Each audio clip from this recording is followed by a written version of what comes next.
brief glance at the case you cited. I can give the citation if Your Honor would like. If you have that, I'd appreciate that. It's 711 Pacific 2nd, 243. And I'm looking at page number 245.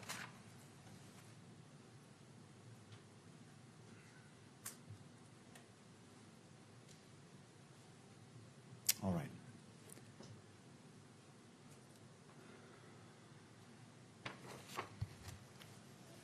The court finds that the witness is familiar with the scene. He testified that it is a fair and accurate representation of what State's Exhibit 3 purports to be, and the court finds that necessary foundation has been laid and overrules the objection. State's Exhibit 3 may be admitted, is admitted, and may be published. State would move to publish State's Exhibit 3. All right.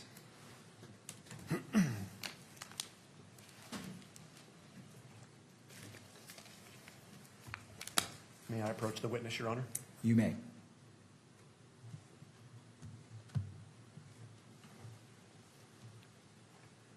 Officer, if you would come down into the well of the court, I'm going to ask you a few questions about this Exhibit 3 as well.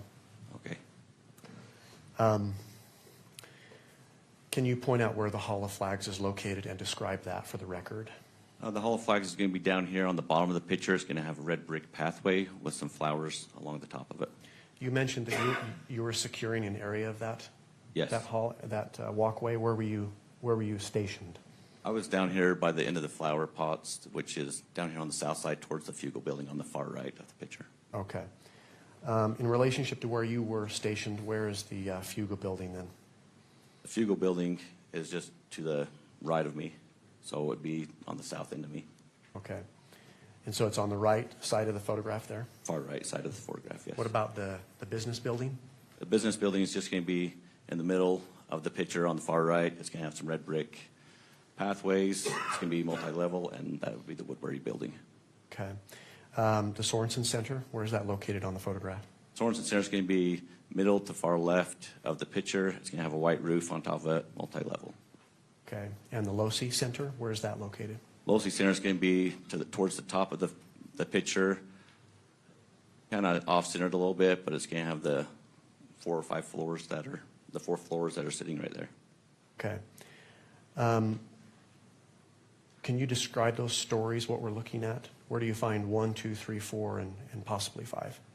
So this is ground level where the courtyard is. So this, as you go over in towards the Losi building inside, there's an elevator that would be ground 1, level Okay. 1. Level 2 would be the second one where these red ATVs are sitting on the grass right there in the middle of the picture. If you go up from that, that would be the 3rd level. And your 4th level, which is the actual top level of the building, is that very top one with the windows that you can see. Okay. Is there an atrium on the top of that? There is an atrium. It's got a little sphere on the top of it. It looks like a little square right on top of the Losi building. That would be an atrium. Now, you mentioned 2 shades of gray on the rooftop of the Losi building. Yes. Can you see that on this exhibit? I can. So where the atrium is a lighter gray gravel. And on the west side, because I'm looking east, on the west side, there's 2 ventilations for the Losi building, 2 vents on top, and that is in the darker gray gravel. You mentioned you're familiar with the rooftop of the Losi Center, correct? Yes. When someone is standing on the Losi Center, can they see down into the courtyard? Yes, they can. And where is the courtyard located from It's the going to rooftop? be in the center of the picture with the grass and the atrium-style steps. Would that be west of the Losi Center then? Yes, it would be directly west of the Losi Center. Okay. Now, in a couple of the other exhibits, we saw a tent that was down, set up in the courtyard. Can you see that tent set up in the courtyard in this photograph? You cannot in this picture. You can't. It would be where I explained where the Hall of Flags is. It's directly underneath the Hall of Flags, like just on the grass right there.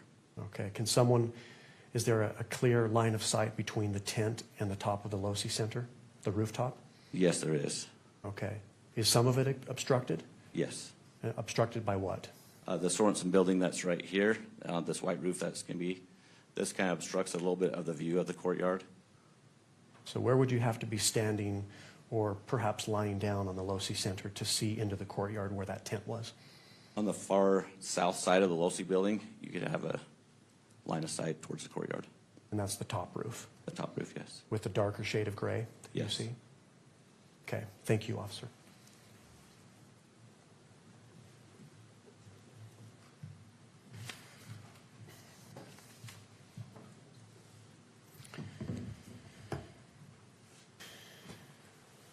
I am going to refer the witness now to State's Exhibit number 35. And Officer Bagley, when you see that, go ahead and let me know.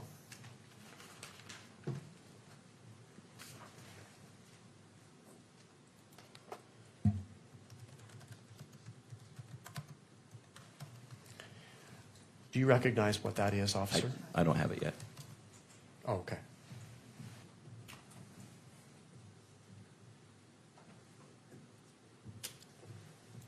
So we don't have this in electronic form? We do, okay. Well, I'll refer you to the exhibit that's to your left and behind you. Do you see that? I do. And it's marked as State's Exhibit 35 with a yellow sticker, is that correct? Yes, I can see that on top left of the photo. Well, for the record, if we can publish that on the witness's screen. Thank you, Mr. Gerdnander. I was just going to mention that we shouldn't display it until it's been admitted in, so.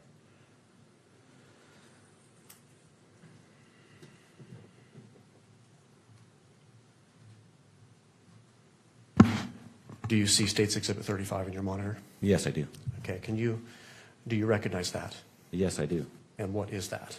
This is an aerial view of the campus and the northeast area, just north of the campus neighborhoods of Utah Valley University in Orem. Okay. And how can you personally tell that this is a photograph of the campus and the neighborhood to the northeast of campus? I can tell because I recognize all the buildings, the roads that are around it, the streets, the roundabouts, the neighborhood to the north or towards the top of the building or picture also. Now, I've asked you about several buildings and landmarks on campus. Are you able to see the courtyard on this exhibit? Yes, you are. And just for the record, can you describe where this is located on the exhibit? So right in the center towards the bottom, there's a white triangle roof. That's white. That would be the Sorensen building. It's the patch of grass that's just directly south of towards the bottom of that on the picture. So it's kind of centered, but more towards the bottom, right in the middle. On this exhibit, are you able to see the Fugel building? Yes, I am. And in relationship to this courtyard, where is that located? That's going to be south of the courtyard with the white roof. What about the Woodbury Business Building? Woodbury Business Building is going to be to the east, and it's going to have a red brick path top. Okay. Can you see the Hall of Flags on this? Yes, you can. And where is that located in relationship to the courtyard again? It's directly west of the courtyard. And the Losi Center. Can you see the Losi Center? Yes, you can see the Losi Where's Center. that at? It's going to be kind of northeast of the courtyard. The two patches of gray that's almost in the center of the picture, just to the slight right of the center. Okay. I've asked you previously about the LDS Institute building. Can you see that on this exhibit? Yes, you can. And where is that located in relationship to the Losi Center? It's directly north of the Losi Center. It's got a white roof, and it's almost directly in the center of the photo. Okay. And as we've talked about a parking structure that's nearby the Institute building, do you see that? Yes, it's just to the west or left side of the picture of the Institute building. Okay.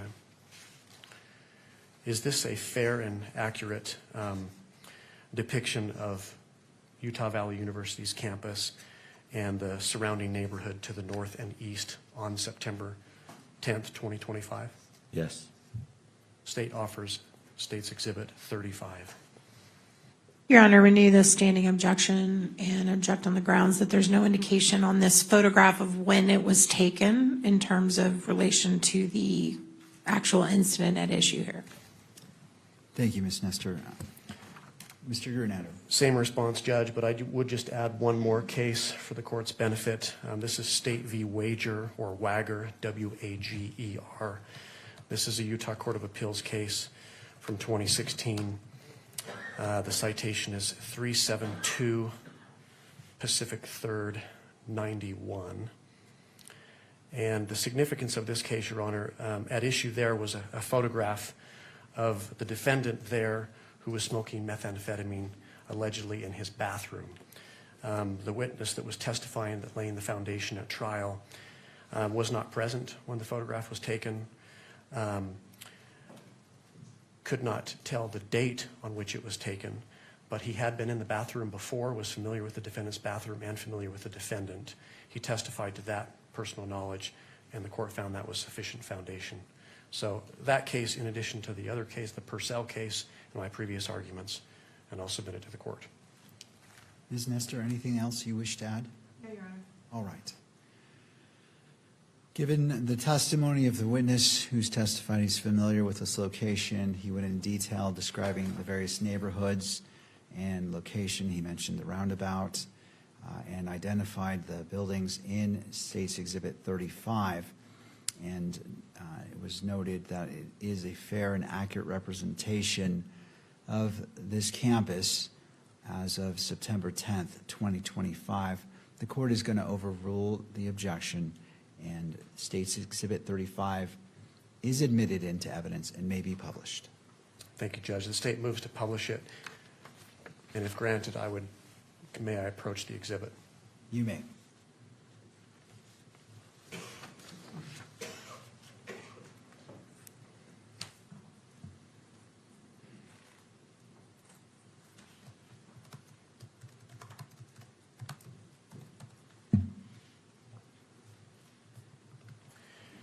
Officer, I've asked you about a number of the buildings located on campus. I'm just going to ask you a couple of questions about those and to help orient the court to what the judge is looking at, and then ask you about some of the streets in the neighborhood, okay? Okay. For the court's benefit, can you point out where the LDS Institute building is? Yes, I can. And I'm going to approach the witness again if you could describe where it's at on that Exhibit 35. Okay.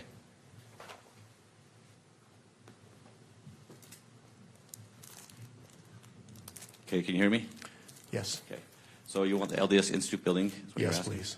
That is this white roof right here is the Institute building. Is that in basically the center of the exhibit? It's almost exactly in the center of the exhibit. Okay, and where is the LOSI Center located on that? If you were to go down towards the bottom of the photo, there's two different grades of gravel on this roof. This would be the LOSI building right here, So below the Institute building and to the right slightly. slightly to the right. Can you point out for the court's benefit where the courtyard is? The courtyard is going to be to the west or left side of the picture. There's some grass in between two buildings that have a white roofs. There would be a grass area right there with some steps. That is going to be the courtyard area, and that's going to be down towards the center bottom of the photo. So that's to the left and down? Yes. Okay. You mentioned the parking structure. Where's the parking structure next to the Institute building? There's two Institute buildings right here in the center with the white roof. The parking structure is going to be just to the left of the Institute or west side. There's a road in between it called the Heat Plant Road, which is the road that goes between those two. And can you point out for the court's benefit how one would enter that or exit that parking structure by way of vehicle or walking? By entering, you can enter and exit right here on the north side of the parking structure. There's an entrance and exit right here. That's For a into vehicle? level 1 For a vehicle? for vehicles. And I guess someone could walk in there as well. Yes, if they were to park into this LDS Institute parking lot over here on the north side of that, there's a tunnel that goes underneath the road that still comes out into the parking structure itself.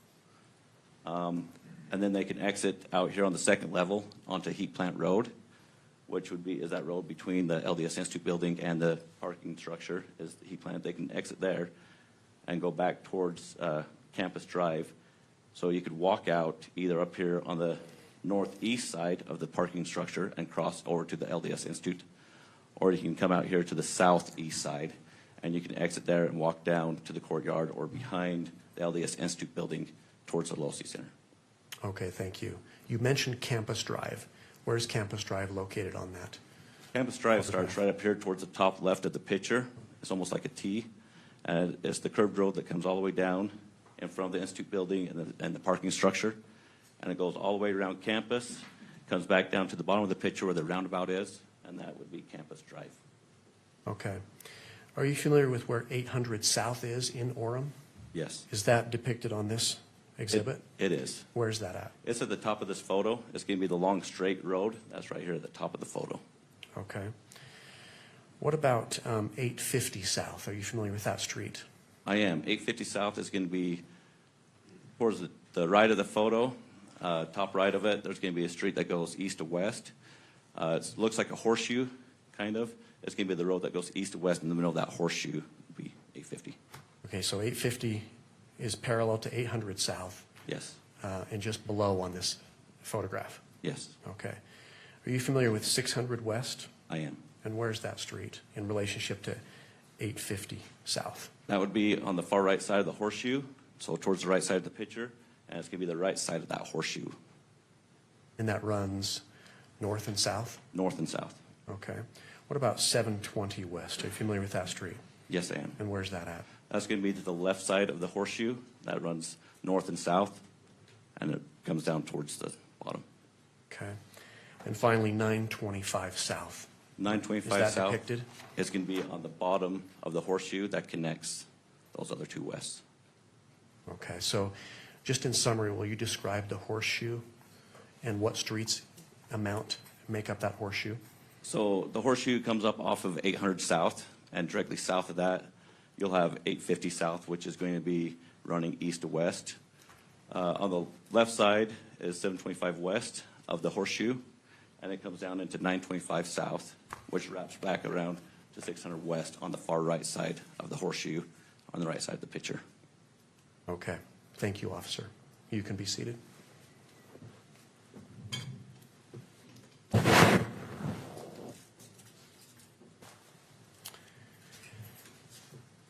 Okay, I'm going to take you back to September 10th, 2025.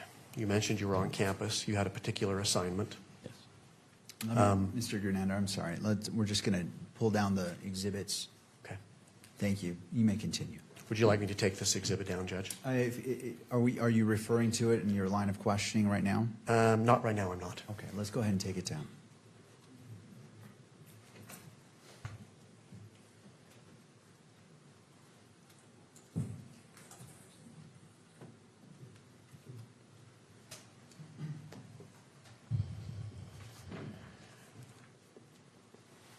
So you were securing the Hall of Flags walkway, correct? Yes. On the south end.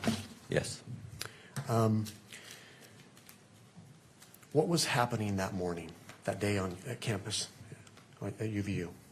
I came in to do a shift for a special event where we had a guest speaker come in and was going to talk to the students and people around the neighborhood. Do you know who the guest speaker was? I do. And who was that? It was Charlie Kirk. Did you see Mr. Kirk that day? I did. When did you first see him? When he arrived on campus, just behind the west side of the Hall of Flags, I saw him pull up. And can someone access the courtyard through that area? Yes, they can. How so? Where he pulled up underneath the Hall of Flags is a opening to where you could drive a car underneath. So there's access right there. You could walk or drive underneath the Hall of Flags. And you saw him arrive? Yes. Okay. Can you describe what you were seeing? What did you observe?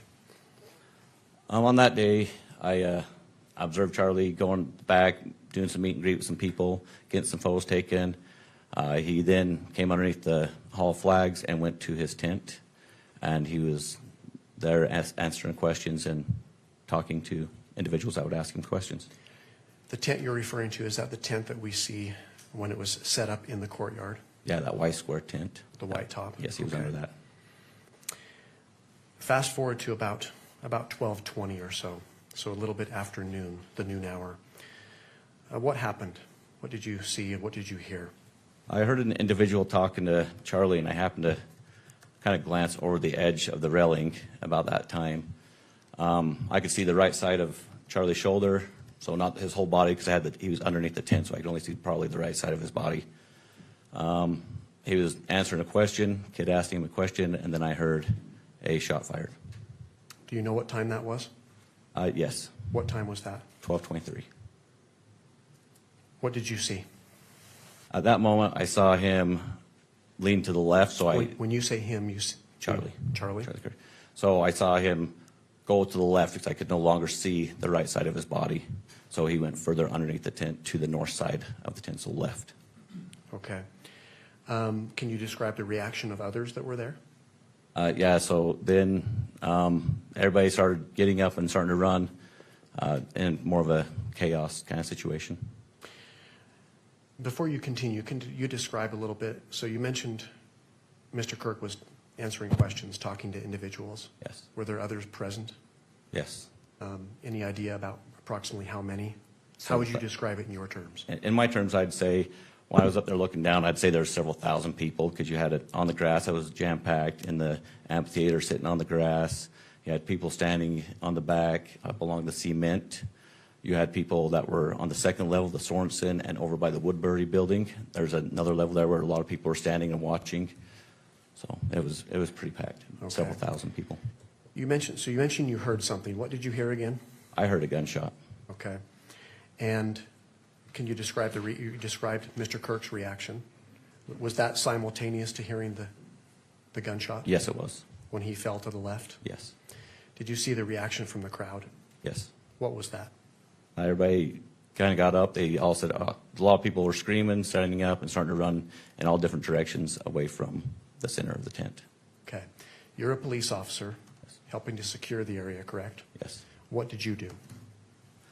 At that moment, I recognized it as gunfire. I left my post, which was right there on the south end of the Hall of Flags. I proceeded to right where the Fugle and the Hall of Flags meet. There's some outside stairs that I was starting to run down. As I was trying to get down to the bottom of the stairs, people were running up. People were laying down on the steps. I'm trying to jump over people to get to the bottom of the stairs so I can help stop an individual that's probably shooting. What happened next? By the time I got to the bottom of the stairs, I was informed on the radio that we had a shooter in custody.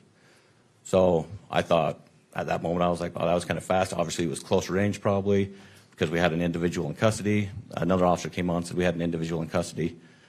So I decided to, since the threat is gone, now I can assess for anybody that's injured and start looking for any medical needs that's needed at that moment.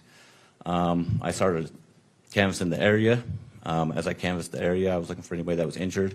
I saw a kid on the ground that was on about the second or third tier in the grass next to a wheelchair, and he was almost convulsing. I thought he'd maybe been shot. Talked to the dad as I was running over there. He said that he was just having a seizure, that he was fine, he was not injured. So then at that moment, I observed that there was no other injuries that I could see at that moment. Okay. Was your attention drawn to anything else at that time? Yeah, so after we got some people kind of cleared away a little bit, I thought I needed to start preserving the scene because we had a crime scene. And with some of my experience and training to that effect I decided now we need to contain the scene and help preserve as much evidence as we can. So I started pushing people off the grass, out of the courtyard area because I knew that's where the crime scene was. So as we started pushing those guys out, my chief Long, that was right next to me, I looked down and saw an empty pistol holder that was sitting just on top of the grass. And at that moment, things had died down just a split second. I realized that the shot I heard was more of a rifle shot and not a pistol shot. And what causes you to say that? Just from being around firearms through all my trainings, the difference is, a handgun is more of a short bang pop sound. With a rifle, you have more of a longer, violent bang or crackle sound. It's more of a violent kind of sound. It's longer, so that's why I recognized it. Okay. Is a rifle sound louder typically? Yes. Okay. Going back to when you heard this gunshot, could you tell where it came from? As far as direction? Yes, I knew it came from the east of me. From the east of you. Yeah. Okay. So you see this this realization comes to your mind, what did you do next? At that moment, when I saw the holster, the empty holster, I turned to my chief and I said, that was a rifle shot. And he said, I agree. And I looked up at that moment, right in the line of sight, I could see the Losi building had a direct line of sight. So I proceeded to go look at that and see what was going on up there. Okay. Can you just briefly describe your route to the Losi Center? So from the courtyard, you can go into the Sorensen Center, and like I said there earlier, there was on level 1, there's some elevators or there's stairs.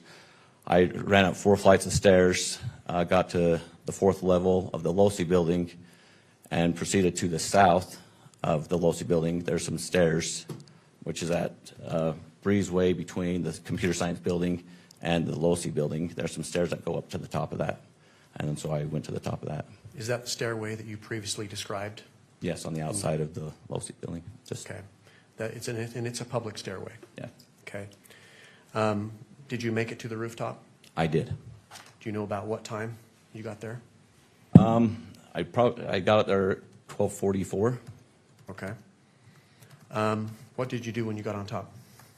When I got on top, I hopped over the guardrail. I noticed that there was an object which was sitting right about 10 or 15 feet in from the other side of the guardrail in the gravel. That looked out of place to me.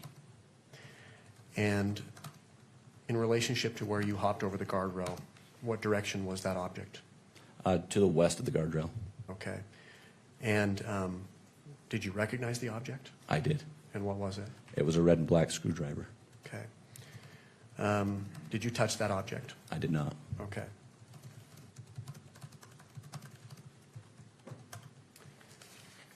I am going to refer the witness on your screen, Officer Bagley, to State's Exhibit 3.1. Let me know when you see that. Yes, I see it. Do you recognize what that is? I do. And what is that? That's a picture of the screwdriver that I saw that day on top of the rooftop of the Losi building. Okay. And that's how it appeared on the roof that day? Yes. Is that a fair and accurate portrayal of the screwdriver you observed and found that day? Yes. Your Honor, the state offers State's Exhibit 3.1. Ms. Nestor? Your Honor, we renew, we renew our standing objection and object on the grounds that there's no foundation laid as to when the photo was taken or by whom. Thank you. Same response, Judge. My previous arguments. And did you state that this was a fair and accurate representation as of September 10th, 2025? I had said that day. I'll ask it again. All right. To the officer. Officer Bagley, you saw this screwdriver you're describing on September 10th, 2025. Is that correct? Yes.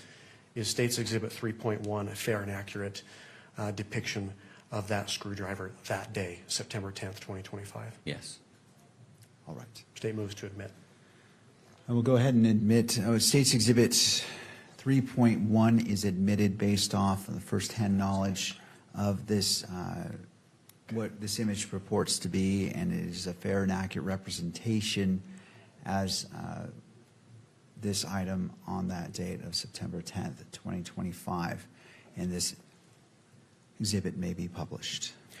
Your Honor, before we continue to publish it and ask a few more questions, right now might be a good time to take a break, All right. if that's okay with the court. All right, let's come back at, it's 10:43, let's go ahead and come back, well, 10:44. Let's come back at 11 o'clock, and then we'll resume direct examination. Court is in a brief recess. All right.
set up.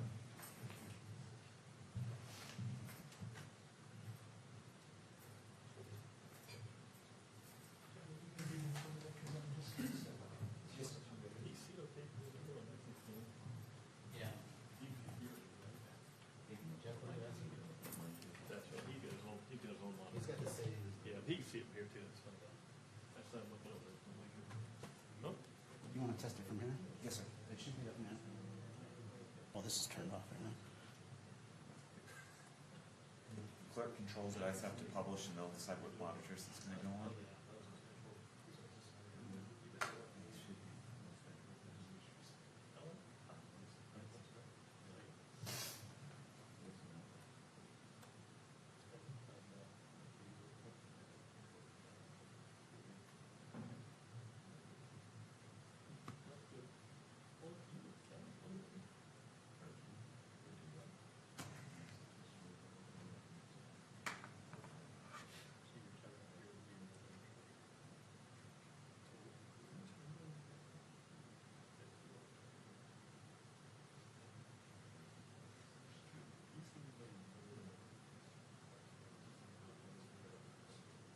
Yeah, I still want to set up now.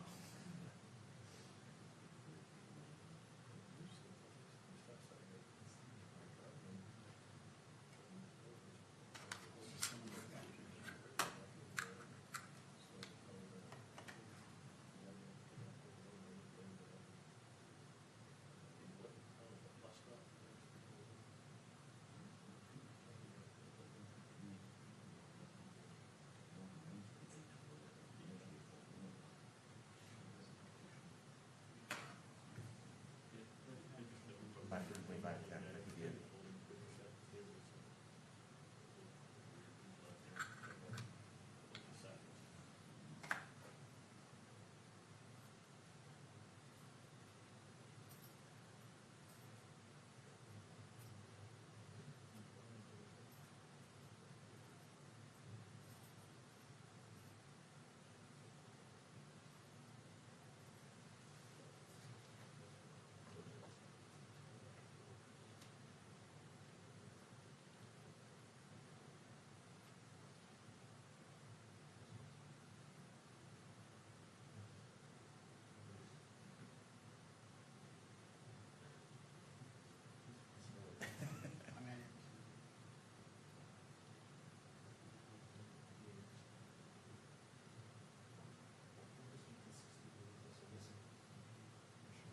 I'm actually just going to leave it here for the rest of the day.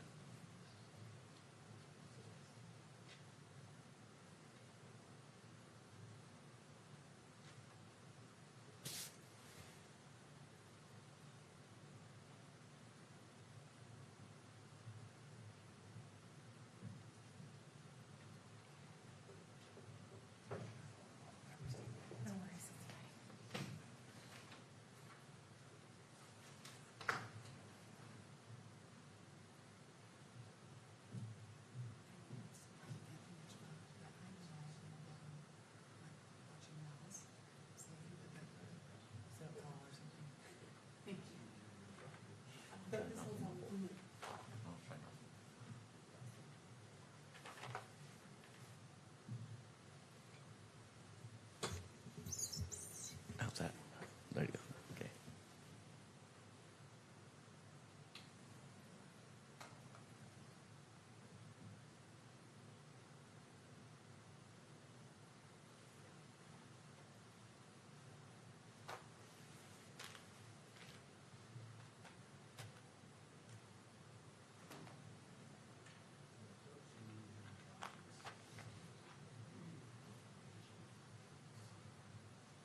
I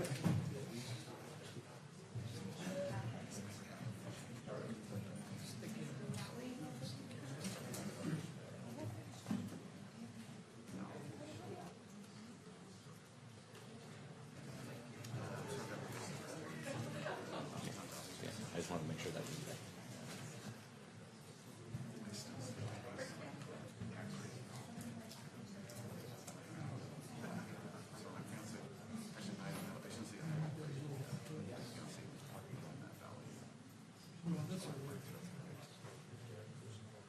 Yeah. I'm sorry.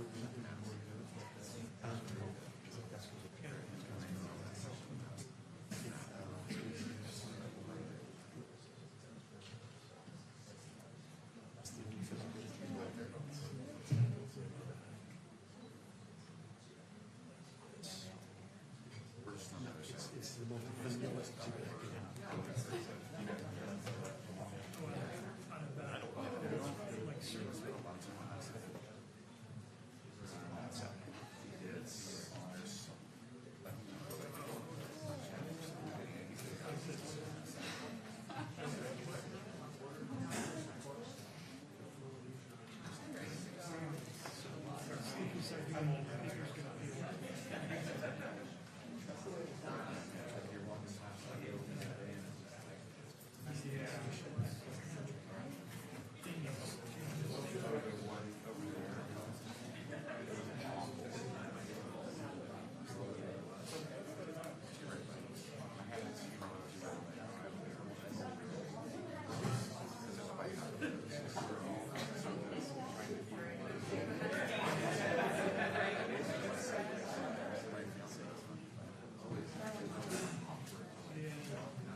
Please be seated.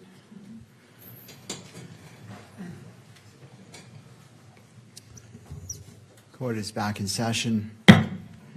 Before we get started, I want to clarify on the record that pursuant to the Utah Constitution, Article 1, Section 28, where victims and victims' representatives are entitled to be treated with dignity and respect, that if they choose to leave the courtroom, they can come back whenever they wish. They're not prohibited to coming back solely at the break. So I just wanted to clarify that in case there was any question about that.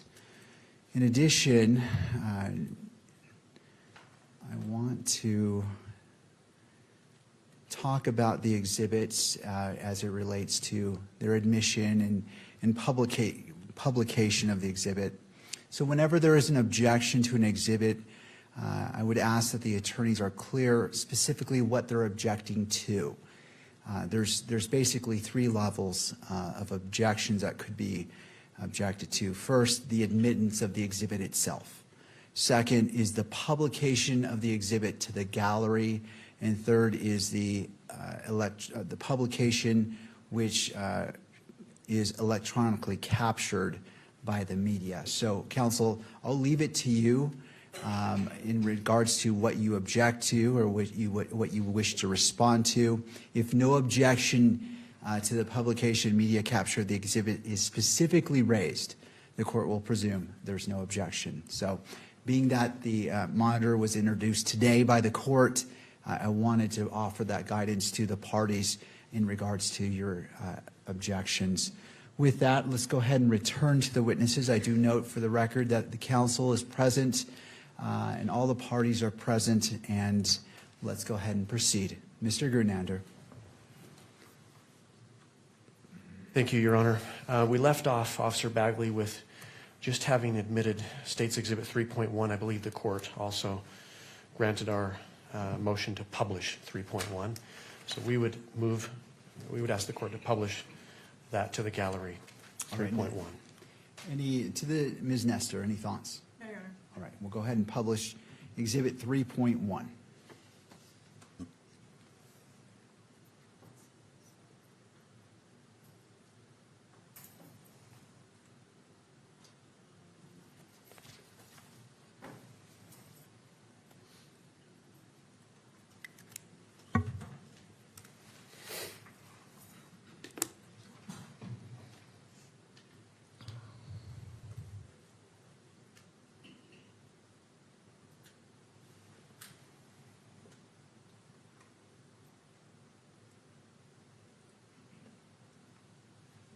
Looks like it's just taking a second to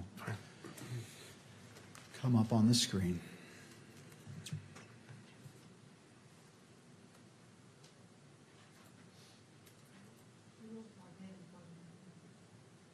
Let's go ahead and unplug and replug in the monitor to see if that brings it back to life, to display.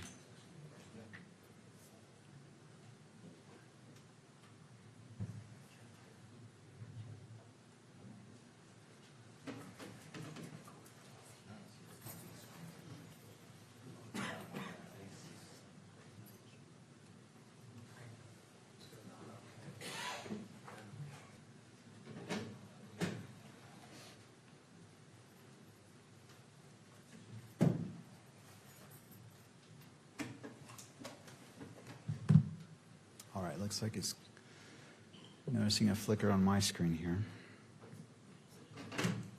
Mine's up. All right.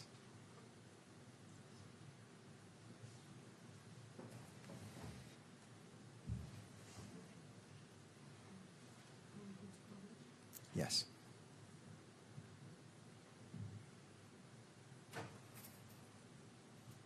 All right, Mr. Grunander. Thank you, Judge.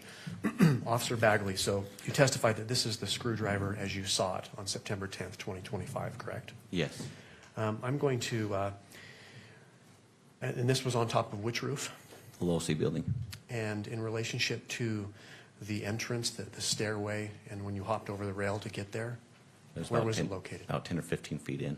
Okay. If I could, Your Honor, bring up State's Exhibit Number 2 that was previously admitted. All right. I would like to have Officer Bagley come down from the witness stand and point on that exhibit approximately where this screwdriver was located and describe it for the record. All right, you may step down, and if you have a microphone for him as well. I think there was one up there. Oh, here we go.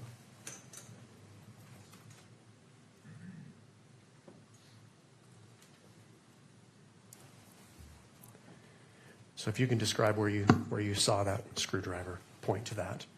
Yeah, so this is the Losi building right here with the light gray. Here's the guardrail in the center of the picture with the red brick. Just over that, about 10, 15 feet in, about right there. About right there, okay. Now on this exhibit, Exhibit 3.1, there's an evidence tag, yellow number 5. Was that present when you found the screwdriver? No. Okay, so that was left there by an evidence tech. Yes. Okay, thank you. You can take your seat again.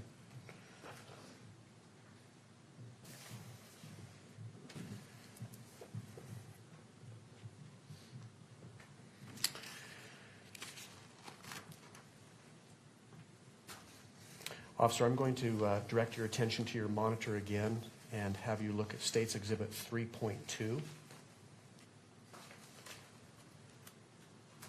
if you'll let me know when you see that. Okay, I see it. Okay. And can you tell us what that is? Yes, that's the picture of the top of the Losi building looking west. Okay.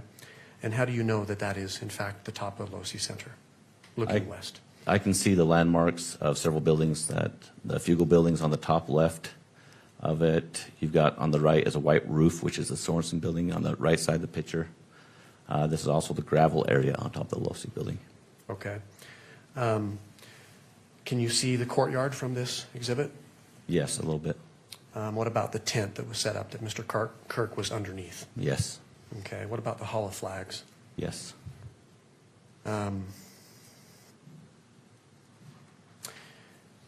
Did you mention that this was facing west? What direction are we looking? We're looking west towards Utah Lake. Okay.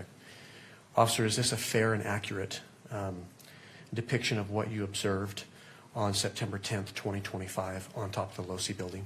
Yes. State offers State's Exhibit 3.2, Judge. Ms. Nestor? Your Honor, I think that we renew our standing objection. There is an evidence tag here, which begs the question that it's not a fair and accurate representation of how he saw it. And we also don't have any indication about when this picture was taken or by whom. So we object to its admission. I see. Thank you. Mr. Grunander? Officer, one more question, Judge. Officer Bagley, apart from the evidence tag, do you see an evidence tag on that photograph? Yes, I do. Was that present when you were on top of the Losi Center and observed this? That was not. Okay, otherwise, is it fair and accurate? Yes. State moves to admit. Anything further? No, Your Honor. All right, thank you.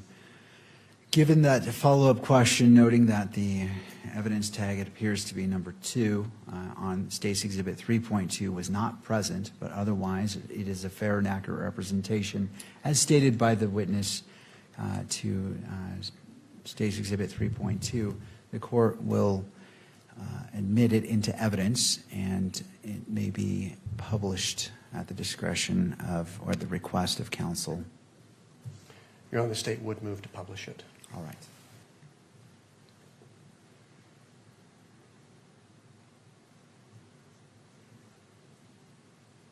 Officer Bagley, will you describe what it is that we're looking at here? Yes, on the top of the photo, you got the mountain range on the back. That's going to be looking west. You also have Utah Lake, which is towards the top of it. As you come down towards the center, on the top, you've got a pond, which is the ponds over at Utah Valley University. If you come down from that, from where the water meets that red bricked part, more towards the center is the Hall of Flags. And just below that, where you can see the grass and the white tent, is where Charlie Kirk was sitting looking west, and we're on top of the Losi building. And is this depicting a particular corner of the Losi rooftop? Yes, it is. And this is the top rooftop? Yes. Is it the same level where we observed the atrium that's to the north? The atrium's up just a little bit higher. So this is level, at the top level of 4. Level 4, okay. And what area of the rooftop are we looking at here? You're looking As far on as the gravel? southwest side of the Losi building. Southwest side, okay.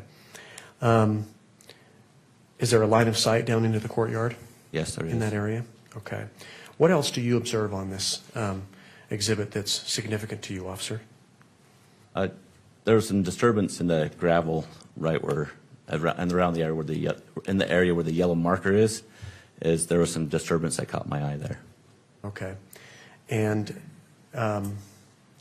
does this photograph do it justice? No. And how so? You can't really see the impression I saw the time of when I was up there on that day. I saw a distinct impression in the gravel, and this does not show that.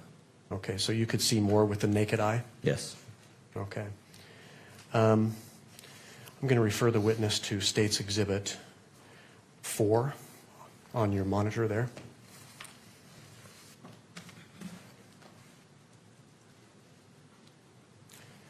And let me know when you can see that. Okay, I can see it. And do you recognize that exhibit? I do. And what is that? This is a nighttime view of that same photo. That was just last, same view, looking west, and I can see the disturbance in the gravel. And what tells you that this is the same photograph as the last one, as Exhibit 3.2? You can see the hall flags. That's direct, almost the top of the photo. In the middle, you got the hall flags. You can see the tint in the grass area, the direct line of sight with the Sorensen building, and I'm on top of the gravel of the Losi building, southwest side. Is there also an LDS temple that's depicted in that photograph? There is. It's going to be on the top left of the photo. It's lit up. Okay. Do you know who took this photo? I do. And who took this photo? Melissa Richards. And who is Melissa Richards? She's the lead senior forensic for the state of Utah Okay. examiner. And how do you know that she took this photograph? I spoke to her. Okay. Let's renew the objection to hearsay that's in our standing objection. Thank you.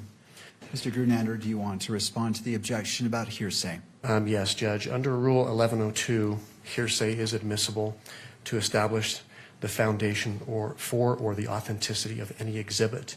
That's found in 1102 sub B sub 3. I would also point out for the court that under Rule 1101, which is the applicability of the rules, in subsection C1, the determination of questions of fact preliminary to admissibility of evidence when it's determined under Rule 104, which are preliminary questions, the rules of evidence do not apply. 104 speaks directly to laying foundation for an exhibit, so even at trial, hearsay is admissible to establish the foundation of an exhibit. I would also just point the court to State v. Griffin. This is a 2016 Utah Supreme Court case. The citation is 384 Pacific 3rd 186, which stands for hearsay evidence is admissible to establish the foundation of an exhibit, even at trial. And we're at a preliminary hearing today, Judge. All right. Anything further, Ms. Nestor, before I issue a ruling? No, Your Honor. All right. I'm going to overrule the objection to hearsay. I note the standing objection by defense. I also note Rule 1102, and I also look to Article 1, Section 12 of the Utah Constitution, which states nothing in this Constitution shall preclude the use of reliable hearsay evidence as defined by statute or rule in whole or in part at any preliminary examination to determine probable cause or at any pretrial proceeding with respect to release of defendant if appropriate discovery is allowed as defined by statute or rule. For those reasons, I'm going to overrule the objection, and as it relates to reliable hearsay, in this instance, you may proceed. Officer Bagley, did you ask Ms. Richards if this was a fair and accurate depiction of this scene on the Losi building on the night of September 10th, 2025? Yes. And what did she tell you? She said it was. Okay. Your Honor, the state offers State's Exhibit 4. Ms. Nestor? Just object to relying on what Ms. Richards told him in terms of creating the foundation and refer back to our standing objection. The state will submit it. All right, well, as I look at State's Exhibit 4, and again, I'm just looking at it before me, it said it was a fair and accurate representation. There's a notation, I mean, in the previous exhibits, there's a marker, exhibit marker, and I see 2, but it also appears to be other artifacts on this image that I haven't heard any testimony about, and so. I will follow up, Judge. All right. Officer Bagley, do you see an evidence tag in that exhibit? Yes, I do in number 2. A number 2, and that's yellow and black. Yes. Do you see other evidence markers that are red in color? Yes, they are, to me, they're orange, but they're triangular shaped. Okay. Were those markers, the evidence tag 2, as well as the orange or red markers, present when you observed that scene that day? No. Okay. Were they present, however, when Ms. Richards took this photograph? Yes. And she indicated to you that that is a fair and accurate representation of what she observed that night? Yes. State would move to admit Exhibit 4, Judge. Ms. Nestor? Objections, Your Honor. Thank you, Ms. Nestor. I'm going to go ahead and overrule the objection, noting that the marker, evidence marker, as well as the red or orange markers, I can't tell which color it is, was not present originally. With those included information, State's Exhibit 4 is admitted into evidence and may be published. Thank you. The state would move to publish that. All right. And I would ask for the witness to come down to explain the exhibit. All right, officer, if you'd like to step down, use the microphone, and as previously noted, describe, when you're describing something on the image, where it is located on the image for the benefit of our recording. So, officer, will you describe for the court what it is that you're looking at? So what I'm looking at is I'm on top of the Losi building, which is where the gravel is on towards the bottom center. I'm looking west towards the tent, which is in the upper center, that you got a white tent. You can see the grass down there in the amphitheater. You got the hall of flags that's more towards the top center, and behind that you've got I-15.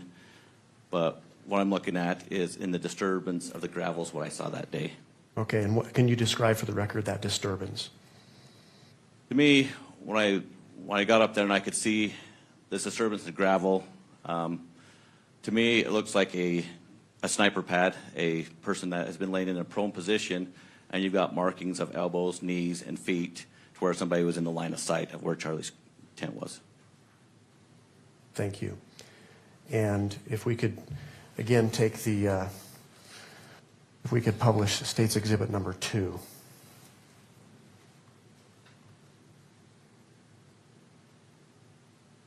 You recognize that, right, officer? Yes, I do. Where on the Losi rooftop did you observe this disturbance in the gravel? If you go to the Can you center point of the to that? picture, if you go to the center of the picture in the darker gray part of it, on the left side, so the south side of the Losi building, it would be right in the line of sight of the Charlie Kirk tent that's straight in front of it, Okay, or the southwest side of the roof. thank you. You can take your seat.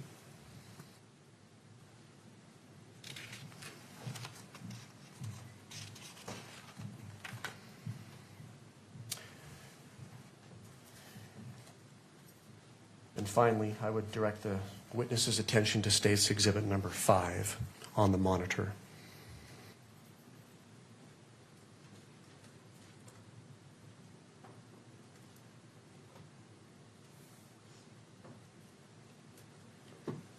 Let me know when that's there. It is. It is Yes. there. Do you recognize that exhibit? I do. And what is that?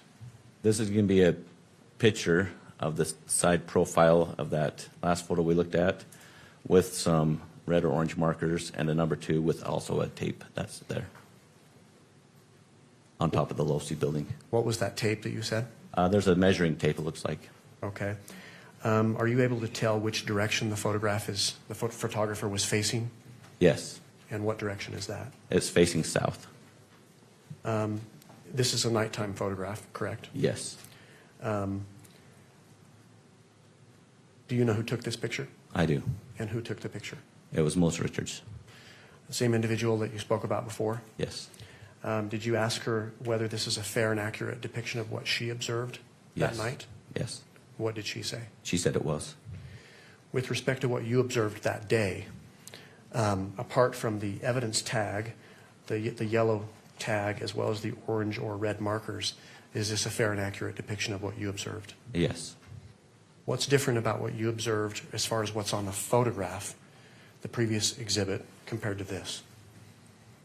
You can see more of the length of an individual. So you can see that there's 2 elbows, 2 knee areas, plus also towards the far right of the photo is also a marker where like somebody laid a gun down. Okay. It's like a prone position. Your Honor, pursuant to Rule 1102, as well as other authority that's been cited today, the state offers State's Exhibit 5 into evidence. Your Honor, we renew all the same objections we made to Exhibit 4. Thank you. Given the foundation that has been laid and that the witness has testified that this is a fair and accurate representation of the scene, noting the tape as well as the markers in that, State's Exhibit 5 is admitted into evidence and may be published. State moves to publish Exhibit 5, Judge. All right.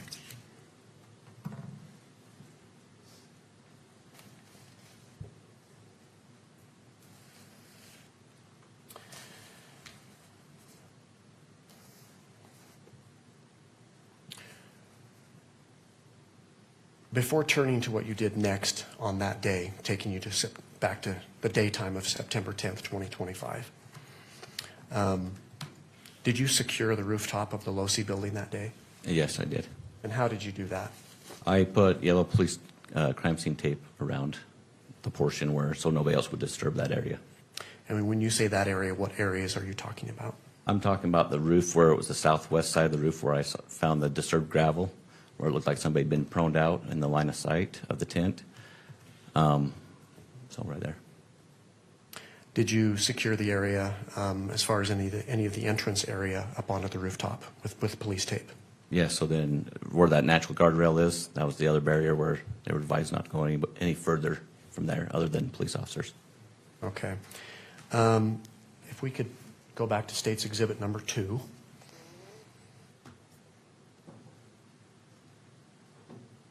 If we were to zoom in on this photograph, are you able to see the police tape that you put up on the rooftop of the Losi Center, officer? Yes, you would be able to.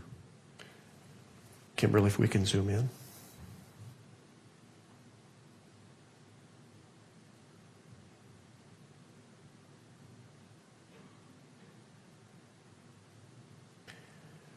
Officer, I'm going to have you come down and describe for the court where you put that police tape up to secure that scene, the rooftop area. On the southwest corner of the rooftop.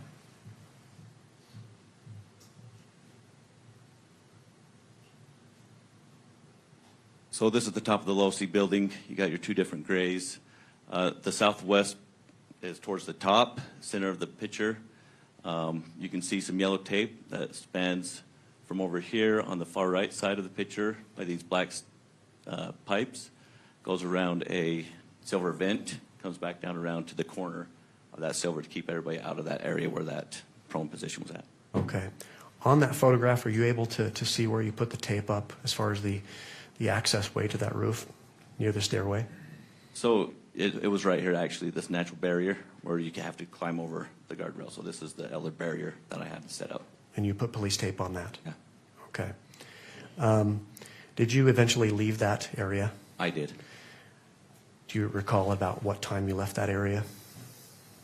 Oh, I have it in my notes. It would be, when I left that area, it was almost 1 o'clock, about 1:03, 1:01.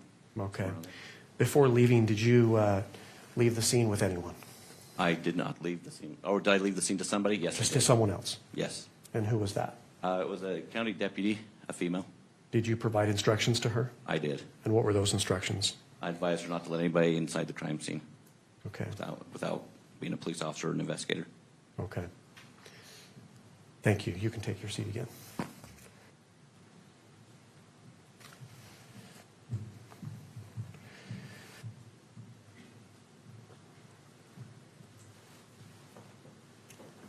Officer, upon seeing this disturbance in the gravel, you've described what it looked like to you?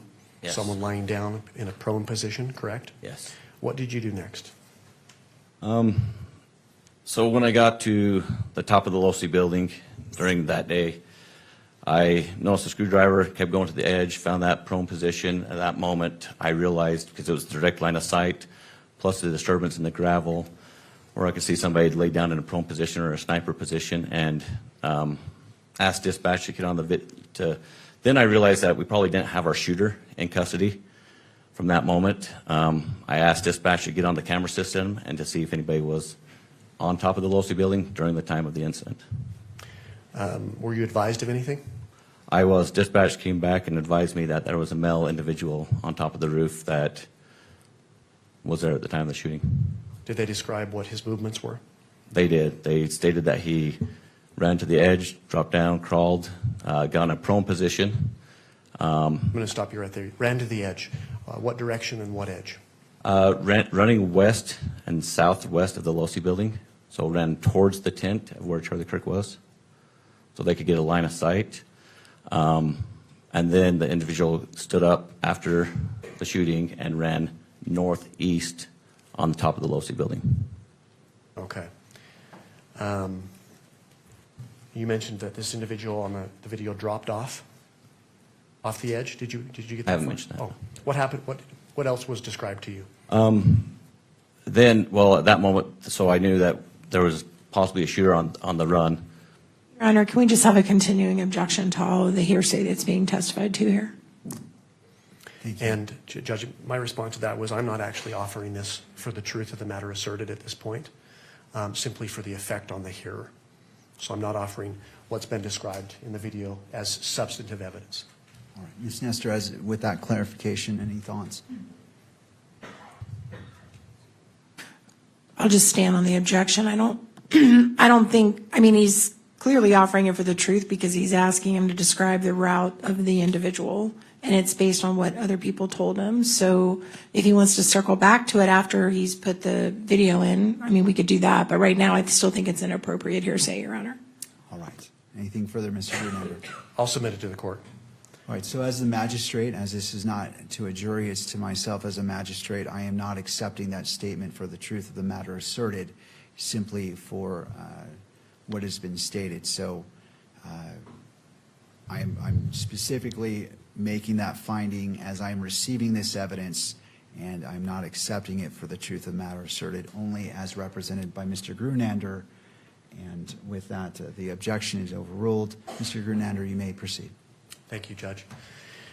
So you mentioned you were provided with information that an individual was running north on the Losi rooftop, correct? Yes. What else was described to you?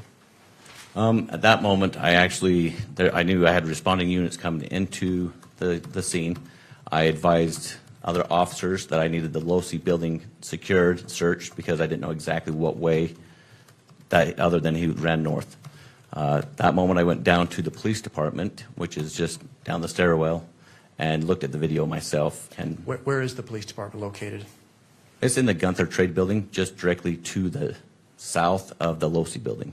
Okay. So where I described those outside stairs, the building to the left of that or south would be the Gunther Trade Building. Okay.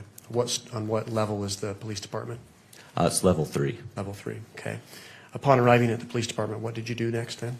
I then look at the footage to verify for myself exactly what expired on that moment, where I could see an individual run to the edge, get up, and then run off, and then drop off the northeast side of the building, of the Losi building. Okay. Having viewed that, what did you do next? At that moment, I realized I had more crimes, a bigger crime scene that I needed to contain and preserve for evidence. At that moment, I went and grabbed some more crime scene tape, and I responded to the northeast side of the building and secured an area where I saw impressions of the shoe print inside the grass, and also up above on that northeast side of the building, I could see on the cement where someone had scuffed there and then dropped down to the shoe imprint and then finished going northeast. Okay. If I can take the witness back to State's Exhibit 2.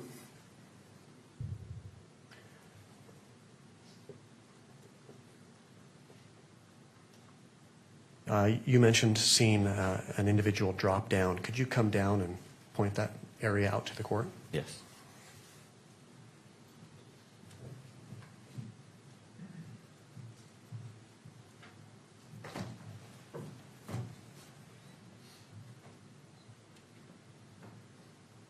Okay, this is the Losi building again on the top right center of the photo. Southwest side is where the individual was laying down prone in the line of sight, came behind the aquarium or atrium, came behind that on the west side of it, came up to the north side of the Losi building on the east on this white square piece on the far right of the picture. And then he dropped off on the east side of the Losi building into the grass down here below. So the northeast corner. Yes, northeast corner. You mentioned you observed something on the grass. I did. I saw a shoe imprint that was embedded pretty deep right there next to where he dropped off. And this is all footage that you personally observed on the Yes. surveillance video? Yes. Okay. When you got to the scene, describe in as best detail as you can what you saw on the grass then. So when I got to the scene, I could see that there was a shoe imprint there. When I looked up onto the cement from the roof, I could see some scratching or rub marks from the top of the roof. That was not there, so I could see that looked abnormal. I then decided to put crime scene tape around the whole area in case there was more evidence that needed to be preserved. On that exhibit number 2, do you see where you placed the crime scene tape? Yes, I do. And where is that? Can you describe that to the court? It's going to be on the far right in the center of the picture. You can see the yellow tape. I came around trees, came up further out of pictures, some more trees. I came down all the way down to the back side of the LDS Institute building where there's a sidewalk to block everybody out of coming up that way. Okay. Did you at one point leave the scene? I did. Did you release the scene to anyone? Yes, I did. And who was that? There was 2 Payson police officers that were standing there. Okay. Were they in uniform? They were. Did you provide them with any instructions? I advised them not to let anybody inside the crime scene other than law enforcement or investigators. Okay.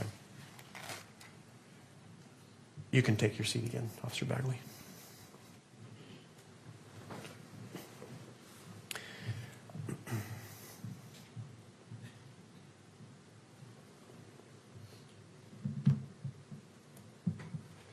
You've talked about the disturbance in the gravel that was observed on the Losi building. Yes, Did you walk through that disturbance in the gravel? I did not. Did you otherwise touch it in any way? No.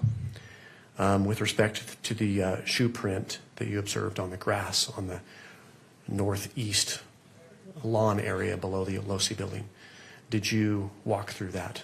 I did not. Did you otherwise disturb that? No.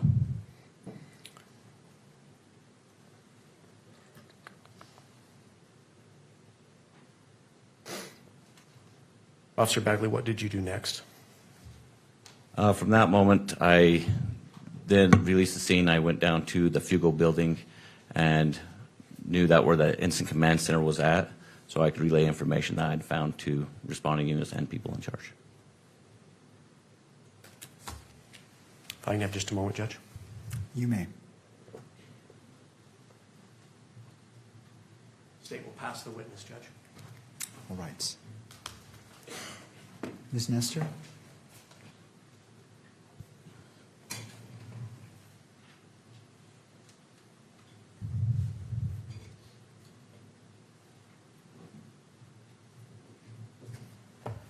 Ms. Nestor, before you begin, what time would you like to break for lunch? I don't want to interrupt a line of questioning, and so I just want to make sure that we're just taking a look at the clock and when you feel is a good time to break, roughly in that 12:10 range. I will aim for that, Your Honor. That shouldn't be a problem. Okay, thank you. You may proceed. May it please the court.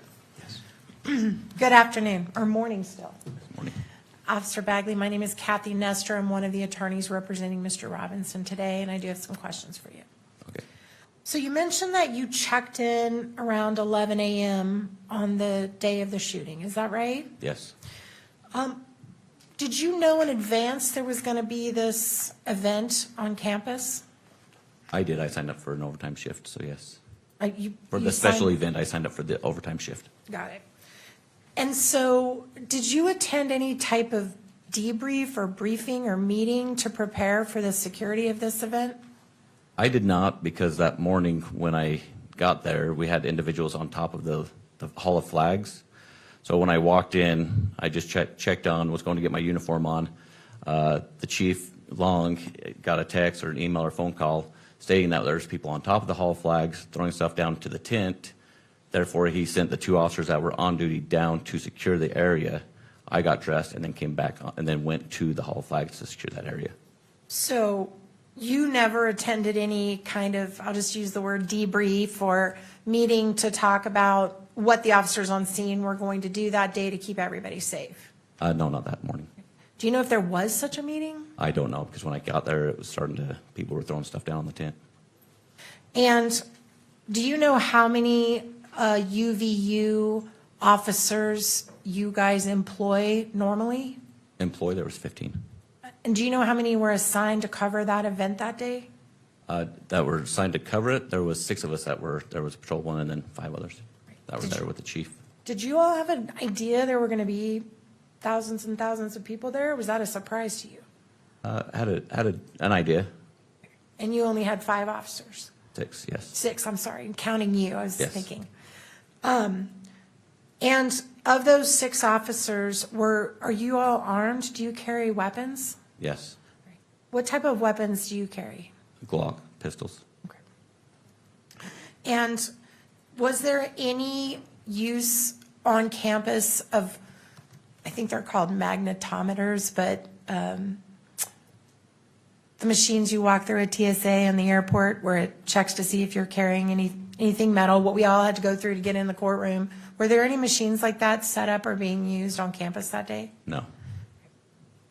And as far as you know, were there any drones that were flying above campus that day? Not that I know of. And did anyone ever talk to you about covering anything near or on top of or in the Low C building? Were you ever assigned that area before the shooting? No, Do you know who was? I don't. And when you got up to the roof that afternoon, was anybody around that was law enforcement? No, Nobody on the roof? no, Nobody on the stairway? no, Nobody on the walkway? no. Okay. And in the state of Utah, is a campus a gun-free zone? Are students allowed to have guns on campus? It's an open carry state, so yes. And did you see anybody that was armed that day other than law enforcement? I did not see.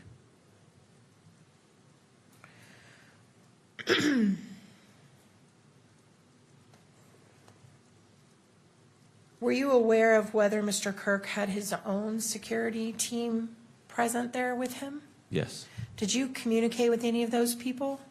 I saw one individual that was on top of the Hall of Flags right next to me, yes. Okay, and that was before the shooting? Yes, and then I saw several down in the crowds and down by him, yes. And were you aware of whether that person was armed either? I was aware he was armed. Okay.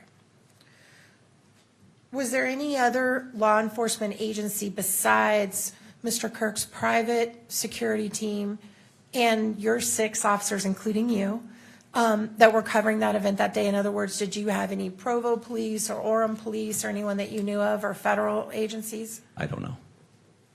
You never saw any that day? No, not until the response came in. And you did mention, I think I heard you just a few minutes ago testify, you turned over the scene on the roof to a woman who was a deputy sheriff, right? Yes, And that you turned over the scene where the individual dropped off to, I believe you said, was it Orem Police? Payson. Payson Police, thank you. Those people weren't there till after the shooting, right? They were part of just a response of everybody in the area? Correct. Okay. Did you receive any type of briefing materials, written materials prior to the event that talked about who would be covering what or anything like that? No, not that morning. Like I said, it started getting hectic, so we were trying to get down there, secure the area, and push people away from the top of the tent. Now, when this event was over, you prepared a report, is that right? I did. And in the report, it covers a lot of what you testified to with Mr. Grunander, doesn't it? Yes. And I think you said you attended, what, 600 hours of post-training? It's around 600 hours, yes. And I'm sure somewhere in that training, you were taught the importance of your police report Yes. and how it will be relied on years later to recreate events like it's being done right now. And so you know it's really important to be as accurate as possible in your report. Yep. Can we put up Bagley 1? Can we switch it over to the defense table, please? Thank you so much. And show it only to the witness. This is. It's his police report. It's mine. You want a copy?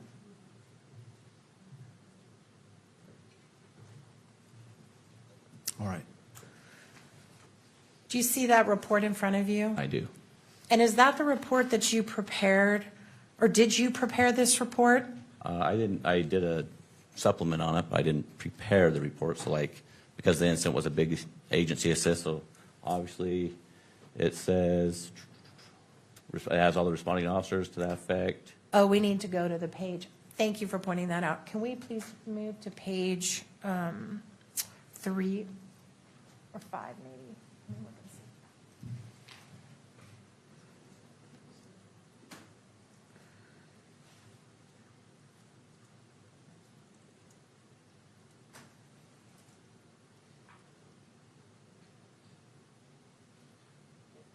All right, now, let me ask the question again. Sorry, we just had the cover sheet up. Is that your report? Yes, this is. All right, and did you prepare that? I did. When did you prepare this report? It looks like it was done the next day, either that day or the next day, because I wanted to make sure that I had it done where everything was fresh on my mind. And do you have a copy of it in front of you? I do, as a matter of fact. May I just step in and just make sure that it's the same one? May I approach, Your Honor? You may. Oh, you're good.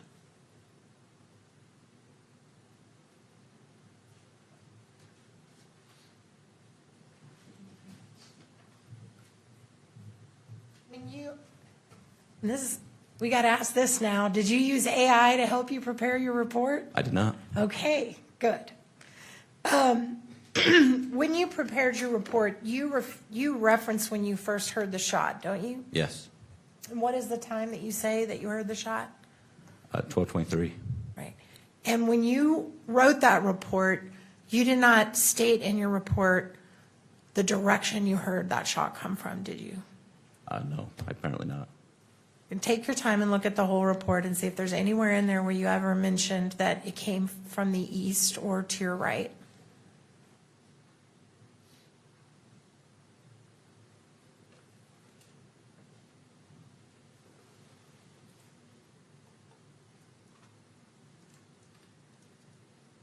I don't see his direction. Okay. And you also, I believe, in your report, you also don't state whether or not, you don't mention anything about thinking it came from the Low-C building or anything like that, right? Later on, when I recognized when I saw the empty holsters, I think I actually said that in there, where I see the empty holster, that I realized the line of sight. Okay, so let's talk about that holster for a minute. So you heard the shot, and you only heard one shot, correct? Yes. And then you came down from the walkway above the tent, right? Yes. And you came down to really the grassy area that we've all been looking at, the courtyard. Yes. And there was kind of chaos, people running around. Yep. Yes? And while you were down there, you saw what you said was an empty holster. Yeah, as I was clearing people out and making sure that the evidence was preserved, about towards the top, after a little bit, I saw an empty holster sitting there. And when you say towards the top, can you be specific and tell us where you were? So On the south side, in the courtyard, there's some tiers of seating where the grass is different levels. And it was towards the top, maybe just right before the cement is where everybody's standing. So there's different levels. It's towards the top on the grass. And when you saw the holster, can you describe to me what it looked like? An empty concealed holster For what type of for a weapon? pistol. Okay. And did it have any markings on it? I didn't even know, not that I noticed. And what happened to that holster? I have no idea. Did you ever take custody of it? Nope, Did you ever tell anyone else to take custody of it? nope, You just left it on the grass? I did. Was it ever fingerprinted to your knowledge? I have no idea. Okay.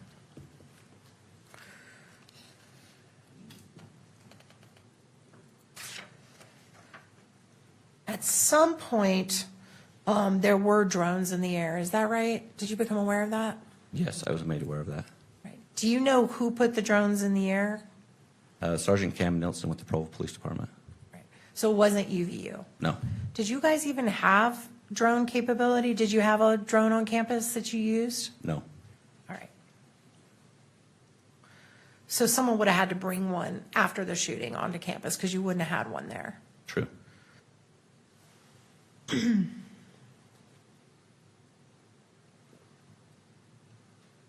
Right.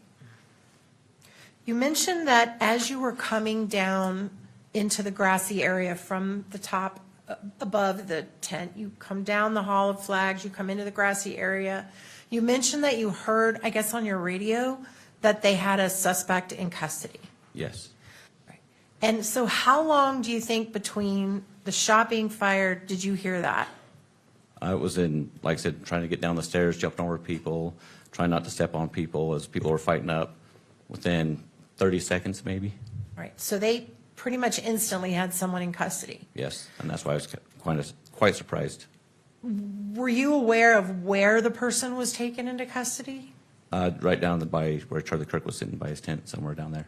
So in the courtyard area, the person would have been in the courtyard area at the time of the shooting. Yes.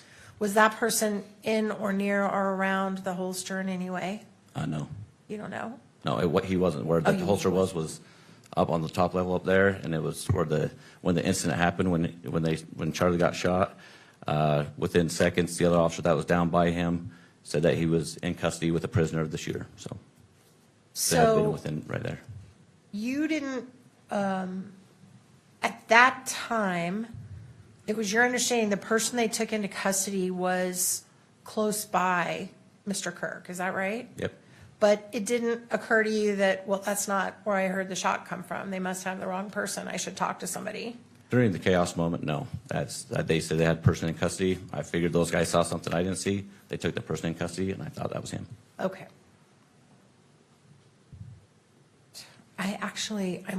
This would be a good stopping place because I'm about to start another section. Okay. So maybe we could go 5 minutes early for lunch. Absolutely. All right. Thank you. Thank you, officer. We're going to go ahead and break for lunch. We'll come back at 1 o'clock. I do want to note for the camera operator, if you would just be cognizant and turn off the microphone during breaks and when we break for recess, that would be helpful. Does either party need the benefit of the record before we break for lunch? Not the state, no. All right. We are in recess.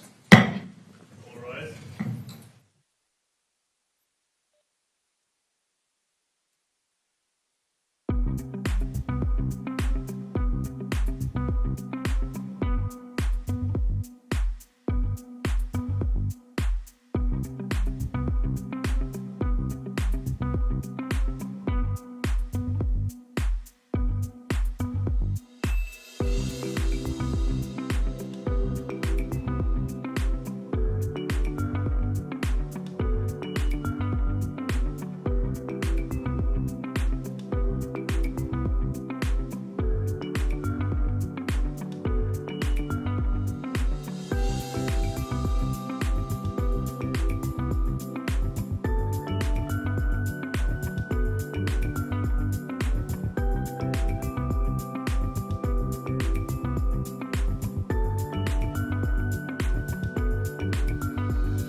Maybe I'll be wrong.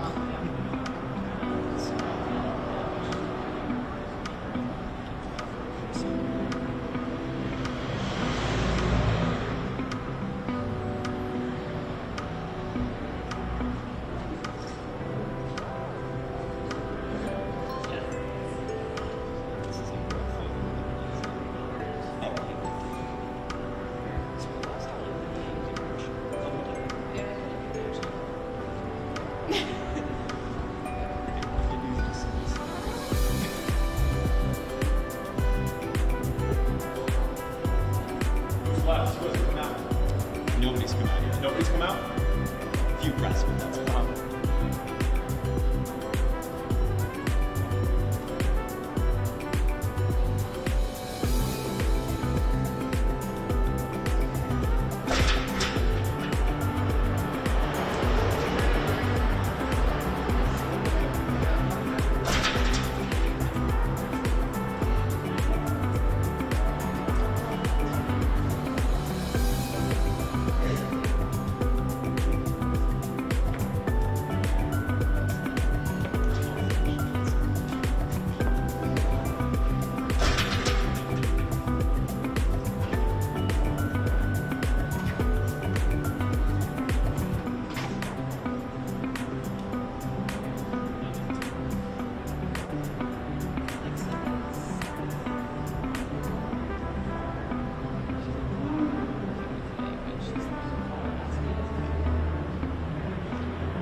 Okay, all right, so I'll just slack this over to them? Yeah, slack it over. Okay, cool.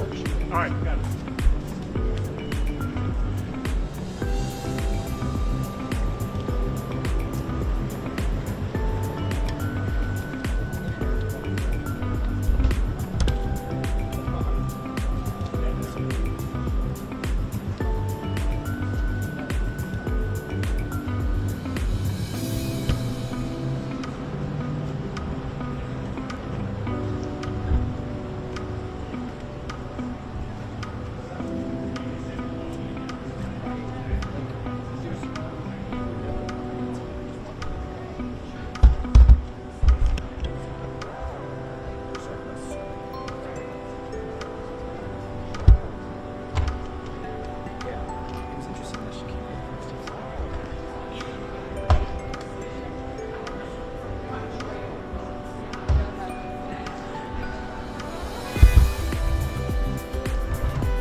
Not quite. 10 more minutes. Oh, 10 more minutes?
So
looked like he was a respectful person.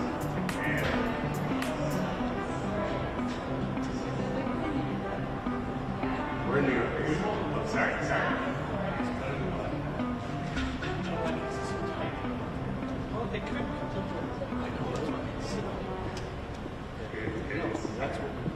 So, like, I was raised in LDS, and very open. And then I moved here, and people are very nice. Like,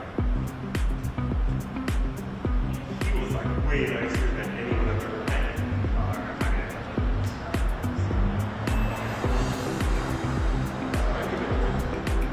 Put it down.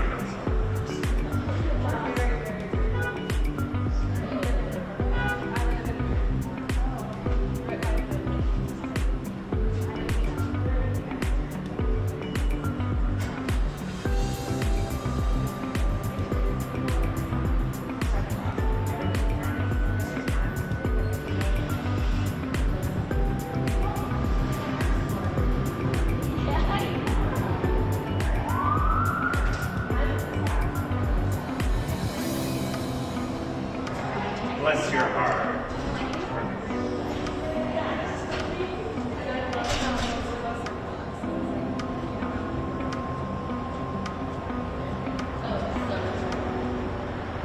You're watching it live. It's just stuff you already know.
screaming?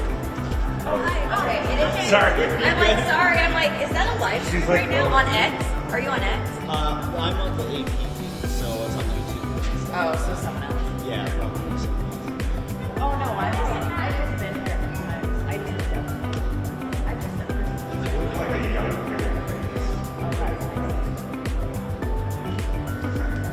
people get it right. I know, I'm like,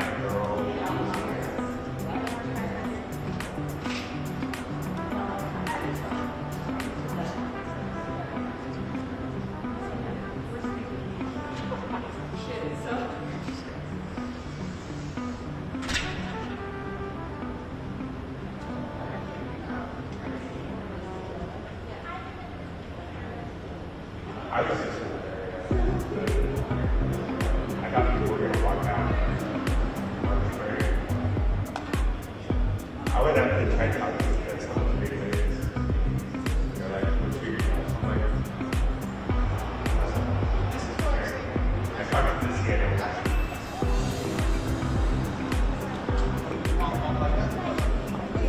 I saw the mojo. Ben with Channel 13. So, yeah, I was like, no, you're it's so you didn't know that.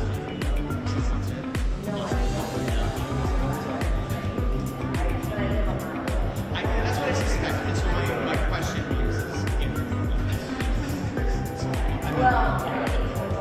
yeah. That's okay. No, that's fine. It's just me asking. Just we're an 18. That's you know, kind of thing. But so yeah, we saw already move on the water. Oh, got it. A shot. Oh, that's the bad.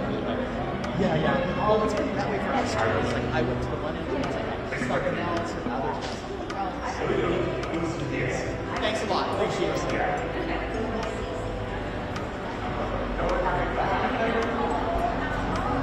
I went to the fire.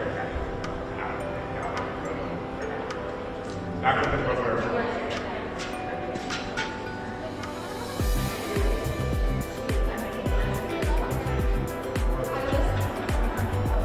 What is it?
Sorry, that was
So, 18 years ago, the local school regularly crashed out. And they're waiting for closing. I was like, and so they're like, no, one that's here.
Be seated.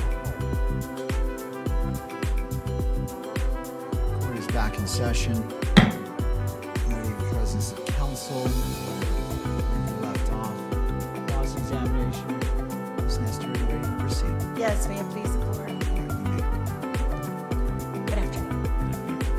I do want to circle back before I start my new section on I just want to specify two things. First of all, we talked about that you had no briefing or no materials about security on campus for this particular event. Did you ever have any operational or tactical plan that you were given for that event? Not for this event, no. Okay. And you also mentioned that you've done SWAT in the past. Yes. Were you a sniper? I worked well with them, but I was not a sniper. Okay. So when okay, just strike that. Also, we talked about the holster that was found. Are you aware if there were any other guns confiscated on the scene that day? I'm not. You don't know one way or the other? I don't know. All right, now I want to go through with you your timeline. You mentioned that you started at the Hall of Flags, right? And then you came down. It took you a minute to kind of navigate the stairs with the crowd and the chaos and everything. And then you were in the grassy area of the courtyard for a bit. Is that right? Yeah, so about 30 seconds to get down the stairs, and then I went right down to where the tent was. And that's where you found the holster. No, the holster was up higher. So I went down by the tent, so it was lower level. So as I came down towards where Charlie Kirk was shot, I went down towards the tent. That's to see what was going on down there, because I didn't know exactly what. I heard the gunshot, didn't know exactly what was going on. I'm sorry, I missed that you went down to the tent. So let me ask you about that. So what did you do when you got down to the tent? When I got down to the tent, Charlie was gone. They put him in an SUV and left. At that moment, there were still some people running around, so I decided to preserve the scene as much as I could with trying to escort people out, and that's where I went back in and started pushing people off the grass area to conserve any ammunition or any casings or anything to that effect that would be around. I wanted to make sure people were off and there was as much evidence preserved as possible. So just to be clear, by the time you got to the tent, Mr. Kirk had already been removed and taken from the scene. Is that right? Yes. Okay. So in your professional opinion, what was the perimeter of the crime scene? What do you mean by the parameter? So The perimeter, like how far did this crime scene stretch? Like where did you want people to move off of? Oh, well, at first I wanted them all off the grass because, like I said, I thought we had a suspect in custody, so to me it would be a close encounter, so I was trying to push everybody off the grass in case there were shell casings or to that effect that I got on the grass. So after I pushed them off to that part and getting up to the top where I saw that empty holster, when I saw that empty holster is when things started slowing down for me a little bit. All the chaos and stuff that's when I realized that it was a rifle shot, not a handgun shot. Okay. And that's when you saw the low-C building and it occurred to you should go check it out. Yes, it was right in my line of sight. And correct me if I'm wrong, but the whole time that this is going on, you had an active body camera on your, I guess your collar, is that right? I was right here on my Your chest, yes. Okay, and it was on. Yes. And it appears to me from reviewing your body camera that there was another individual who was with you that went to the low-C building who was in civilian clothing but appeared to have a gun. Who was that? I don't know who he was exactly. He had a badge on, and I had somebody with me to back me up as I ran up the stairs to make sure I had somebody with me. So you don't know what agency he's from or where he's from? No. And it looked like he had a pistol. Yes. Is that right? A handgun, yes. Or a handgun. Yeah. And so the two of you go to the low-C building. Yes.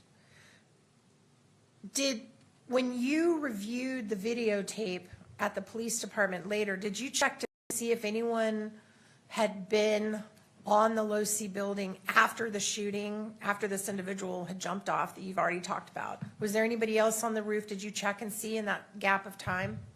In that gap of time, no. So once I put up the barrier, I only walked up to about that point, then I went down and reviewed the video from that moment on. So are you able to say for one way or the other if anyone else had been on that roof in between when the person jumped off the building and when you came on the roof? Are you able to say one way or the other? There was people up there looking for an individual that ran that way, because when I first got told the individual ran heading north, that we didn't know where the shooter was, so we started climbing up and looking, clearing the building. And then it wasn't until I went to the PD and actually saw him jump off of the building that I knew he was off the building. Let me rephrase that, because I think I either asked it badly or you misunderstood me. So let me go back again. So from the time that the individual that you spotted on the video jumped off the roof, right? The individual that you thought was in the prone position. Okay. Between that and when you got on the roof, did you ever check to see if anybody else had been on the roof in that period of time? Yeah, and I didn't see anybody. So you I did didn't watch? notice anybody. Yeah. You didn't, did you look on the video to see that entire, okay, that's what I'm asking. So you did not review the video to see if there was someone between you, that individual jumping off and you coming on, if anybody had been on or disturbed No. that scene in any way? Okay. But once you put the tape up, then we're confident from that point on the scene was preserved, right? By the way, where did you get that tape? Officers responded on the scene that he was down on the bottom and threw it up to me, so Okay. So you didn't have it on you? no, And you didn't leave the scene to go get it? no, Someone threw it up? yes. Great.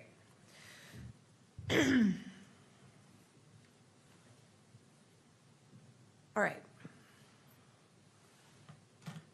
While you were on the roof, did you encounter any spent casings? As a matter of fact, no, that's why when I saw the prone position where a person would be laying down as a sniper, being around guns and snipers all the time, I was looking for a spent shell casing. I couldn't see one. I was looking over the edge, looking all over the place, making sure the gravel wasn't disturbed, and I couldn't find a shell casing at that moment. And that would be, the reason you would be looking for that was because some types of guns, when they shoot, eject a casing automatically, right? Some Yes. do, some don't. Yes, All right. And then you also didn't find any unshot bullets? no, Okay. Are you aware of there being a bullet found on another roof? I'm not aware. Vicinity? Were you aware of another bullet being found on the scene, not on the roof of the Losi building? No. All right, your body cam footage that I reviewed appears to end while you're still on the roof. Do you know why that is? I think the battery went dead. It was just right at that moment. Okay. And do you know, did you ever turn it back on that day or go get it, I don't know, what do you have to do, charge it or stick a new battery in it? I don't even know. Usually dock it, but no, I didn't go back. It was too chaotic running around. So that 27-minute and 35-second body cam that starts when you're at the Hall of Flags and ends while you're still on the roof, but haven't put the crime tape up yet, that's the only body cam you have that day? Yes. All right. You mentioned when you went to the police department, you watched the video where you saw an individual up on the roof, Yes. right? And that individual was in the vicinity where you saw the disturbance in the gravel. Yes. And when you looked at that video, were you able to identify the individual's face? I know. Were you able to identify any markings on their clothing? I know. Were you able to identify their height? No. When we looked at the picture of the, I think you called it the sniper perch, somebody use your words, it looked like there was a measuring tape laid out next to it. Were you present when they measured like the distance, like how tall that person would have been? I was not. So you don't know what that is? I don't. Were you able to tell the person's weight from the video that you saw? I can tell he wasn't heavy set. So Okay. more of a skinnier person. Could you identify what shoes they were wearing? I could not. Could you identify anything about a hat or what was on their head? At the moment, no, I couldn't. Okay. And did you see a gun in the video? I saw a long black object in the left hand as he was running across the roof. And in fact, did you describe that in your report as a bag? I don't know. I have no idea. I don't know why. All right. Let's pull that report back up, please.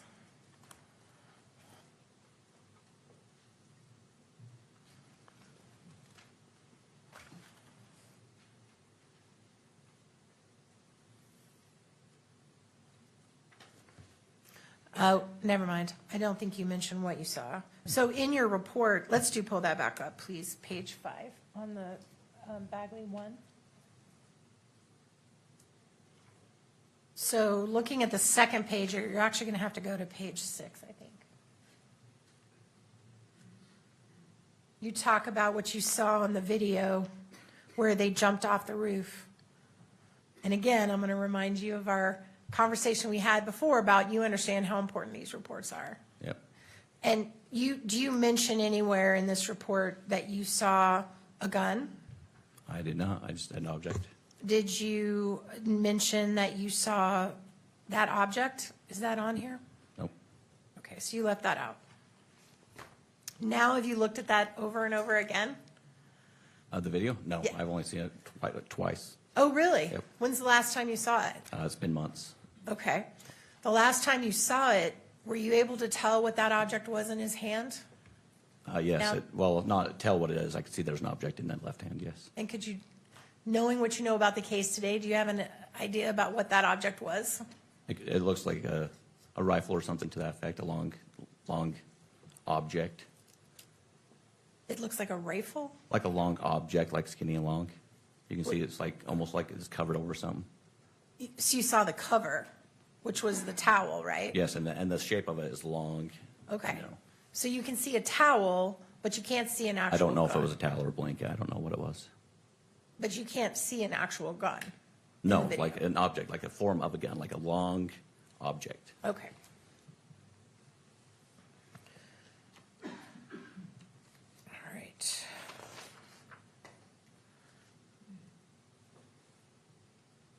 At the end of that day, what time did you leave the campus? It was probably like 9 o'clock that night, maybe, somewhere around there. And did you come back the next morning and work some more? I came back the next morning, yes. And you worked all day the next day? On and off. When you left at 9 p.m., did you or anyone else know who the shooter was on that day? I know, not that I know of. And when you came back the next morning and worked that afternoon, all that day, did you or anybody on that campus know who the shooter was? Not that I know of. Okay. So nothing that you found that day, or anyone else to your knowledge, on campus was able to identify who the shooter was? And that day, no. Right. Well, during the time I was there, no, that I knew of. I also want to talk to you about that giant picture that was showed to you. Do you know, Exhibit 35, I think. yes, it's Exhibit 35. Do you know who took that picture, where it came from? I do not. Do you know how old it is? I have no idea. Okay.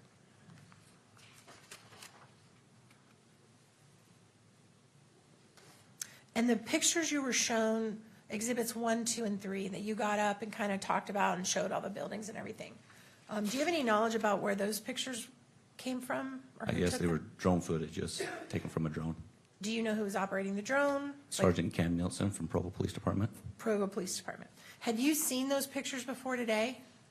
Before today, yes. When did you see them? A couple weeks ago. And that was just in preparation for testifying? Yes. Prior to that, had you ever seen those pictures?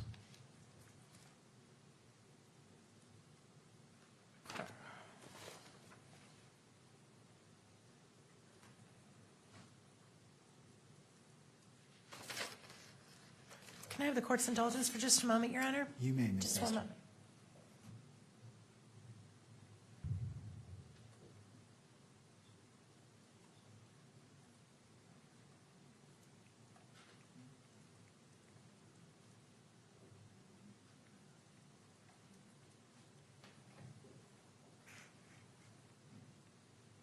One last thing I want to clarify. We heard you testify that Ms. Richards, or I don't know if she's Deputy Richards, She's a state employee for the forensic lab. so Ms. Melissa. Richards. Melissa. She is the one who took those nighttime pictures of this stuff on the roof? Yes.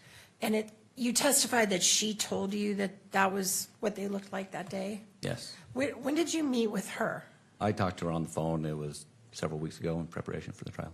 So prior to a couple weeks ago, you never discussed those pictures with Yeah, her? because I'd never seen them. Oh, so a couple weeks ago is the first time you saw them? Yeah. Right. And did you write any kind of supplement to your report, to add on to your report, other than what we've gone through today, that one report you wrote? Have you ever written another one? I have not. Okay. That's all I have. Thank you, Your Honor. I tender the witness. Thank you, Ms. Nestor. Mr. Grunander, redirect. Just one question, I believe, Judge. All right.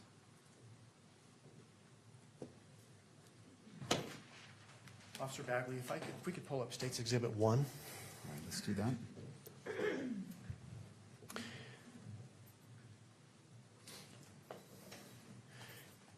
You've talked about this handgun holster that you observed Yes. on the grass in the courtyard. Yes. I'm going to ask you if you would approach the monitor when it comes up and point out as best you can where you observed that holster, okay?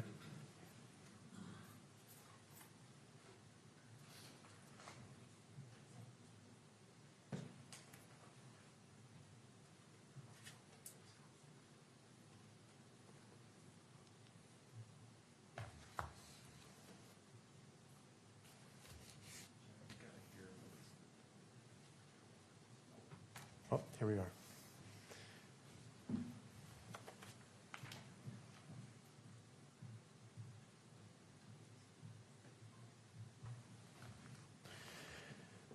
So again, the question is where was that holster lying when you observed it? So again, this is the picture of the courtyard area facing north. On the south end down here, you got different tiers of grass. On this top tier back here in this area, which is more the center, bottom left of the photo. So it's going to be, the waterfall's on the left side, so more towards the top of it. On the south side by the Fugal building, that top tier of grass is about where it was at. In the middle area of that? Yes. By the Fugal building. Okay, And that's where I could see straight up where the line of sight was. okay. Thank you. Nothing further, Judge. All right, may this witness be excused. Yes, Your Honor. Yes. Thank you. Thank you, officer.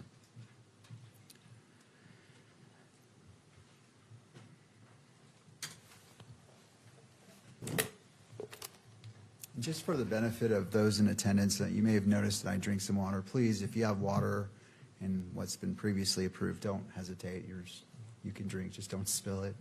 And let's go to the state. Ready to proceed with your next witness? Thank you, Judge. The state calls David Hull. All right. Would you like to come forward and be sworn in?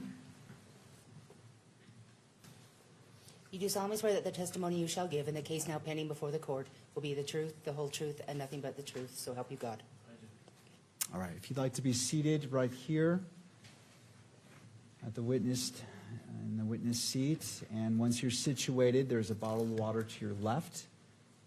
And if you wouldn't mind, after you're seated, bringing that microphone closer to you so it picks up your voice. All right, counsel?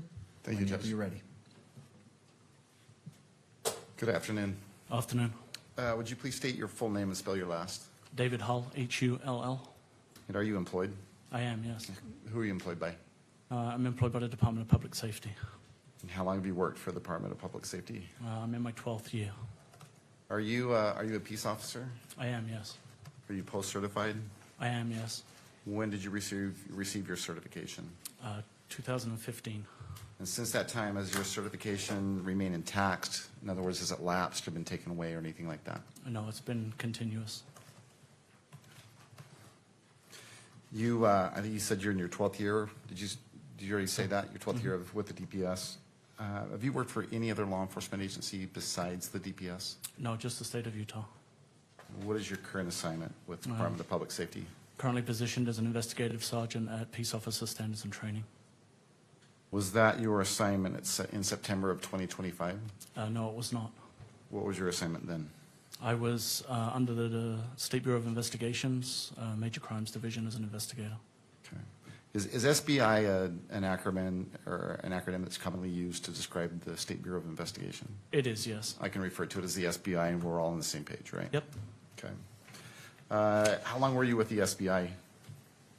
A little over 7 years. And what exactly did you do? What was your assignment with the SBI? I spent just under a year in the Alcohol Bureau and the undercover unit, and then the remainder of that time was with major crimes. Major crimes. What did that entail? Predominantly investigating crimes that are considered to be major in nature, predominantly violent crime, including homicide, sexual assault, in some cases fraud cases, kind of covered a whole gambit of things, but predominantly violent crime. And throughout your career with the DPS, have you done any training related to murder investigations specifically? Yes, I have. And could you just briefly describe what that specific training entailed? I've done internal and external courses around lead homicide investigation, officer-involved critical incidents, child deaths and unexplained deaths in children, aquatic homicide, and then just continuing investigations related to homicide itself. And throughout your career with DPS, have you either played a role in or led a homicide investigation? I have, yes. How many do you think? Either directly or indirectly, I've probably been involved in approximately 40 or so. And is that throughout the state of Utah? Yes, we assist throughout the state of Utah. Were you working September 10th of 2025? I was, yes. And did you work shifts? Did you work a certain shift that day, or how does it work at the SBI? Kind of work 24/7, 365, but predominantly Monday through Thursday, office hours. Okay. On that date, were you asked to respond to the campus of Utah Valley University? I was, yeah. I was at the office in Taylorsville, and I was asked to respond down to Utah Valley University. Okay. What did you understand was going on at UVU that day? I didn't know much. I had been told that there was some kind of an event and an individual had been shot. Did you have a name? Someone had told me that Charlie Kirk had been shot. At that point in time, were you familiar with Charlie Kirk? I was not, no. Okay. Did you end up responding? So when you found out that there was an event, that it was Charlie Kirk that had been shot, that was while you were still up in Taylorsville at your office? Yes, we hadn't been asked to respond at that point. Another agent in the office showed me a video of the shooting, and I went back to work because we hadn't been asked to respond at that point. At some point, though, were you asked to respond or directed to respond to Utah Valley? Yes, we were. We were asked to make our way down to the university to provide any kind of assistance that was needed. Okay. And do you recall who directed you to come down to Utah Valley? I believe it was Lieutenant Jensen. And is that something, responding to a scene like this, on a report like that, is that something that's done frequently within the SBI? Yeah, SBI functions as a supplementary investigative division for really anybody in the state who needs it, whether it's a smaller local agency that just needs additional resources. We often respond with the crime lab to help process crime scenes. But it would be normal for us to be called out to assist another agency. Okay, so we understand correctly, when you were first directed to come down to Utah Valley, you were just coming down to give whatever help you could provide. Correct. Okay. That eventually changed. Yes, yeah. Okay. My assumption was we were responding to assist process a crime scene, essentially. Prior to September 10th, 2025, how familiar were you with the Utah Valley University campus? Not very. I think I maybe had been there once before. How about from September 10th onward? Did you become more familiar with the campus? Became a lot more familiar with the campus, yes. And in what way or how? Both in walking the campus and looking at the incident scene, in viewing surveillance video of the campus and the surrounding areas, and just my general involvement in the investigation. I became a lot more familiar with the buildings, the amphitheater and the surrounding area, and the campus itself. All right, and we'll come back to that here in a moment. Who else responded to UVU from the SBI?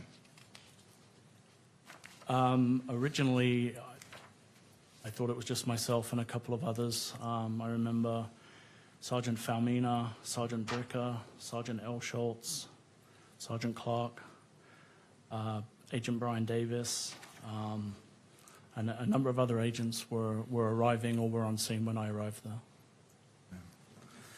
Do you recall if other law enforcement agencies responded that same day? Yes, there was a large law enforcement presence. Federal entities, I believe the FBI, the DEA, ATF, I think some U.S. Marshals. There was obviously our state presence, and then there was county and city and local agencies on scene also. So had all these folks responded by the time you got here, or had they responded prior to, or? Some could have been on scene prior to, some were arriving while I was arriving, others arrived later. I know there were several forensic units from various entities, including the State Crime Lab and other agencies. And did you interact with all these different agencies? You personally? Throughout the course of the following few days, probably the majority of them, yes. I think you related that originally the SBI was directed to come down just to see if you could help. Is that fair to say? Yeah, that was all I knew when I left the office, was that go down and see what services, what can you do to help. And I asked you earlier if that role changed, and I believe you said it did. Mm-hmm. So let's talk about that. How did your role change from what you initially came down to do to whatever it evolved into? Having been on scene for a little while, there were some conversations and discussions that took place. And I was informed by my lieutenant that myself and Agent Davis would be taking lead on the investigation on behalf of the State Bureau of Investigations. So the SBI was going to be the lead investigative agency? Correct. And you were going to be the lead case agent? Yes, sir. Along with Agent Davis. Yep. Okay. What does it mean to be the lead investigator or the lead case agent? Depends on the situation, but predominantly you're responsible for kind of directing the investigation, coordinating information that is coming in. Typically, scenes are fairly chaotic initially, so you're trying to process as much information as possible and make as much use of the available resources that you have. Kind of an organizational role would probably be a good way to describe it. Okay, so you played an active role in organizing? In coordination with the administrations of all of the agencies that were on scene, yeah, we were trying to coordinate efforts and get to pertinent information as quickly as possible. Do you recall whether assignments were made, at least with the SBI agents that responded with you? Yeah, we have a core group within major crimes that were assigned specific tasks. Okay. And do they include the agents that you mentioned just a minute ago? Yes, I believe so. So each one of those agents with the SBI were given a specific assignment? Yes, with the information we had, the agents were assigned to do specific things. And do you remember specifically what assignments were given to whom? Yes, Sergeant Falmina was asked to coordinate with the State Crime Lab and the responding crime scene techs to manage and process any identified crime scenes. Sergeant Mark Bricker was put in touch with UVU's surveillance and operations team to start working through any available footage or information that we had that had been recorded. Mm-hmm. Sergeant Clark was tasked with the area canvas around the campus area, looking for information or any available information from the immediate area around campus. Sergeant L. Schultz was working with the SIAC and other administration to try and manage the flow of information that had started to occur. Okay. You said that initially when you showed up, things were a bit chaotic. Yes. Did that have something to do with all the different agencies that had responded? Yes, and I think initially there was still some uncertainty as to whether we were working with an active shooter or an active crime scene. The campus is spread over a large area, and so getting that deemed to be safe is quite a process and involved a lot of people. Gotcha. Do you know if the campus was deemed safe eventually? Eventually, my understanding is the campus was locked down and secured, and we were able to start getting people in to start processing crime scenes and doing additional things. Okay. You said it sounds like that chaos eventually subsided, you got organized, and assignments were made. What was the first thing that you did as lead investigator? It kind of became organized chaos, but we did have a plan, and our priority was determining whether we had an ability or a way to be able to identify who had been involved in the shooting. Okay. That was our primary focus at that time. Did that include collecting information that was becoming available? Yes, we were getting a large volume of information from the general public, phone tips, people sending videos. Analysts were scrolling through social media and social sites as people were posting information onto the internet. So there was a lot of information coming in, a lot of things that needed to be processed through and worked. Okay, were videos coming in? Yes, cell phone videos were coming in. If you imagine there's 3,000 people at an event and everybody has a cell phone, there was a lot of information that people were willing to share with us. Right. Do you know whether you or someone else with the SBI collected or received a video from an Amanda Wright? Yes, yeah, I know a cell phone video was collected from Amanda Wright. Okay. And do you know or Amber who? Wright. I'm sorry? Amber Wright? Oh, I'm sorry, Amber. Well, you tell me, Amanda or Amber? Amber. Okay, I apologize for that wrong first name. Do you know who or how that video was collected? Yeah, I spoke with Miss Wright directly on the phone to arrange a time to go and collect that video. Unfortunately, she wasn't available that day, but Agent Davis was able to go meet with her directly and collect the video. Do you recall what date you actually spoke to Miss Wright? If I can refresh my recollection, Well- I specifically... Sure, let me ask you this before you do that. Yes, sir. So you have in front of you, what, your police report? I have some notes and a timeline from my Okay. investigation that was part of discovery. And referencing that timeline or those notes, will they help you recall the date that you called Miss Wright? They will, yes. Okay. Why don't you go ahead and refer to that? Don't read from it out loud. Just take a minute. Let me know when you've come across that information and once you've refreshed your memory. Your Honor, when he's done, may I take a look at the materials as well, please? You may. Ms. Wright was contacted on April 7th. Okay. Did you want? All right. Ms. Nestor, if you'd like to come forward, you may. approach, Your Honor?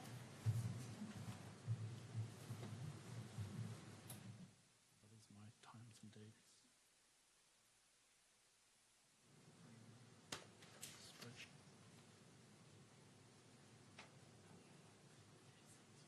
Yep.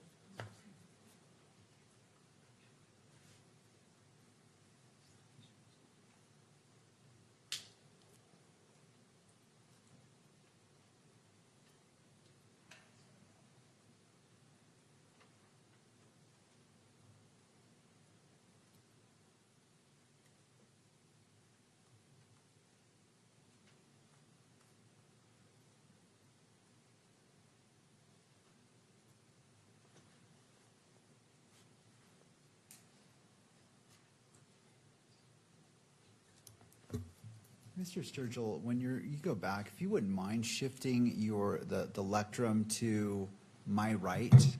You're right. Yes, it just appears when the camera's focused on you, just the way it's positioned, you're in front of the witness, and Oh. we just want to make sure that.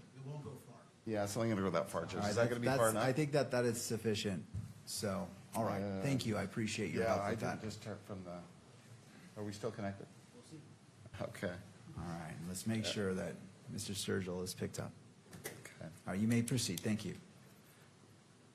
And if I could make So- if I could make a correction to that, I think Well, let me ask you this first. So he needs to ask you a question. Okay. So, Mr. Sturgill. So you've had a moment to look at your Yes, notes? sir. Did that help you remember the date that you contacted Miss Wright? it did, yes. Okay. Why don't you go ahead and tell us what date you contacted Miss Wright? I contacted her, I think it was April 6th specifically, but Agent Davis met with her on April 7th. Okay. Well, that was going to be my next question. So you actually talked to her was it on the phone? It was, yes. And did you arrange a time for either you or Agent Davis to go get the video from Miss Wright? Yes. Is that how it happened? Yes, And then you didn't go, it was Agent Davis that went? correct. Okay, gotcha. And what, if anything, has been done with that video in preparation for today? My understanding is that some edits were made by your office in order to protect some of the participants in the video. Okay. But what, let me ask you this. Did you or Agent Davis visit with Ms. Wright again? Yes, that was in April, and that was where my correction was. The video was originally provided to Agent Mortensen. Okay. So I misspoke. Okay. Let's go back and let's make sure this is very clear. Sure. Okay. So someone with the SBI collected a video Yes. from Amber Wright. Yes, Agent Mortensen contacted Ms. Wright on October 8th, and a video was provided to him electronically on October 11th. Okay. And now I'll ask the next question.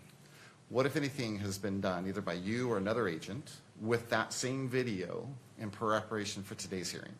We contacted Ms. Wright to arrange a meeting so that Ms. Wright could review the video and that we could verify firsthand with her that the video was what she had taken on September 10th at the event at UVU. Okay. And who had that follow-up visit with Ms. Wright? That was Agent Davis. I was not able to attend. Okay. And you know that happened because you spoke to Agent Davis? I spoke to Agent Davis, and he provided me with a written statement that Ms. Wright had completed Okay. at 11:02. Okay.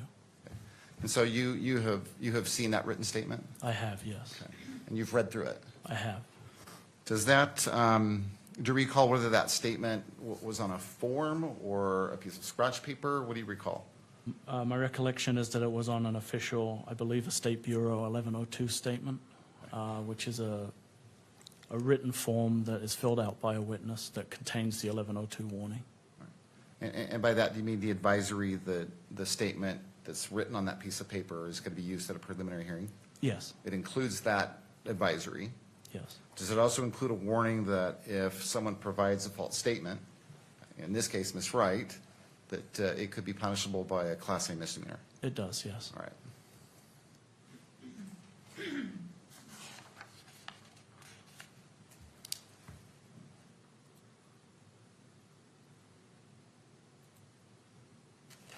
And what do you recall is the essence of that written statement from Ms. Wright? I mean, what does it basically say? Object, Your Honor. At this point, we want to assert our standing objection to the constitutionality of allowing in Ms. Wright's statement when she is not here present in court to be cross-examined. We did include those constitutional arguments in our standing objection.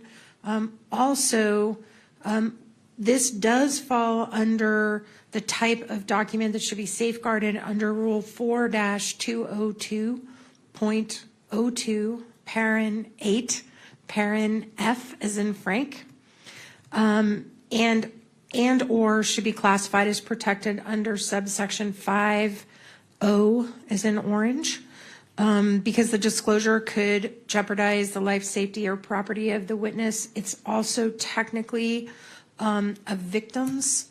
I mean, if she's present under the current theory and the information, she's technically could be classified as a victim of the event. So it also should be protected under that. So we would object to it being read in public. It would not be admissible at trial in the current format that it is due to its hearsay nature.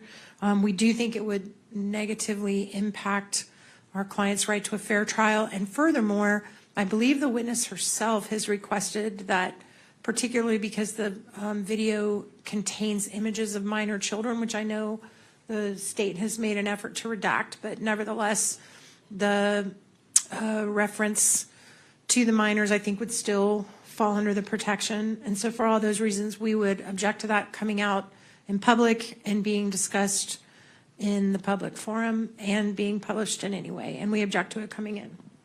All right, and so if you wouldn't mind just restating the rule that you're relying upon so I can fully look at your objection. It's the UCJA, the Utah, Code of Judicial Administration. I just blanked. The Utah Code of Judicial Administration Rule 4-202.02, parenthetical 8, parenthetical F as in Frank, and/or parenthetical 5 and parenthetical capital O. All right, thank you. I'm Yes, just sir. getting there. I want to review this before I hear from Mr. Sturgill.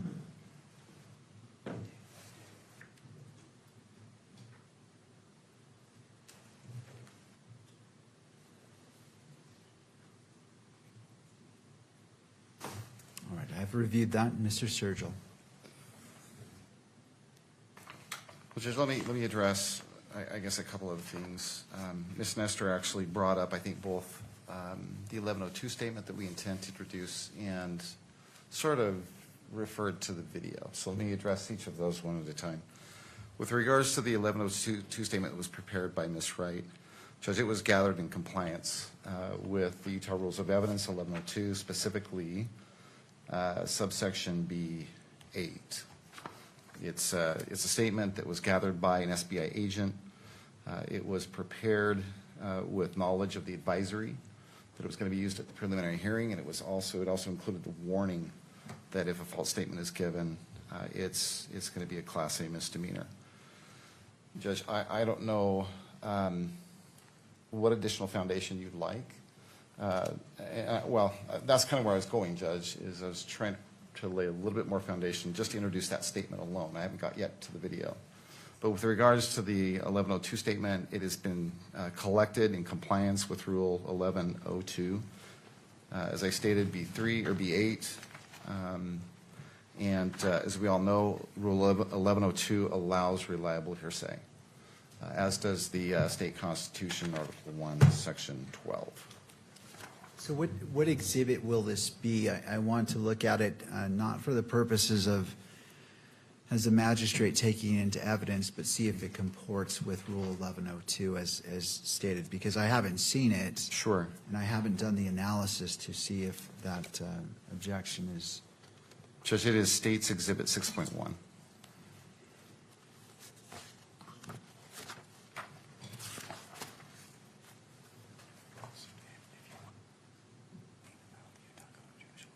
And Your Honor, just for the record, we just want to make a record too that it's difficult for the court to make a reliability finding when the individual is not here to be tested and cross-examined. And for those same reasons that we list in our standing objection, we just want to reiterate to the court that we think it really hampers you from making that reliability determination. Thank you. Anything further, Mr. Sturgill? Well, just that 1102 doesn't require that, Judge. It doesn't require that the witness be here to corroborate the statement that they've already prepared. All right.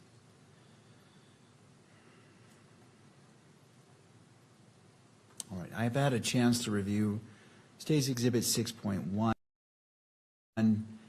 taking into note what Ms. Nestor noted, UCJA 4-202.02 and referencing the section she did. Well, and Judge, I don't mean to interrupt, but I had not yet addressed that rule. I would simply just add to that judicial rule, it has nothing to do with admissibility. It's simply publishing it. Right, and I'm sorry. So, okay, so let me just hear your full argument. Yeah, I didn't realize you wanted to hear all of it. I thought you were going to rule on the 1102, but. Well, I want to focus on the 1102. I want to keep this clean. So let's Right. focus on the 1102, Right. and we'll stop Sure. there, and I can make my ruling. And then if there's any objections, I just need to take it one step at a time to be thorough. So Sure. I'll hear all your arguments about the 1102 statement. I'll return to Ms. Nestor for any final thoughts, and then I'll make my ruling, and then we can move to the next I stage. appreciate that, Judge. And I think I think I have addressed the 1102 question. As far as admissibility under Rule 1102, I thought that's what you wanted to rule on first, and then I would address the UCJA 4-202.02. And if you want me to do that now, I can do that, and it's just simply that it has nothing to do with admissibility. It has everything to do with publishing that. And Judge, I think if you'll look at that written statement, I believe Ms. Wright's personal information, for the most part, has been redacted. Other than that, and beyond that, Judge, I'll leave it up to your discretion. Well, as it relates to, well, let me take it one at a time. Let's start with the last statement. What I have in front of me, Plaintiff's Exhibit 6.1, has her full information in here: address, phone number, social security number. Okay, Judge, I apologize for that. I thought we'd provided a redacted version of that. Yeah.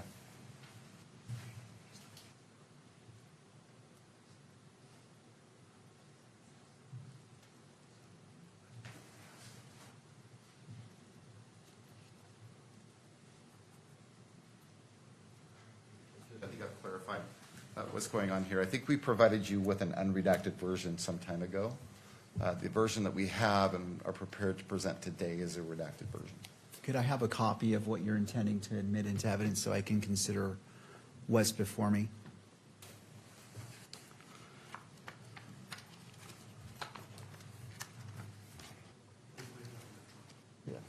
Judge, we can bring it up electronically. We don't have a hard copy of that. All right, and I want to make sure that's not coming on screen. It's just coming Yeah. on my screen to review it. All right. Okay, no, and that's fine. It's not, it's just for my, that I can look it on my screen because I'm trying to evaluate, so if you just want to put it back on my screen. All right, well, so what I'm doing is I'm looking at this, and just for clarity, moving forward, if there is a particular exhibit, I'll ask that you provide it instead of me relying upon it here, just so there's no misunderstanding, and I can see exactly what is being moved into evidence. I don't want to assume, Right. and I want to do the proper analysis. All right, so And I appreciate that, Judge, and I apologize. I understood that we were presenting redacted copies today, and Okay. I think there's No, just that's been a little fine. bit of a glitch, so I apologize for that, Judge. all right, and Ms. Nestor, I just want to make sure that you're looking at this exhibit as opposed to what I was just looking at in regards to your arguments.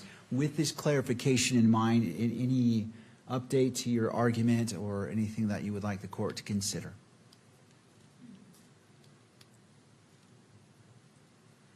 The only other issue I think that exists with this that I haven't already raised is that there's clearly two different authors in the body of the document. One wrote something on the very top line, and then it looks like Ms. Wright wrote the rest of it, Scroll down. which we don't have any indication of who wrote that top line and when they filled that in, if it was before or after she signed the document. So I have some concerns about authenticity with respect to that as well, and that's all I have. All right, and as I'm determining it, it does appear that the writing is different. Did you want to lay additional foundation, Mr. Sturgill, Certainly, or Judge. provide information for the I'd court? be happy to do that. Do you have in front of you State's Exhibit 6.1? I do, yes. Okay. You've heard the discussion that just took place. It appears as if there's two different styles of writing on that form. Yes. Okay. I imagine that you have the writing that includes the personal information for Ms. Wright, and then directly below that, I think there's a line there that appears to be arguably writing prepared by someone else. Is that in fact accurate, that that is a different That's correct. author of that writing? What do you know about that writing on that first line just below statement of incident? Because we were asking Ms. Wright to verify a specific video, the file name for that video was written on the statement in her presence. And then that video with that file name was then shown to Ms. Wright to verify that it was, in fact, the video that she had provided to us. Okay. And so was it you or SBI agent Davis that prepared that? Based on the writing, it appears to be Agent Davis's writing, but it's not my writing. All right. But that is the routine, or is that kind of how you commonly do this? In this case, because we were specifically asking them to verify a specific digital file that had a specific digital name, and we didn't want there to be any errors in how that name was presented, we wrote the file name on the document for the individuals. Okay. All right. Anything further, Ms. Nestor, with that additional information before the court makes its ruling? Your Honor. All right, thank you. And could you leave that on the screen for me, please? I appreciate that. And scroll down to the bottom. I just want to review it one last time. All right. And I believe this is Exhibit 6.1, is that correct, Mr. It is, Sturgill? Judge. And Right, I would move to admit 6.1. Thank you. So considering the arguments made by Ms. Nestor and Mr. Sturgill, I rely upon Rule 1102 as well as the Utah Constitutional Article 1, Section 12, as I previously mentioned, that final paragraph. It states, nothing in this Constitution shall preclude the use of reliable hearsay as defined by statute or rule in whole or in part at any preliminary examination to determine probable cause or at any pretrial proceeding with respect to release of the defendant if appropriate discovery is allowed as defined by statute or rule. I have examined this and the clarification was made. The previous version of this would fall afoul of having identifiable personal information of Ms. Wright, and so that was removed, and this one with the redacted portion of the identifiable information, personal information for Ms. Wright is before me, and based off that, State's Exhibit 6.1 with redactions is admitted into evidence and may be published. Thank you, Judge.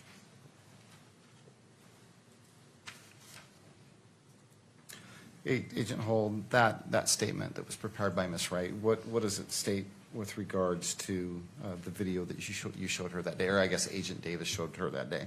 It states that she's confirmed that she did review the video and that it was a true reflection of the video that she took on September 10th, 2025. And did she identify who's in that video in her statement?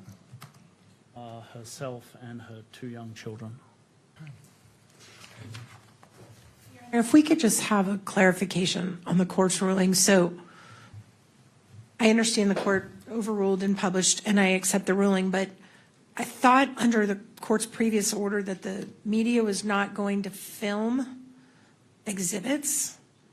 And they are filming the ones that are on that screen. So I guess I just need to clarify that, Your Honor. I'm sorry. No, and I appreciate the clarification. It's important. What my ruling when we came back from break was if you're objecting specifically to the exhibit and then to the exhibit being published in the courtroom and then the exhibit being published which can be captured by media, if that's not specifically addressed, I am going to allow it. So I didn't hear a specific objection to that. So I appreciate you bringing that up, but that's how I'm looking at every single objection, just for clarity of the record. Thank you, Your Honor. So just to make sure I correct the record, we are objecting to the publication of this under the UCGAA rules for the reasons I said, but I respect that you've ruled on that. And in the future, I guess we'll just make particularly clear we're objecting to publication because I do think anything that's getting on that screen is getting filmed.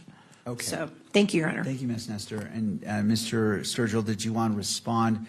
I mean, it's the genie's a little bit out of the bottle on this particular issue, but any record you wish to make. Judge, we're simply going to seek to admit each one of these exhibits, and then we're going to leave it up to Your Honor's discretion whether to publish them beyond, well, to what extent you want to publish them. All right. Well, I would prefer argument on this issue from both sides. I don't. This is the burden of the state, so I don't want to exceed my lane by just assuming. So I'll leave it to you to make the argument what you're requesting.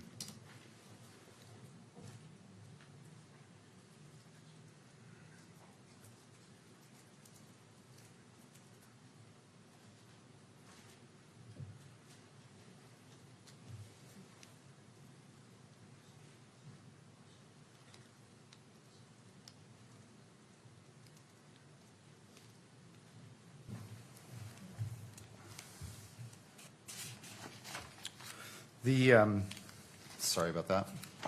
So before you're moving on, Mr. Sturgill, as it relates to yes. this, I want to put this to bed and then we can move on. Were you requesting for it to be published on so the three? You moved it into evidence, which I approved. It is moved into evidence, but I didn't hear anything in regards to publishing to the courtroom, and then lastly publishing, which it would be captured by the camera in the background in the back. Judge, we believe these are public documents, and so we would ask that they be published both to the audience and to the public at large. All right. Well, given that we've gone past the gate on this one, it's been published. Right. But I think we're all on the same page in regards to how objections may be made and how the court is going to consider it, so we can move forward.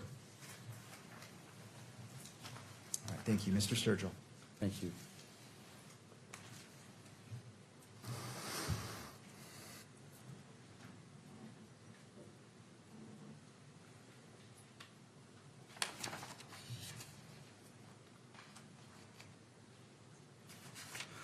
Have you personally watched Ms. Wright's video?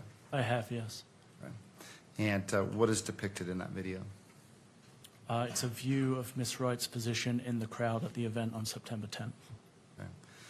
And absent the written statement from Ms. Wright, can you at least recognize the location that's displayed or depicted in this particular video? Yes, it's the amphitheater at the Utah Valley University where Mr. Kirk was doing his event. Okay. On your screen, Exhibit 6.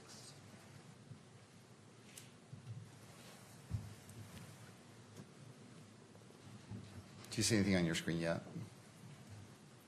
Just the very beginning. It's there now. It's there now. Do you recognize what's depicted on your screen right now? I do, yes. And what is that? In the background is the Hall of Flags, and then you have the gazebo under which Mr. Kirk was presenting his event from, and then the crowd between where Ms. Wright was and the stage. Okay. But do you recognize what this is the beginning of? Yes, this is the beginning of Ms. Wright's video. Okay. Judge, the state would move to admit what's been marked State's Exhibit 6.1. Oh, I'm sorry, 6. I apologize. And to what level?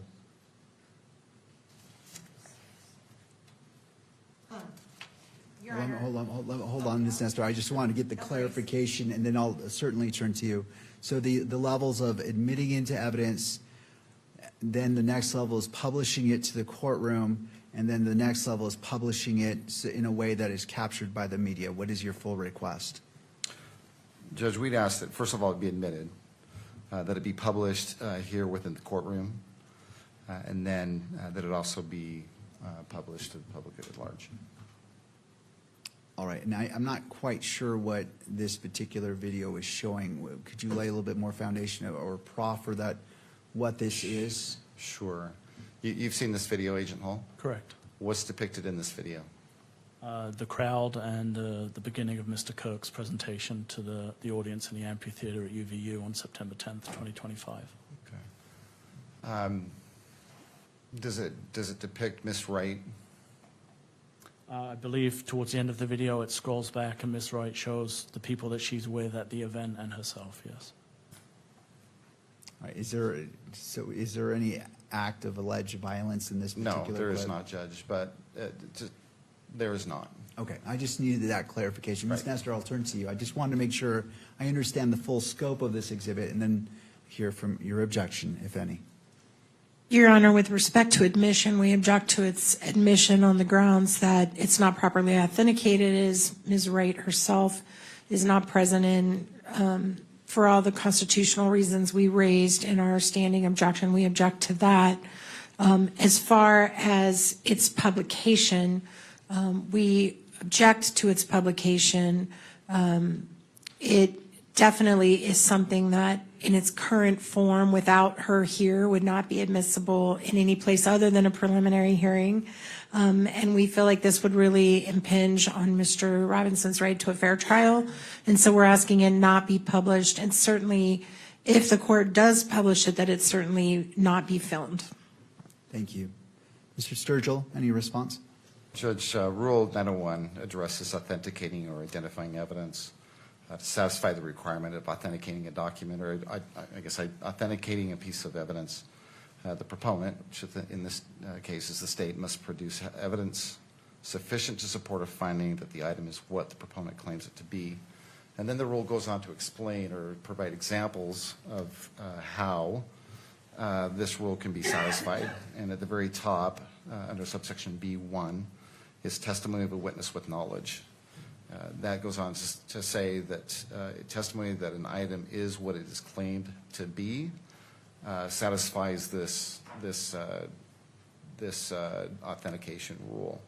Judge, you have an 1102 statement prepared by the person who actually caught these images on her camera or on her phone. And so, Judge, I think that alone sufficiently authenticates the document. And then even further than that, you have Agent Hull, who has reviewed the video himself and authenticates it, at least with regards to location. Thank you. As it relates to admissibility of this exhibit, I believe this is State's Exhibit 6, is that? It is, Judge. All right. Your Honor, I'm sorry to interrupt. Can I add one more thing just for the record? For purposes of publication question, under UCJA 4-202.02, parent 4, parent R is in Richard, photograph, film, or video of a crime victim are designated as private court records. And I do think that based on what the state has previously referenced, they are perceiving that everyone in the audience is a potential victim, and so we think it shouldn't be published under that rule. Thank you. Mr. Sturgill, on that final point. Judge, I appreciate that argument from Ms. Nestor. And we don't necessarily disagree, but to that end, to protect who we believe is a victims in this video, I believe their faces have been blurred out. Oh, I see. Ms. Nestor, have you? I think it's only the minor children whose faces are blurred out, not Ms. Wright, if I'm not mistaken, unless it's been subsequently altered. My recollection is they've all been blurred out. All right. I need to view this again. So let's just put it on my monitor. Again, I'm just trying to make sure that in order for make a ruling on this, I need to view it. So let's put it on my monitor, play it without any sound. Okay, my understanding is the prosecution has control of this exhibit. So what I'm asking is that the sound be turned off, if there is any, and just go ahead and play it. And it's only on, well, it's on all the parties' monitors, because I want you all to view it, because that can go directly to, as you've mentioned, Ms. Nestor, whether it's possibly admissible. So let's go ahead and play that.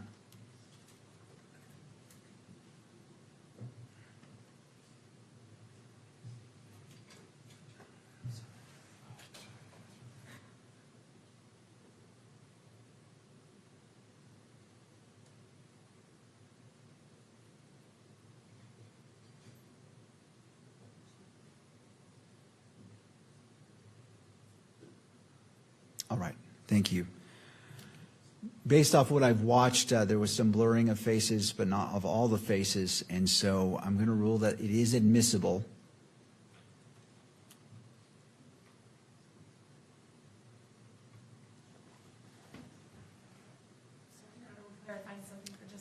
Sure, I'll wait until all parties are ready to proceed.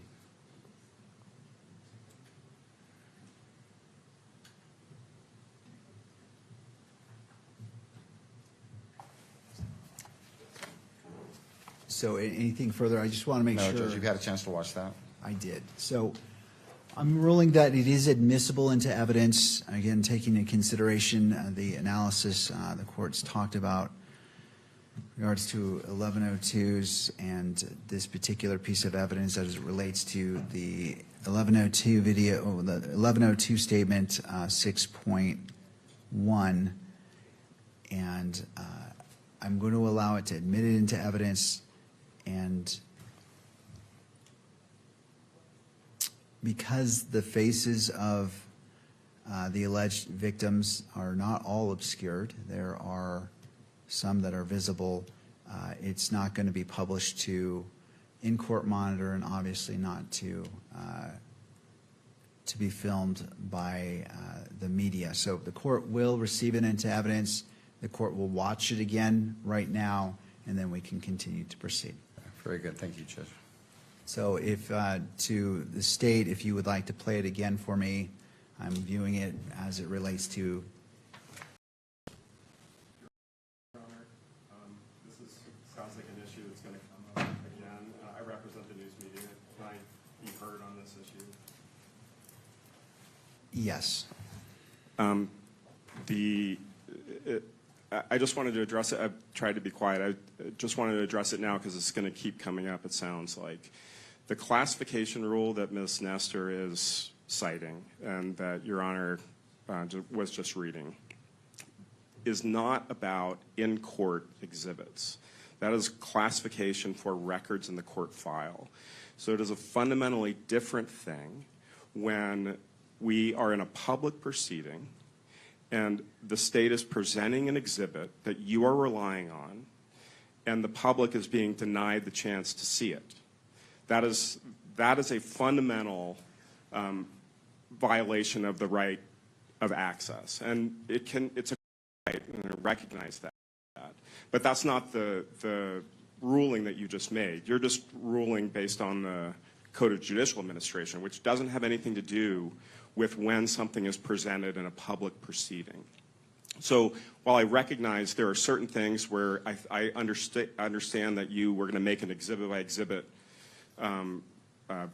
evaluation based on certain exhibits that may, be somewhat, may cross the heavy threshold of being so prejudicial that they cannot be shown in public. That is not this. And so I just wanted to make clear that the things that are in Rule 202 are not, when it is presented in open court as an exhibit for you to rely on, the public is entitled to see what you're seeing so that they can understand what your decision-making process is. And so this one, it doesn't sound like, this sounds pretty anodyne to me. It's not even depicting the shooting. I just wanted to clarify that the classification issue about when, we're filing things with the court and we say like this, maybe we file a motion to classify. That's not the decision that you're making today. The decision you're making today is the state is presenting something to you. You're watching it.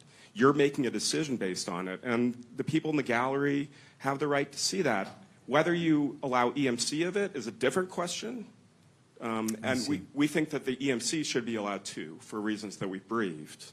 But I do think that it at least should be published to the courtroom. Thank you. Thank you, Your Honor. To the parties, do you wish to respond? State is not. We'll submit it.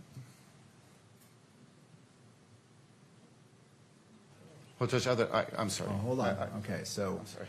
we'll go to Ms. Nestor first ahead. and then to the state. No, Your Honor, thank you. Mr. Sturgill. The only other additional observation I'd make is with regards to this video and this video only, the state doesn't believe that the defense really has standing to make an argument on behalf of the victims in this case. All right. All right, based off of what's been presented in recognizing the argument from the media, I see the differentiation and how they are differentiating the rule that was cited versus what was presented. So I'm going to go ahead and rule that this may be played in the courtroom but not be captured on video. So to the camera operator, I just want to make sure that it's going to be playing on that, but I don't want it captured. I appreciate the patience of the parties as we were going through the many layers that need to be addressed on exhibits such as these. So we'll go ahead and once that's ready to be played, let's go ahead and do that.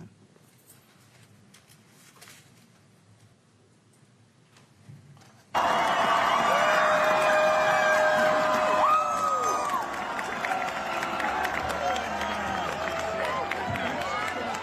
a lot of people, Utah, I'll tell you what.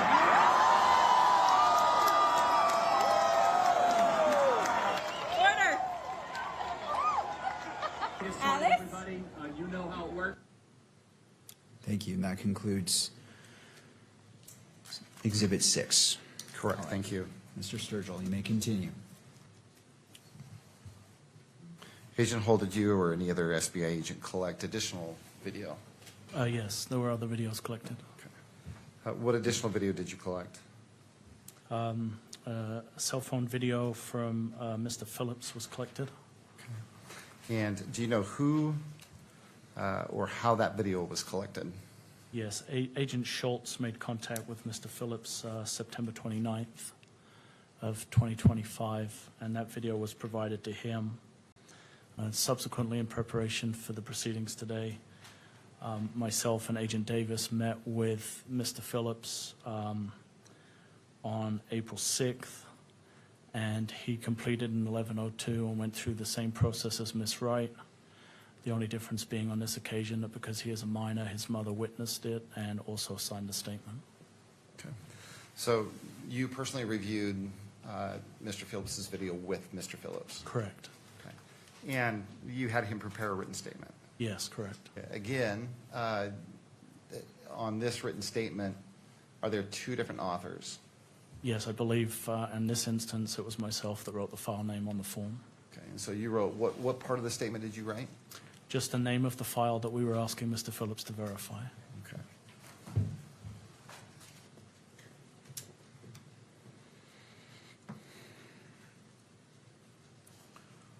I'm going to have exhibited on your screen what's been marked States Exhibit 7.1. And this should just be for Agent Hall. That's on my screen. Is it on your screen? Do you recognize what that is? I do, yes. What is that? The State Bureau of Investigation 1102 form completed by Mr. Phillips. Okay. And did you gather that from Mr. Phillips? I did, yes. And again, does this statement include the advisory that is going to be used in lieu of his testimony at prelim? It does. And does it also include a warning that if he makes the author makes a false statement, that it could be punishable by being charged with a Class A misdemeanor? It does, yes. Okay. Anything about this exhibit look different than the day you collected it?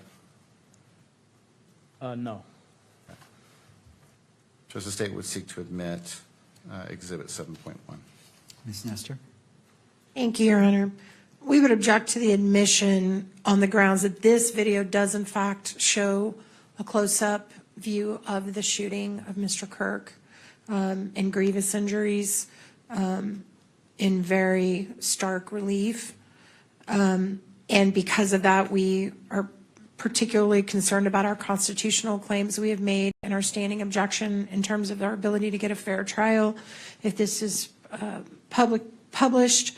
And I think, again, we have the same issue with the court, being in a position where you're having to make a reliability determination without the opportunity for this individual to be cross-examined. Also, I do think the fact this is a minor that completed this form does make it protected. He's also potentially a victim under the same theory that has been stated for Ms. Wright, and under the UCJA acts for the same reason, the UCJA rules for the same reason, these should be protected private court records, and private means it shouldn't be played to court and it shouldn't be played to the public through the media.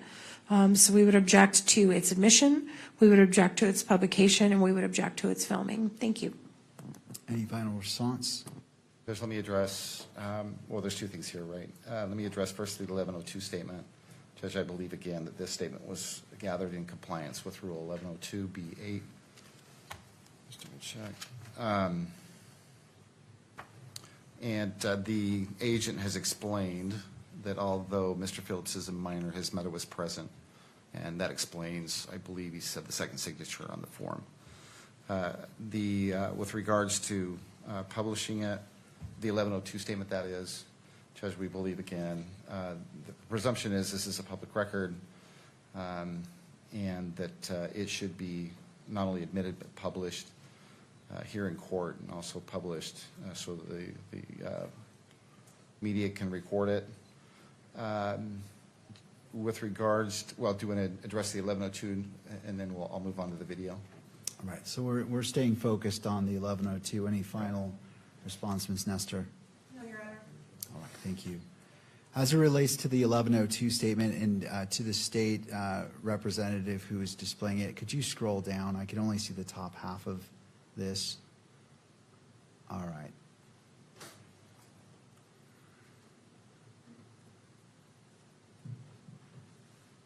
And just go to the very bottom so I can look at the totality of it. This is 7.1. All right, based off what's before me on the State's Exhibit 7.1, I find that it is admissible under Rule 1102 and to the Utah Constitution, Article 1, Section 12, to that paragraph I have referred to previously, and so it is admitted into evidence. And Mr. Sturgill, remind me, were you requesting for it to be displayed? I'm, again, focusing on 7.1. Right. In On court. 7.1, Judge, with regards to the video, we believe it's admissible. It's been authenticated properly. Hold on. I'm not talking about the video. I'm talking about Right. 7.1, Oh. publishing it in the courtroom versus publishing it on to be captured by the media. Because we think that the presumption is that it is a court record. We believe that in its redacted form. We believe it should be published in all three areas. All right, Ms. Nestor, any final thoughts? No, Your Honor. All right. We're going to go ahead and grant the publishing of Plaintiff's Exhibit 7.1 in court, and that the media may capture that. Let's go ahead and do so.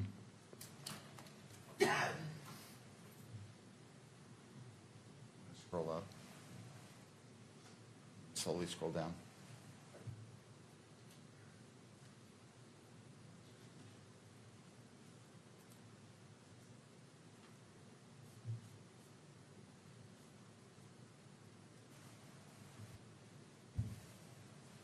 All right. You may proceed. Judge, did you admit Exhibit 7.1? It is admitted into evidence and it was All published. right. Have you personally watched Mr. Phillips's video? I have, yes. Okay. And what does it depict?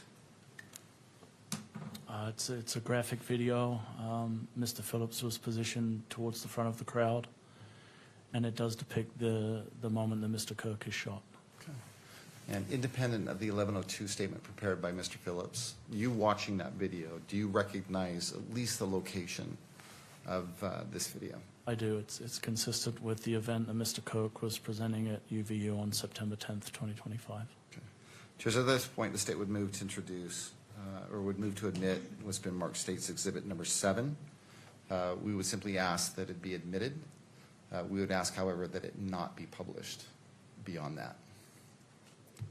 Ms. Nestor. Due to the graphic nature and the sensitive nature of the video. All right.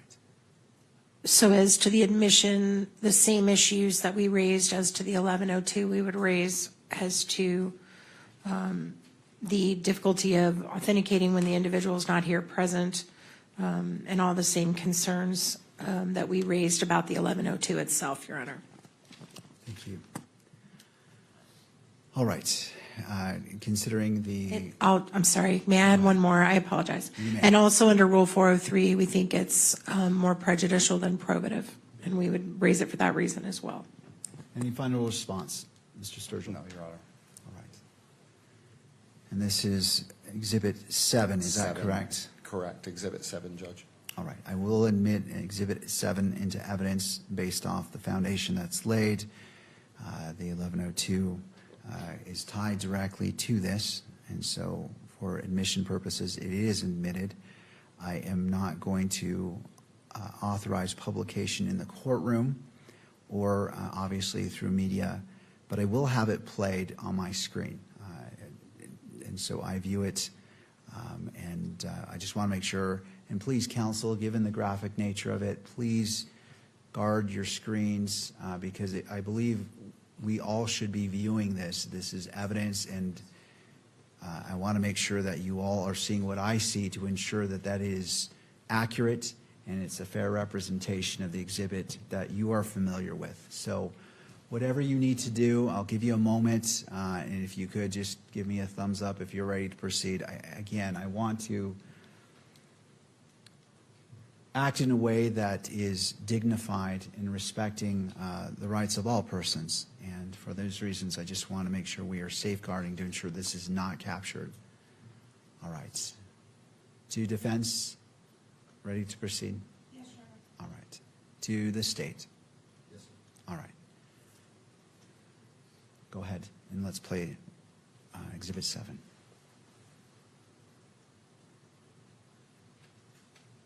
Is there sound? There is, Judge. All right, let's make sure that, thank you.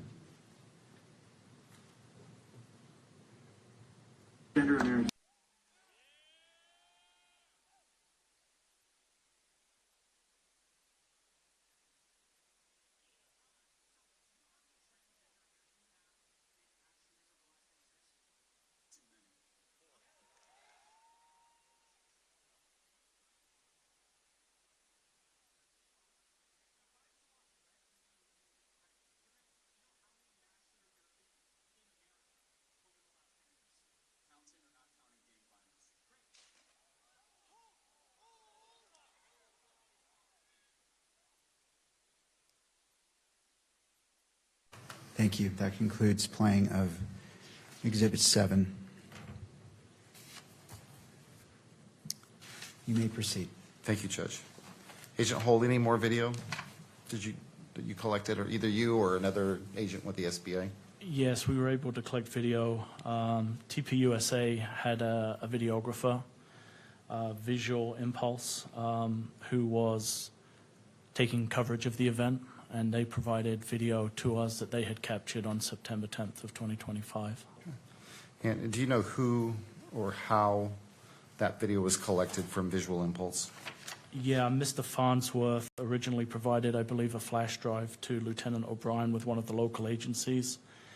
And a short time after that, on September 10th, he provided downloadable versions, electronic versions to Agent Mortensen.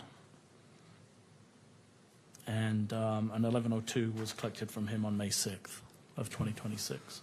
So an 1102 was prepared by someone with Visual Impulse? Yes, Terrell Farnsworth was the individual that prepared it, and in preparation for this, I spoke to him personally regarding that statement. And do you know what his association is with Visual Impulse? I believe he's the owner-operator or the director of the company. And then who collected that 1102 statement from Mr. Farnsworth? It was Agent Mortensen who collected it. Okay, and you know that because Agent Mortensen told you, or? He provided it to me, and then, as I mentioned, I subsequently spoke to Terrell Farnsworth personally regarding his statement. Okay.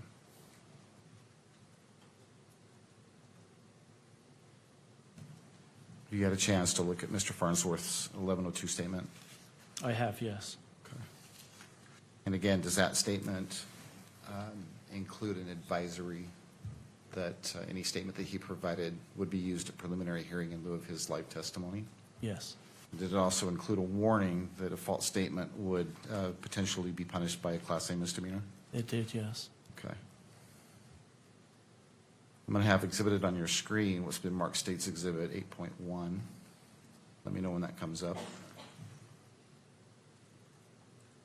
That's come up.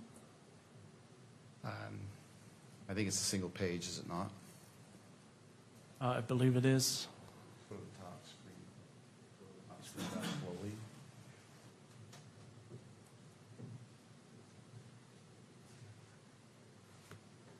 Can you see that, Agent Hall? Yes.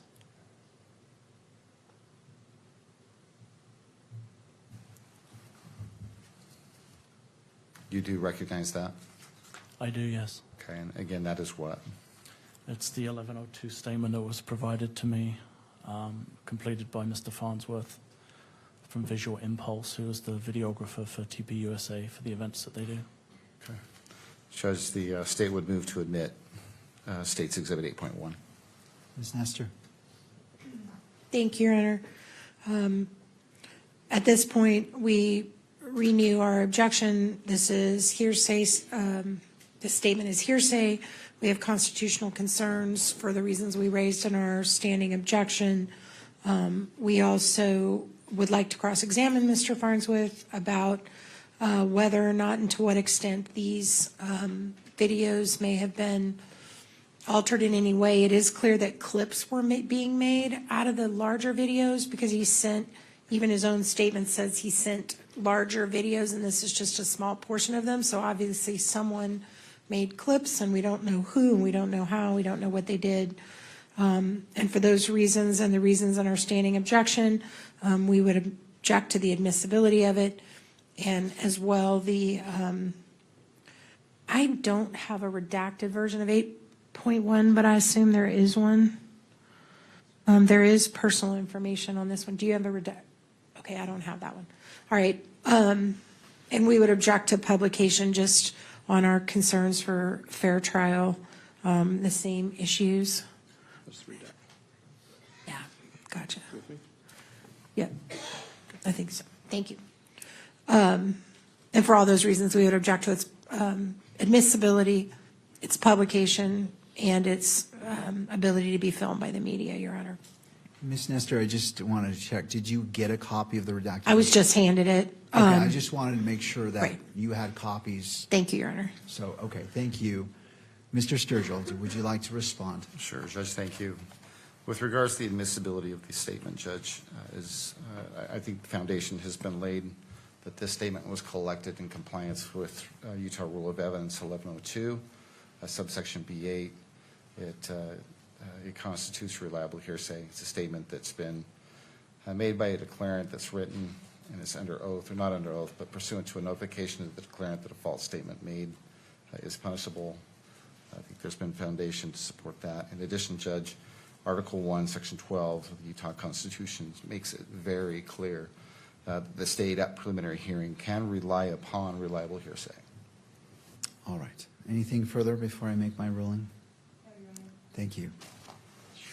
All right, applying the same analysis from the previous exhibits as it relates to the written statement under Rule 1102, and also under the Utah Constitution, Article 1, Section 12, in that last paragraph, I will overrule the objection and admit State's Exhibit 8.1. Let me hold off on that final phrase. If you could scroll down to the state representative and just stop right there. Thank you. I just want to make sure I fully review it before I make that ruling.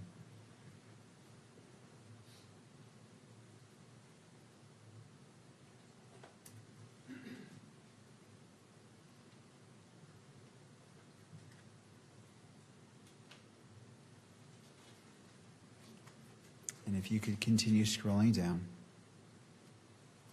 And just go ahead and scroll down to the end. I don't believe there's anything else, but I want to make sure. Thank you. So I do rule that, overrule the objection, and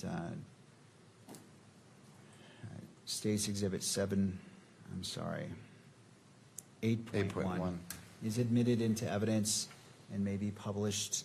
Well, Judge, let me speak with regards to that. With regards to the 1102 statement prepared by Mr. Farnsworth in its redacted form, we believe that the presumption is this is a public record and that it should be published both here in court and made available to the public by virtue of the camera. Ms. Nestor. I just stand on the objection I made before, Your Honor. Thank you. All right. Looking at the same analysis, it is admissible under Rule 1102 as well as Article 1, Section 12 of the Utah Constitution. And being that the person's identifying information is redacted and not viewable, I'm going to overrule the objection, the standing objection, and have it published both in court and may be published by the media. So let's just get it situated. And what I'll have you do to the representative of the state, pause on this screen and then in 10 seconds scroll down to the full text portion, and then 10 seconds later just slowly scroll to the remainder of the document. Thank you.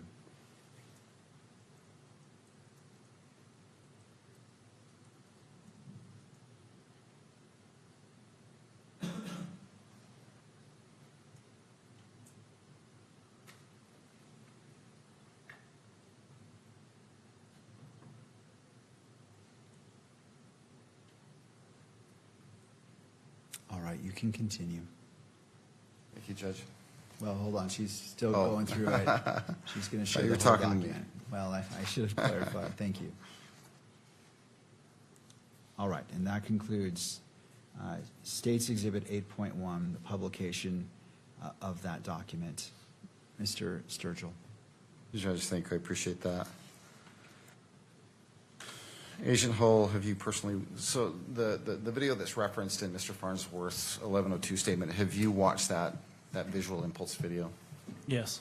And what is depicted in that video? It's a view from the cameras that Visual Impulse had established at the event, actually looking out from the stage into the crowd. It too is graphic in nature and shows the moment that Mr. Kirk is shot. Okay. Does it also show Mr. Kirk throwing hats out into the crowd? Do you recall? If my recollection serves, Mr. Kirk used to do that at the beginning of his events, and I believe the video does show him engaging with the crowd prior to becoming seated on the stage. Okay. Judge, at this point, the state would seek to admit what's been marked State's Exhibit 8. With regards to publication, Judge, it's our position that it not be published here in the courtroom and that it not be published so that the cameras can display it. Thank you, Mr. Sturgill. Turning to Ms. Nestor.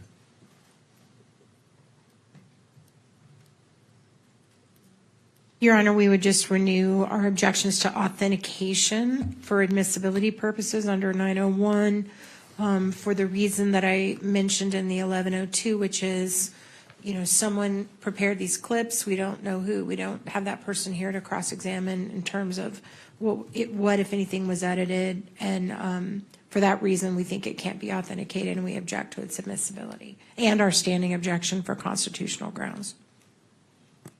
Thank you. Just one moment here.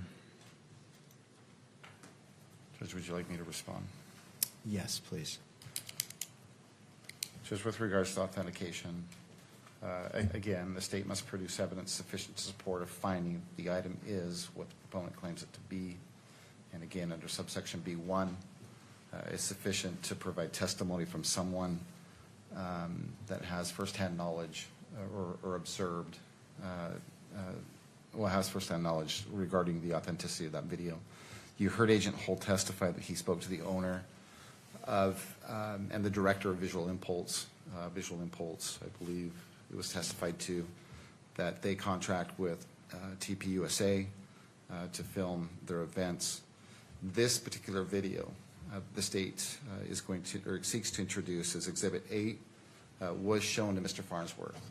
And that is the video that Mr. Farnsworth authenticates and says that this is video that was captured by Visual Impulse cameras. And so with regards to authentication, I think the state has sufficiently provided the court with evidence to authenticate it. And this is State's Exhibit 8. All right. I'm going to overrule the objection and admit State's Exhibit 8 as it relates to publication, citing to Article 1, Section 28, 1A, that this is Declaration of Rights of Crime Victims, and it states to be treated with fairness, respect, and dignity. And to those 2 points of respect and dignity, the court is not publishing this in the courtroom, nor is it being published, obviously, online. But the court will watch it in court. And again, to the parties, if you could protect your screens however you choose to, and then I'll check to see when we're ready, and then we'll have it played. So turning to defense, is more time needed to? Okay, thank you. Turning to the state, to your screens. All right, I see a head nod, yes. And let's go ahead and play this video only on the monitors, and if there's sound associated with it, the sound to be played as well. And you may proceed.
And that concludes State's Exhibit 8. Mr. Sturgill, you may proceed. Thank you, Judge. Is there any additional video that was collected by either you or another member of the SBA? Yes, the campus itself, UVU, is very well equipped with cameras throughout, and they were willing to work with us to provide video from those cameras, and so that was collected as part of the investigation also. With regards to the UVU surveillance video, do you know if video was collected from there behind where Mr. Kirk was seated at the time that he was shot? Yes, I'm aware that under the Hall of Flags there is I'll refer to it as a breezeway, but a way for people to move from one side into the amphitheater walking underneath the Hall of Flags, and I know there was a camera situated in that location. Okay. And do you know, with regards to that camera view, well, let me ask you this. So that particular camera view, there was surveillance that was provided to you or another agent from UVU? Correct. Okay. And do you recall who provided that video to you initially and who collected it? Initially, I don't know specifically for that video, but I know that whole process was overseen by Mr. Olson, who's responsible for that system. Okay. Do you have a first name for Mr. Olson? Curtis Olson. I'm sorry? Curtis Olson. Okay. And do you know what Mr. Olson or Curtis Olson's position is at UVU? I believe he's a director. Right. Is it his job to basically gather and forward any video that's captured by UVU? He has a long title, but I think it's Director of Infrastructure, but he is responsible for that system. Okay. With regards to this particular video, the video from underneath the Hall of Flags, what, if anything, have you done with that video in preparation for today's hearing? I went specifically to meet Mr. Olson, have him review the video that we had, and again, like with the others, I had him complete an 1102 statement for us describing his role and verifying the videos.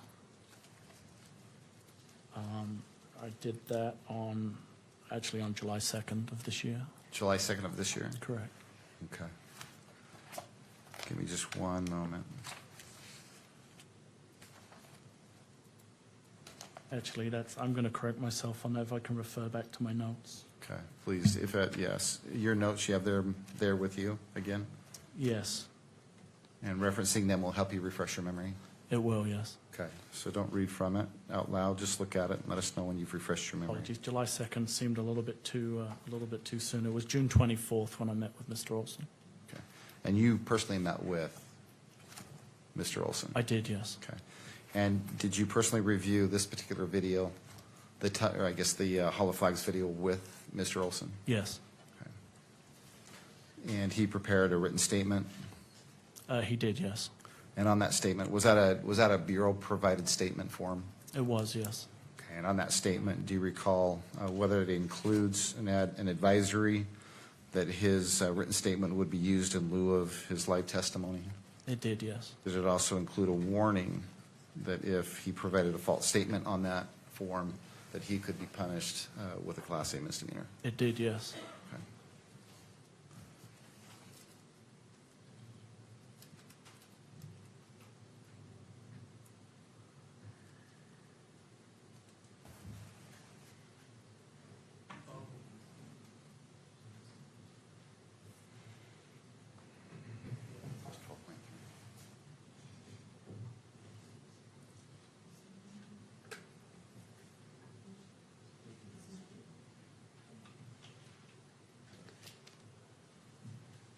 Is there something displayed on your screen right now?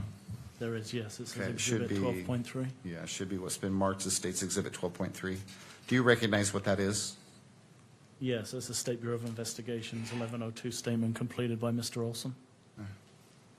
Does it appear to be in the same condition as when you collected it? It does, yes. As the state would seek to admit what's been marked State's Exhibit 12.3. Ms. Nestor. Thank you, Your Honor. We would again renew our concern about hearsay and our constitutional concerns about that raised in our standing objection. Also, the concern is that the individual basically states they verified the recordings, but doesn't say how, doesn't say whether they viewed it, doesn't say whether someone else viewed it and told them, whether someone else viewed it and told someone else who told someone else who told them. There's just no explanation, and we don't think it's sufficient to meet your reliability analysis, and we object to admission, and we also object to publication. This is for all the same reasons, Your Honor. To the state. Judge, again, the state's position is that this written statement was collected in compliance with Rule 1102, subsection B8. It is a statement collected with both the advisory and the admonition. From what we've heard from Sergeant Hull, this individual, Curtis Olson, is the person it's his job, basically, to handle this type of information and turn it over to law enforcement. All right, I'll have, if the state representative can scroll through so I can review it in its entirety and just stop when the majority of that handwritten statement's visible. Thank you. Let me review that.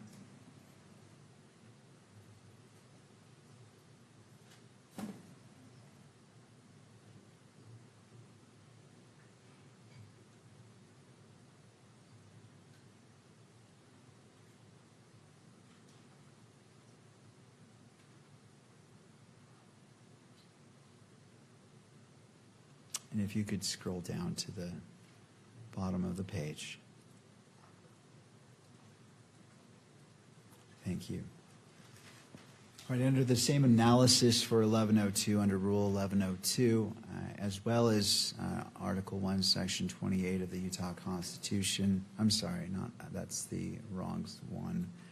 Under Article 1, Section 12 of the Utah Constitution, that final paragraph, the court overrules the objection and admits State's Exhibit 12.3 as it relates to publication. Mr. Sturgill. Judge, with regards to publication, and this particular exhibit, it's the state's position that the presumption is that it's a public record, and we would ask that it be published both here in the courtroom and that the cameras be allowed to capture it and publish it as well. All right, Ms. Nestor. Nothing additional, Your Honor. All right, I note the standing objection from defense, and given the in the court's previous analysis for other 1102s, the court is going to publish it both in the courtroom and so it can be captured by the media. What we'll do is the same thing. We'll start at the top, pause for 10 seconds, and go to this middle section, and we'll pause about 20 seconds because there is a little bit, it is more dense, and then we'll scroll down to the very bottom for about 10 seconds, and then that will conclude that. So it's now on screen, and let's go from there.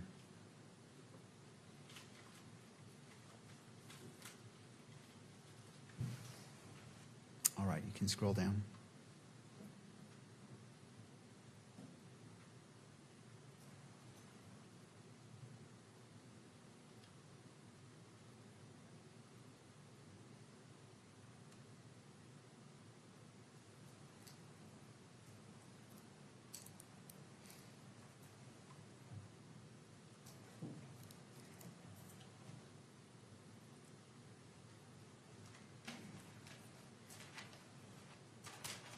Okay, if you'd like to scroll to the very bottom.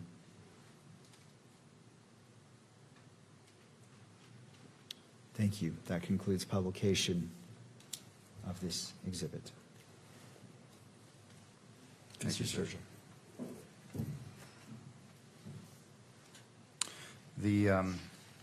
Well, in Mr. Olson's 1102 statement, he references more than one video, does he not? He does, yes. Okay.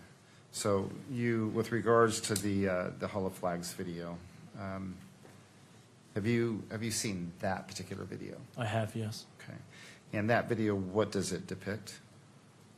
It's a view kind of looking what would be east, under the breezeway towards the back of the stage where Mr. Kirk was situated. It shows some movement behind the stage area, and I believe through the gaps you can see some of the crowd in the amphitheater. I've I think I've neglected to do this twice before, so I'm going to do it right this time. Would you please bring up Exhibit 9 without pushing play? Tell me when you see something on your screen. It's on my screen. Okay. Do you recognize what's depicted in that still image? I do, yes. What is that? It's the area underneath the Hall of Flags that I referred to as the breezeway. Okay. And is this the beginning of the video that Mr. It is, yes. Okay, that Mr. Olson provided you? Yes, yes.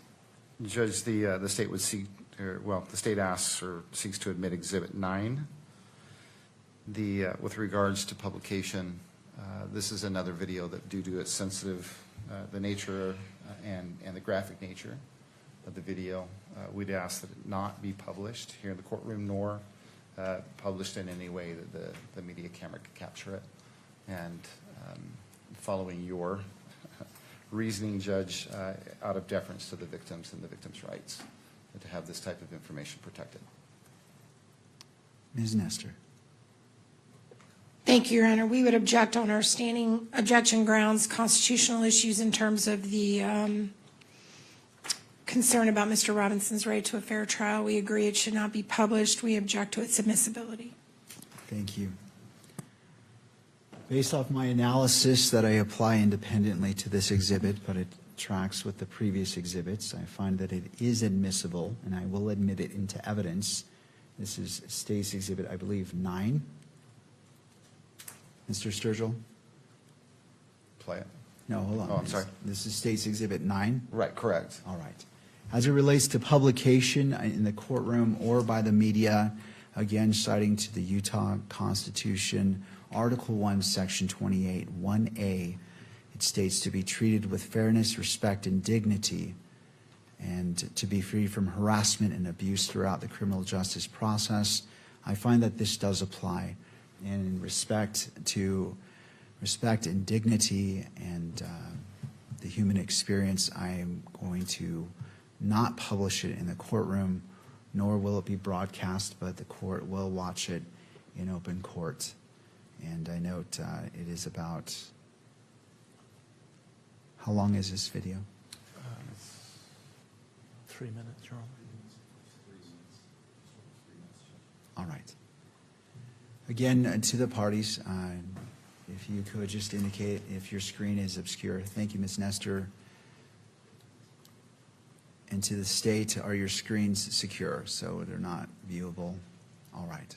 Thank you. Seeing Mr. McBride nod his head, we can go ahead to the state representative. Go ahead and play State's Exhibit 9. And if there's sound, if you could activate sound. I'm not sure if there is. All right, so all right, let's go ahead and replay it. Just wanted to clarify there is no audio, so let's go ahead and restart it. Thank you.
State's Exhibit 9 has concluded.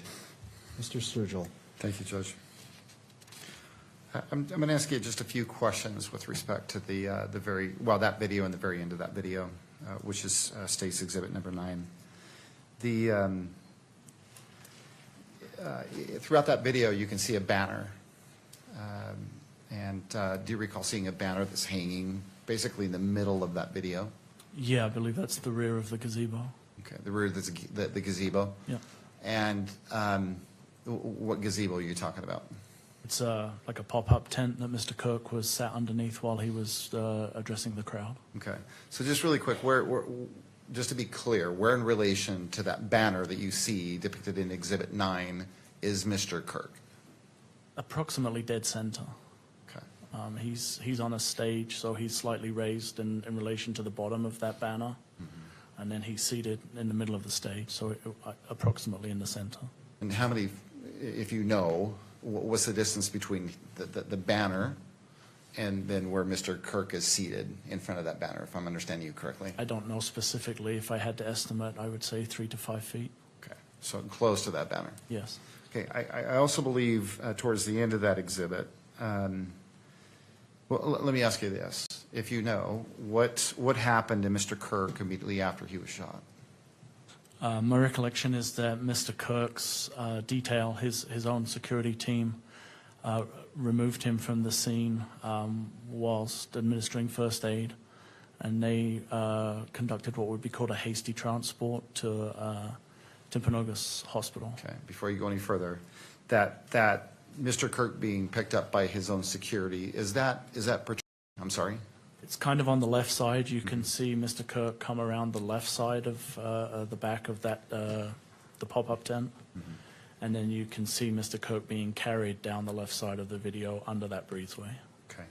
And then you said that he was, that there was a quick transport. Is that the language you used? A hasty transport. Hasty transport. What does that mean? Just they were trying to get him to medical care as quickly as possible. So I believe he was thrown into one of the team's vehicles and then transported to the hospital, as opposed to waiting for an ambulance. And I think you already stated, but let's just be clear. Do you know which hospital he was transported to? I believe it's referred to as Timpanogos Regional. Okay. And do you know if he was treated there at the hospital? He was, yes. Okay. Do you know whether or not he was pronounced dead there at the Timpanogos Hospital? He was, yes. Okay. And how do you know that? The medical examiner had an investigator that responded to the scene. And I spoke with him, and he informed me that he was at the hospital when Mr. Kirk was pronounced deceased. Okay. And that the medical investigator that you spoke to, do you know the name of that person? Bullock, I believe, Officer Bullock, but if I can refresh my recollection specifically. If it'll help, if you have it in your notes, it will help you refresh your memory, go ahead and look at that. Again, don't read from it out loud. It is Officer Bullock, yes. Okay. And he is a peace officer? He functions as a law enforcement officer, and he works also for the medical examiner as a death investigator. Okay. Do you know whether Mr. Kirk was autopsied by the Utah Medical Examiner's Office? Yes, an autopsy was conducted by the medical examiner's office. Do you know when and by whom? Yes, it was late into the evening of September 10th, or it may even have gone through into the morning of September 11th. Okay. And do you know who I'm going to conducted that refresh my autopsy? recollection because of the pronunciation, if you don't mind. If it'll help you refresh your memory, that'd be great. Again, don't read it out loud. Look at it. Let me know when you've done that, and then we'll go from there. Dr. Guajado, I believe is how it's pronounced. Okay. You want to spell that last name? Yes, Guajado. Your Honor, if this is not personal knowledge, we object to the hearsay. If someone told him all of this, I don't believe this individual was present at the autopsy, so we object to any testimony about the autopsy or what he was told about it. Mr. Sturgill. Well, Judge, if I could, I'll just simply lay foundation for the report itself. And I think this is all information that's included on the report. All right, so as it hasn't been moved into evidence just yet, I'm not making a ruling. I appreciate If that. you wish to lay more foundation, that's certainly your choice. So you are aware that the medical examiner's office did conduct an autopsy? I am, yes. Okay. And did you receive a report from the medical examiner's office? I did, yes. Okay. Detailing the autopsy that was performed? Yes. Prior to receiving the report, myself and Agent Davis visited with the doctor. Okay. You visited personally with the doctor that conducted the autopsy? That's correct. Okay. And then subsequent to that, and did you discuss the autopsy with the doctor at that point in time when you were meeting with him personally? Yes, Agent Davis and I had a fairly in-depth conversation, yes. And where did that conversation take place? At the medical examiner's office. Okay. And do you recall the date and time that that personal visit took place? I don't recall. Okay. Was it It was soon after, within a few days of the incident. of the autopsy? Yes. Okay. And subsequent to that visit, did you receive a report from that doctor that you visited with? We did, yes. Okay. And that's the Dr. Guajardo that you're struggling to pronounce his name, is that fair Yeah, I to say? apologize, but yes, that's who it Okay. is. And the report that was sent to you, do you recall when you received that report? I don't recall the specific date. Okay. Have you reviewed that report? Yes. Again, you stated earlier that this is not the first murder investigation that you've worked, Correct. okay? I take it, this is not the first medical examiner's report you've received, Correct. okay? Do the reports typically look the same? Yes, they're in a standard format that the medical examiner uses. Okay, and this report that you received Yes. from who you believe was the doctor you spoke to Yes. that conducted the medical exam, was there anything peculiar about that particular report that stood out to you? No, it appeared to be a standard form as used by the medical examiner when they send us reports. Okay. On your monitor, Exhibit 11, I'm going to have displayed what's been marked State's Exhibit number 11, Judge, for identification. Right. And I believe there's 9 pages. So let me know when you see that on your screen. It's on the screen. All right. What I'd like you to do is just look at this as it scrolls down through the 9 pages and wait till we get to the very end. And if you need us to pause or stop or slow down, let us know. I want you to be able to look at all 9 pages.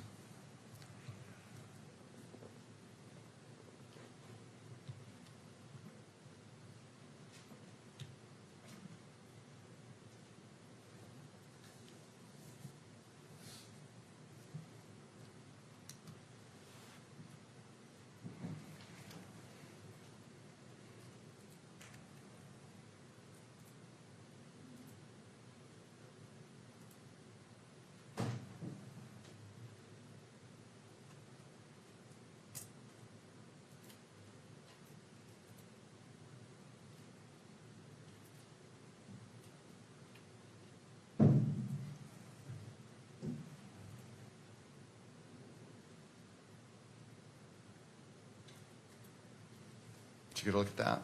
Yes, sir. Okay. Do you recognize what that is? Yes. What is that? That's the medical examiner's report of examination for Mr. Kirk. Yeah, do you recall, you don't recall exactly when you received that? I don't unfortunately remember the specific date when I received it. Do you remember how you received it? Then provided to us electronically. Okay. Via email? Sometimes via email, also on disk, compact disk. Okay. And does there appear to be anything in the exhibit before you? Has that report changed at all? Or does it accurately depict what you received initially from the doctor? It accurately depicts it. Does the state would seek to admit Exhibit 11? Ms. Nestor. Your Honor, this is an expert report without the expert being present, being offered by an individual who's not an expert in this field. If they're presenting him as an expert in this field based on the limited questions about his experience in seeing previous medical exam records, I'd like to voir dire him on his qualifications to opine about it. This is hearsay. It's highly technical. It should be presented only through an expert. It could never come in trial in any other way. We submit that it is hearsay. And to the extent they're going to ask this individual about any opinions about it, that would be improper. He's not qualified to do that.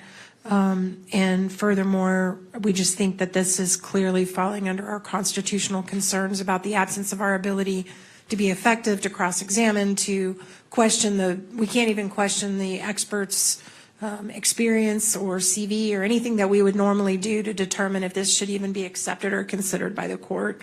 And so we strenuously object to its admission and for all those reasons to its publication as well. There's some really personal things in there that should never be published that deal with Mr. Kirk's medical condition, history, the condition of his body. It shouldn't be published, Your Honor. Thank you. To the state. Judge, this is clearly reliable hearsay admissible under Rule 1102 of the Utah Rules of Evidence. I would direct you specifically to subsection B5. For purposes of, and I'm quoting the rule, for purposes of criminal preliminary examinations only, reliable hearsay includes, and subsection 5 specifically states medical and autopsy reports and records. Again, that is supported by Article 1, Section 12 of the Utah Constitution, which states that reliable hearsay can be relied upon at preliminary examination in whole or in part. And to the second part in regards to publication. As far as the publication, Judge, we agree with Ms. Nestor. This is a document that does contain very sensitive information and information that Mr. Kirk's family would appreciate it not being published. And so although we seek to admit it, we'd ask that it not be published here in the courtroom or that it be published in any fashion or way that the public can see it by virtue of the camera. Ms. Nestor. Your Honor, I just want to point out that even though 1102 has a provision about exams, I mean, the court still has the overarching mission under 1102 to make this reliability finding, right? And it's just completely in a vacuum being offered by someone who's a police officer. So again, we would just argue that you're just not, it's hampering you from making the analysis you need to make to admit it, and we object to it. All right. Anything further from the parties? No, Your Honor. No, sir. All right. So again, relying upon the analysis on Utah Constitution, Article 1, Section 12, as it relates to reliable hearsay, and then turning to Utah Rules of Evidence, Rule 1102, B5, specifically notes medical and autopsy reports and records. The court is going to overrule the objection and admit State's Exhibit, I believe it's 11. 11, yes, sir. Citing to Utah Constitution, Article 1, Section 28, dignity portion, respect and dignity. It will not be published either in the courtroom or viewable on media by the camera for the reasons previously stated as it relates to the video. And so the court will receive it, and it is admitted into evidence. And that concludes that portion. Mr. Sturgill, is this a good point to stop to take our 15-minute afternoon break? I think it'd be a great idea, Judge. I've just got one last question. All if I right. could, You may. with respect to the medical examiner's report. Agent Hull, in that report, does the doctor relate cause and manner of death? He does, yes. Okay. And in that report, what is the stated cause of death It was stated as a murder. and manner of death? It was a gunshot wound to the neck. I Give me object. 1 It's second. not stated as a murder. I believe it's stated as a homicide, which is an important distinction. Judge, I'll go back and correct that. All right, so I'm going to sustain, well, first of all, let me look at the report. I need to see that section. I need to be able to draw my own conclusion. So, okay, I see, Ms. Nestor, are you referring to page 1 of this report? I'm sorry, Your Honor. Could you repeat that? I apologize. As it relates to your objection for the misstatements, are you looking at page 1 of the report? Yes. All right. So And, Your Honor, I also need to make an objection on the best evidence rule, too. Thank you. All right. So I'm going to sustain the objection as it relates to the manner of death. It does not say murder, but in regards to the best evidence rule, again, under 1102 and the Utah Constitution that it permits reliable hearsay, it is, State's Exhibit 11 is admitted. Mr. Sturgill. Agent Hull, I'm going to ask you to look at the first page of Exhibit 11. No? Yes. You see that? Yes. Okay. So let me ask you again, and you can look at it. Yeah. And would you mind relating what the doctor reports as the manner of death? Yes, I misspoke. It does say homicide. And then the immediate cause of death? Gunshot wound of the neck. Nothing further, Judge. Well, at this moment, I think it'd be a great idea that we take a 15-minute break. Right, we'll go ahead and go on break. We'll come back at 3:25 and resume with this witness at that time. Court is in a brief recess.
Please be seated. Court is back in session. And noting the presence of counsel as well as all the parties, I believe we were continuing with the direct examination of Mr. Hull by Mr. Sturgill. Mr. Sturgill, you may proceed. Thank you, Judge. So, Agent Hull, in addition to what you've already described, what, if anything else, did you do on the 10th of September 2025? Primary focus was to identify the individual who'd been seen on the roof with the preliminary footage. And so there was a big effort to review as much of the video that we had available to us from both the public, but predominantly from Utah Valley University, in an effort to follow that individual both forward and backwards from the time of the shooting. Okay. So if I understood you correctly, priority was to identify the shooter. Yes. And to that end, you started reviewing even more UVU video than you've already described? Correct, yes. Okay.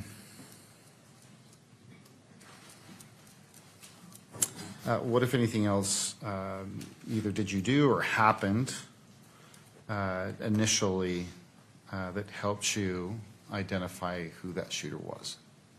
So there was hundreds of hours of video that was reviewed, but the predominant focus, again, was on tracking the individual from the roof, either after the shooting had occurred or trying to trace the steps of the individual prior to the shooting. Okay. And we were able to do that through a combined effort of individuals. And the focus was having people reviewing video identify people who could fit the original description of the individual that jumped off the roof. Okay. At that point, so at this point, approximately how many hours of UVU video do you think you personally had seen or watched? Myself, maybe 10 or 20 hours of video, being called in to look at different camera angles and different views of individuals. But there was a large team of people reviewing video. Okay. Reviewing video? Yeah, from UVU. Were some of them SBI agents? Yes, correct. And combined, how much video do you think you watched that first day on the 10th? It would be in the tens or hundreds of hours of video was reviewed. Okay. Did anything else come along that helped you identify who that shooter might be? Eventually on the evening of the 11th, we received word from Washington County that an individual in that area had reached out to law enforcement and was wanting to turn themselves in for the incident at UVU. Okay. And did you, at that point in time, did you receive a name from Washington County? Yes, we did. And what was that name? Tyler Robinson. What, if anything, did you do with that information, the name Tyler Robinson? That information was given to our SIAC, or our State Information and Analysis Group, and they put together what would be called a workup. So they would look at driver's license records, DMV records to determine addresses, obtain pictures of individuals, and then any associated vehicles or things like that. So was that done with Mr. Robinson? It was, yes. Driver's license record was pulled? Yes. Did that include, if you remember, or do you know, did that include a photograph of Mr. Robinson? It did include a photograph of Mr. Robinson, yes. How about an address and date of birth? There was an address and a date of birth, and I believe a DMV record with an associated vehicle. All right. And so that DMV record did include a vehicle that was associated with Mr. Robinson? Correct. Okay. Do you remember what the make and model of the vehicle was that was tied to Mr. Robinson? The Dodge Challenger. Anything else beyond that you remember? It was silver in color, and I believe there were two registered owners of the vehicle. Okay, and who were the registered owners? Mr. Robinson and then his mother. Do you recall whether or not a date of birth was included in that driver's license information that you got initially? Yeah, I believe the actual driver's license record was shared, so it would have included a date of birth. All right. With Tyler Robinson's personal information, were you able to expand your search at all? Yes, once we knew a vehicle that we were looking for and we had an actual image of the individual, then we were able to use that video footage to try and track that specific individual. Okay, and I'm sorry, let me clarify. So when I said expand your search, I'm referencing the UVU surveillance video. Yes, we were able to. Okay. And were you able to identify in that expanded search, did you believe you located that challenger? We did, yes. Okay. Were you able to determine at what time or times Mr. Robinson visited the UVU campus on September 10th? Yeah, we were able to establish that Mr. Robinson had been on campus approximately 4 times throughout the day, twice before the shooting, the time of the shooting, and then after the shooting later in the evening into the early hours of the 11th.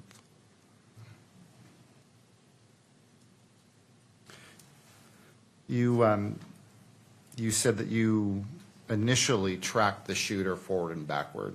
Yes. with UVU surveillance video. Correct. Okay. Did you do the same thing with that vehicle? We did, yes. Okay. Tracked it forward and backward? Yes, using the UVU footage and additional information that was obtained, yes. And I believe you said that in total, Mr. Robinson visited the UVU campus 4 times that day. Yes, that's correct. And let's just be clear, that's all based on UVU surveillance video, is that fair to say? That's correct, yes. Okay. Have you reviewed what's been marked State's Exhibit 12.1 for identification? I have, yes. Okay. And, well, before we go there, of the video that you have personally watched, does the video include the 10th and the 11th, or just the 10th? The video I've seen includes the 10th and then a very small portion, I think, about 0:30 of the 11th. Okay. And I think you said initially you watched about 20 hours of video. Yes. Since that time, have you watched additional video? Yes. UVU surveillance video? Yes. Okay. And who provided the UVU surveillance video to you? It was part of the collection of videos that was provided by Mr. Olson and his team that we already discussed previously. Okay. Of all the hours of video that you've watched, do you have an idea of how many hours include Mr. Robinson or his vehicle? Just with UVU or in Just with total? UVU, I'm sorry. Just with UVU would probably be about 16 hours. And let's be clear, this is someone you believe to be Tyler Robinson. Correct. Okay. And this person that you've identified as Tyler Robinson, that you've been investigating and that you viewed in the numerous hours of video from UVU, would you recognize that person if he were in the courtroom today? Yes. Is he in the courtroom today? He is, yes. Would you point him out and describe something that he's wearing? Your Honor, we object to unduly suggestive in-court identification for constitutional grounds.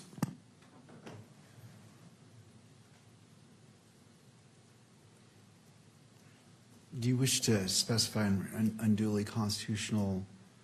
I'm trying to understand your objection, so I want to make sure I fully understand. Your Honor, I think there's some, and I'll defer to Mr. Byrd if he wants to jump in, but I believe there's a long line of case law that says, and you ask someone to identify the defendant when they're the only person, sitting at the table with defense counsel, that's unduly suggestive and taints any future or past, well, definitely future identification. So we object to that happening in this fashion at this time. Mr. Sturgill. Well, Judge, Agent Hull has testified that he has watched numerous hours of video. Well, take a step back. He has looked at personal identifying information of an individual by the name of Tyler Robinson. He's looked at the driver's license record, and he's also looked at the DMV records and has been able to determine what car that person drives. He's also looked at surveillance video that he believes depicts this Tyler Robinson. And I've simply asked him if that person that he has seen, both in driver's license photos and the surveillance video, if that person is here in the courtroom today. And I don't know that that's unduly prejudicial or suggestive. It's the routine. I don't know of any other way to do it other than the way I just did it, Judge. Well, I wanted to verify the format of the question. I remembered it in my mind, but to Ms. Nestor, was that an accurate portrayal of the question that was asked? Yes. Okay. Mr. Sturgill, anything further before I issue my ruling? Well, no, other than, Judge, I believe it's worth noting that Mr. Robinson is in plain clothes. Well, he's in Counsel, plain please clothes. approach the bench.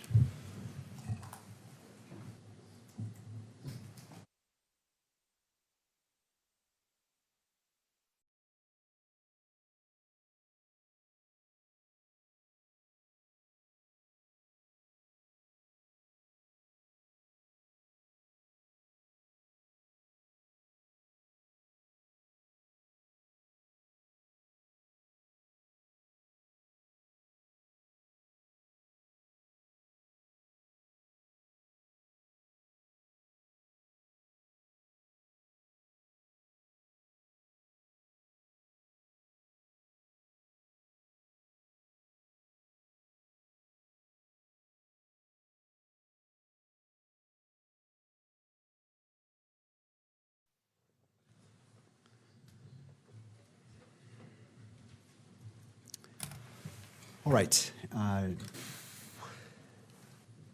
Based off of what's been presented in court, I'm not finding that particular question as previously posed as suggestive.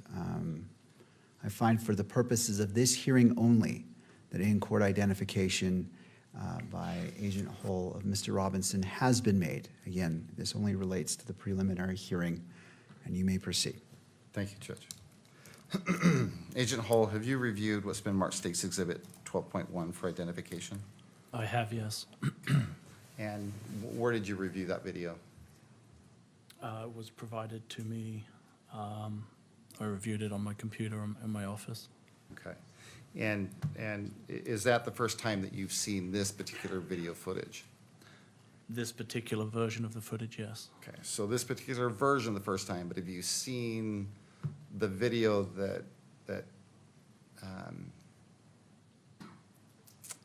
comprises, I guess, Exhibit 12.1? I have seen the original videos, if that's your question, yes. So what is State's Exhibit 12.1? How would you describe it?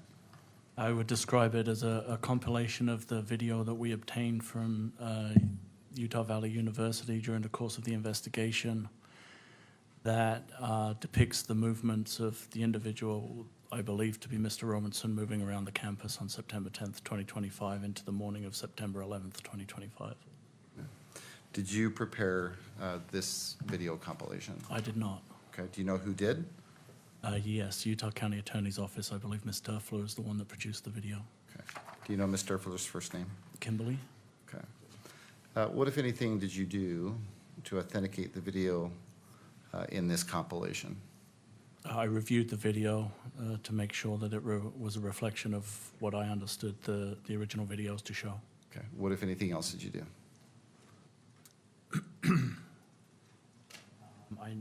I reviewed it.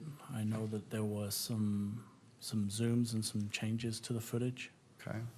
Did you meet with Mr. Olson with regards to this particular video?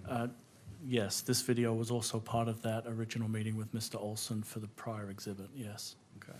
So at the same time, you sat down with Mr. Olson and discussed the prior exhibit. And let's just be clear which exhibit that is.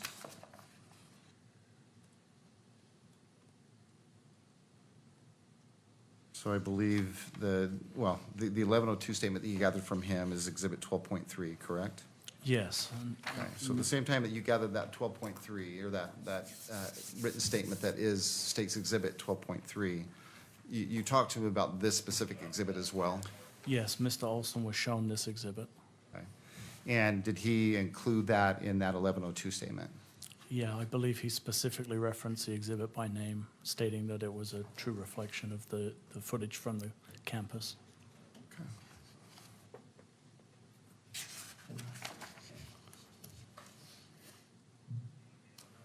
And let's just go back to what you were stating earlier. To you, it appears to be a compilation of videos that you've already seen, Correct. that you received as a mass dump, I guess, for lack of a better term, of view video. Is that fair to say? Yes. Okay. And the exhibit 12.1, does it appear to be the same as the raw video that you've seen previously? It does, yes. Okay. Are there some minor, are there any added additions or anything different about this particular exhibit? There are some portions of the video where a zoom is initiated, which wasn't a function of the cameras. I believe some specific individuals have been blurred from the footage, and I believe there are some red circles to show poignant information or individuals within the footage itself. Okay. So other than the red circles, the blur, and the zoom, does it appear to accurately depict what you've seen in the raw video footage? I believe so, yes.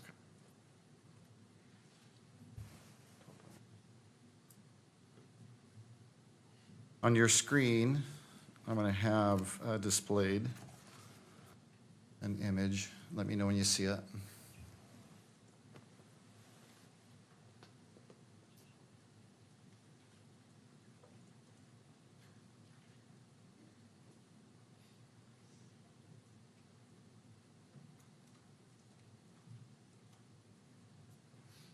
The image is there now.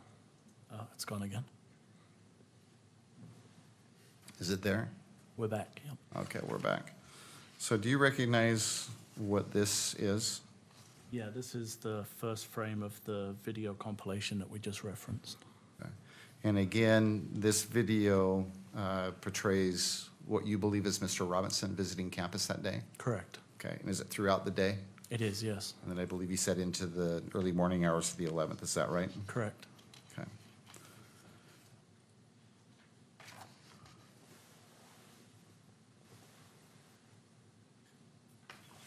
Judge, the state would seek, or would move to admit what's been marked State's Exhibit 12.1. Ms. Nestor? Your Honor, we have objections to its admissibility. This is a compilation video that was put together from a bunch of different sources by the county attorney's office. This individual did not create this compilation, can't testify to the accuracy of the actual materials that it was taken from. And furthermore, Mr. Olson himself is just referred to by Agent Hall. He specifically says people have altered these recordings. They've zoomed in when the actual recording isn't zoomed. They've added little circles to people they want you to pay attention to. They've blurred people's faces out. So, I mean, it's been clearly altered. And it's not, I mean, they admit it's been altered. So we have real concern about authenticity of it.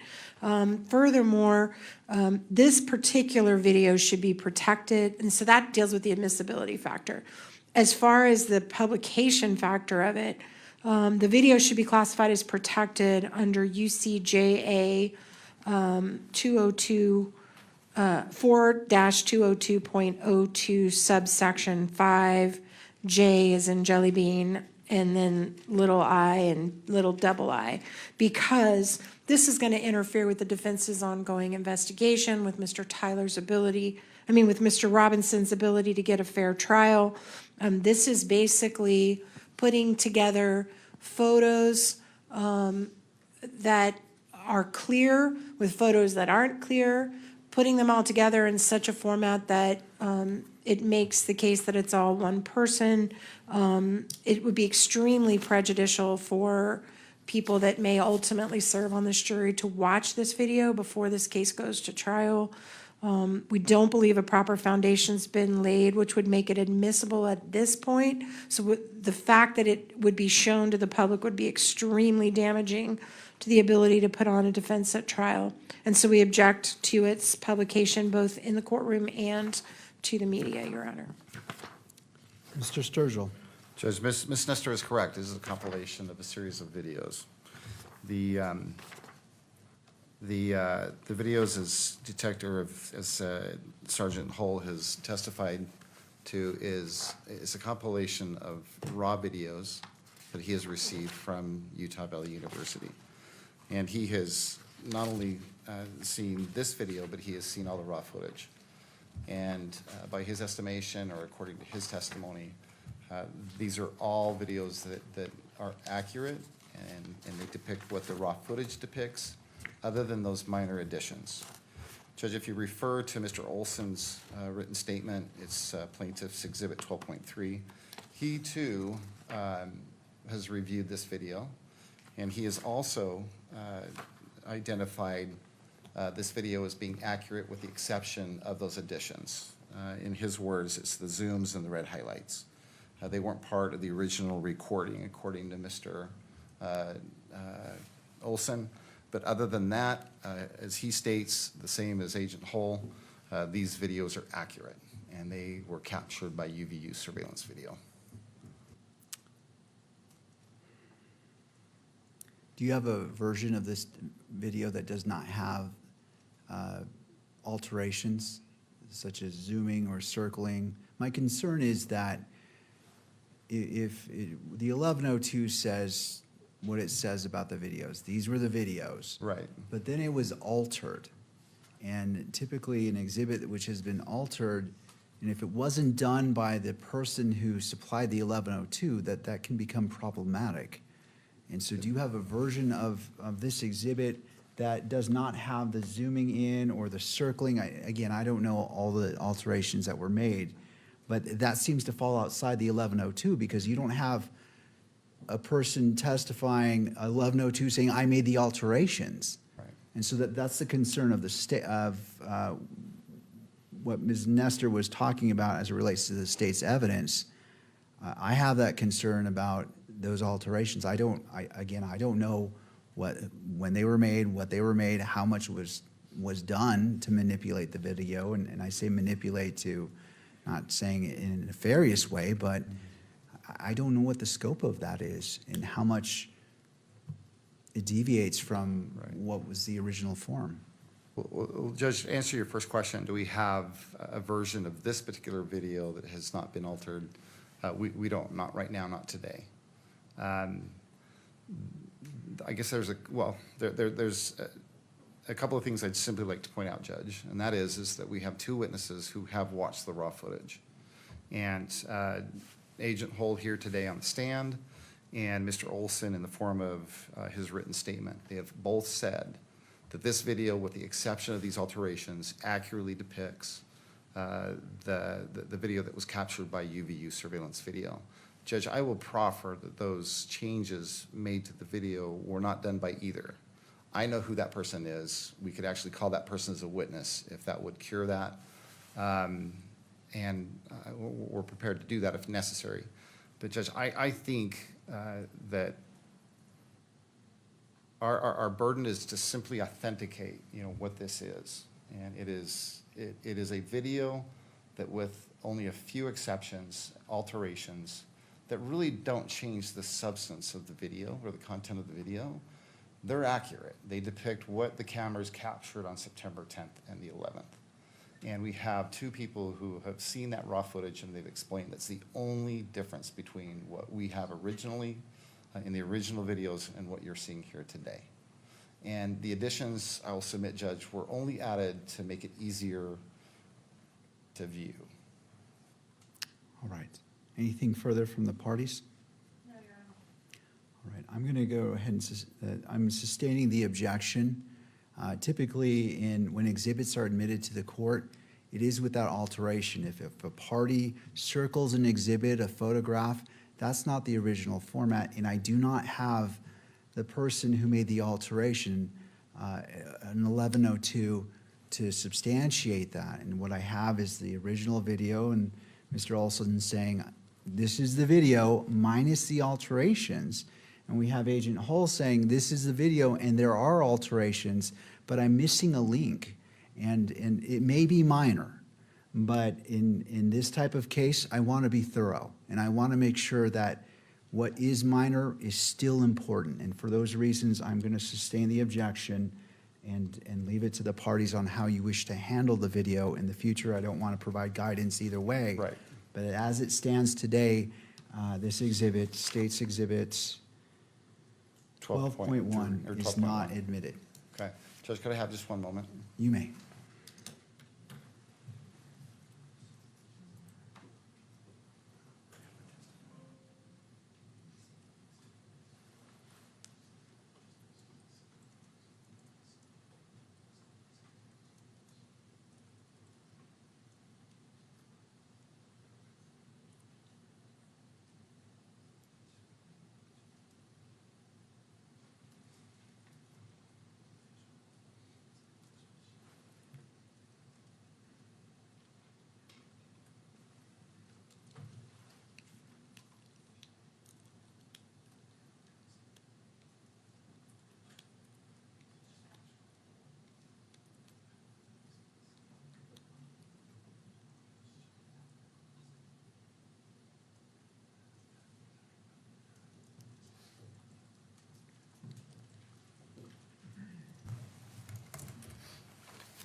Agent Hull, you testified that there were 4 visits to campus that day. Correct, yes. And the first 3 visits, based on what you have observed, it's your opinion that those videos were captured by UVU, surveillance video, is that correct? That is correct, yes. Okay. The 4th visit, well, the 4th visit too was captured by UVU surveillance video, is that correct? Correct. Okay. Was there any other video that was collected either on the 10th or the 11th that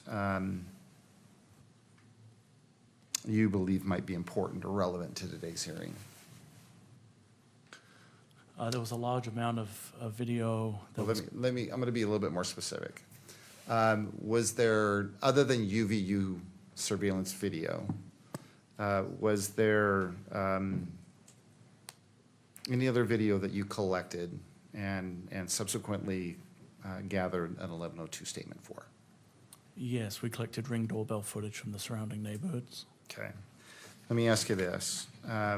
Did that include video from a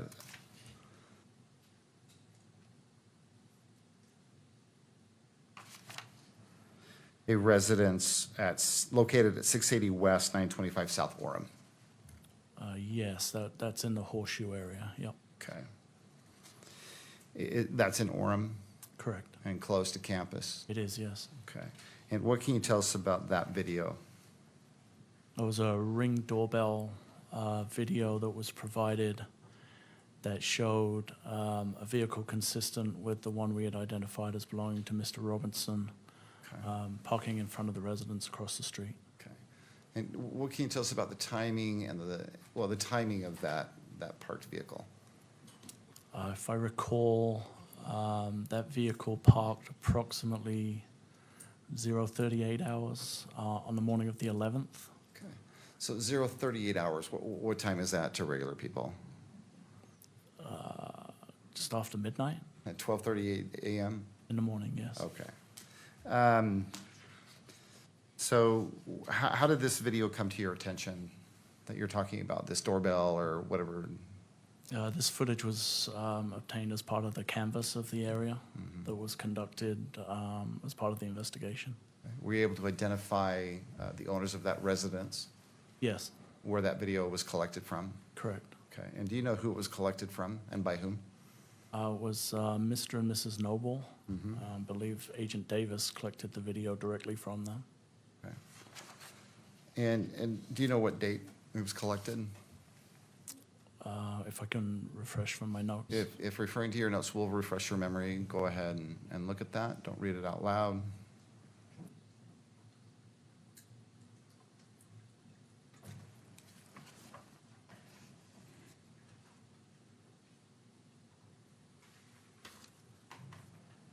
I don't have the specific date, but I do know that myself and Agent Davis returned to the address as we had done with previous videos and had the owners of the video verify that it was from their system. And we did have them complete an 1102 statement, which would be dated. Okay. Do you know, so let's talk about this. What does this video look like? It's a nighttime view looking from the front porch of the residence across the street. Okay. And what about that video? Why was this particular video significant to you, or why do you think it was related to this case? We know from the UVU footage that the person we believe to be Mr. Robinson had an interaction with law enforcement. And a short period after that, the vehicle comes to that house. And some additional evidence that was collected from cell phone data and things indicated that Mr. Robinson was in the area, and we were able to locate the footage of his vehicle on that Ring doorbell camera. Or at least what you believe is his vehicle? Yeah, the vehicle we believe to belong to Mr. Robinson, yes. And is there something about this particular video and this I guess vehicle that was captured that leads you to believe that it was Mr. Robinson's vehicle? Yeah, the vehicle has very distinct wheels. I won't say that they're wholly unique, but in terms of the video footage that we were reviewing, the wheels on the vehicle are fairly unique and stand out on the video footage. And so again, this is video that you received early on in the investigation. Yes, And then in preparation for the preliminary hearing, you went back out and you met with someone about this video. correct. Who specifically did you meet with about this video? Met with Mrs. Noble. And what did you do with Miss Noble? We did what we had done before. We had a specific file that we wanted, or files that we wanted her to verify. The footage itself is broken into, I believe, 10-second segments. So we had specific files that we had her view and confirm that they were actually from her system. Those were written on the 1102 as they have been before. Okay, and who wrote those file names on this particular statement? I believe it would be my handwriting on the 1102. All right. What did you do next? We had her view the videos and then complete a statement verifying the authenticity of those videos on an 1102. Okay. Was this also prepared on a State Bureau form? I believe this was on a State Bureau Investigations form, yes. And in this particular form on which Ms. Noble provided her statement, does it have the advisory that it would be used in lieu of her testimony here today? It does, yes. Does it also contain a warning that if she gave a false statement, she would be punished, or it's punishable by a Class A misdemeanor? Correct. Okay.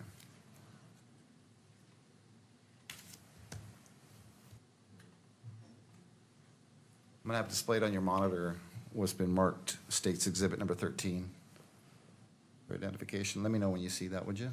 I can see that. Okay, and I'm going to have my assistant scroll through that slowly.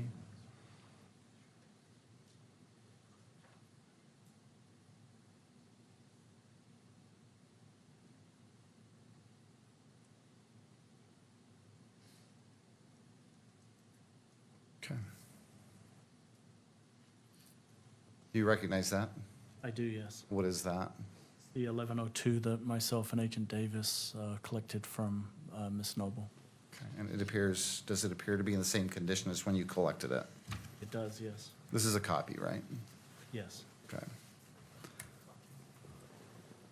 And the personal identifying information appears to be redacted, is that right? It has been redacted, yes. Okay.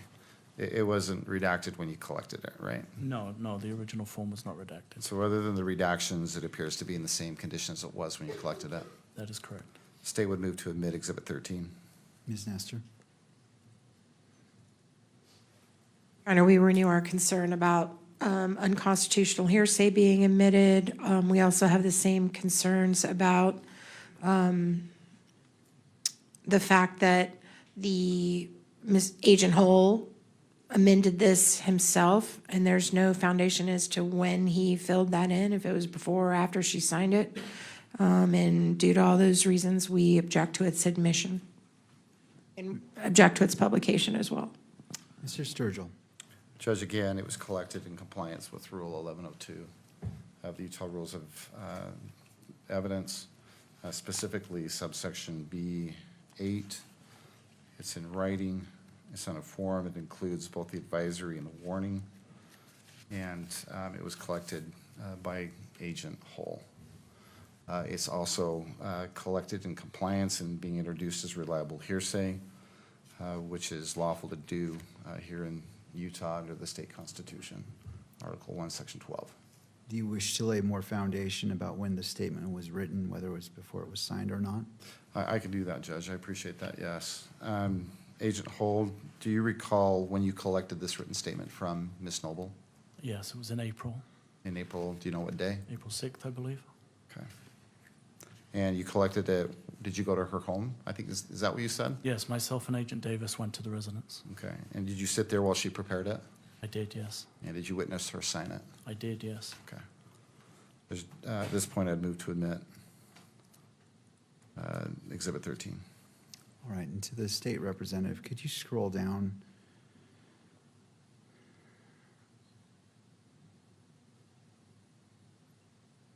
Okay. All right, pursuant to the Utah Rule of Evidence 1102 and Article 1, Section 28, Article 1, Section 12, which allows for reliable hearsay, I'm going to move it into, it's going to be admitted into evidence over the objection of defense. I note in particular that it states that I confirm that the above files were taken from our Nest doorbell videos and are accurate. And right before that statement is the notations that were allegedly made by Agent Hull. And so for those reasons, the court finds proper foundation has been laid and that this exhibit in its entirety is admitted into evidence. As it relates to publication, I will authorize publication in the courtroom and by the media if they so wish to capture it in that form.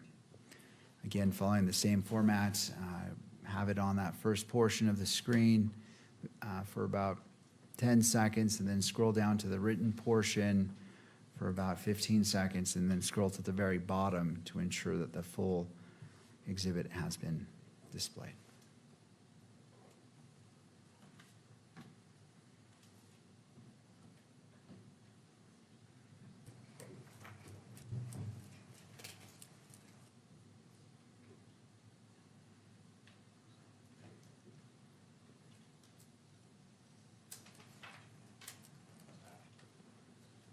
All right, that concludes the publication of State's Exhibit 13.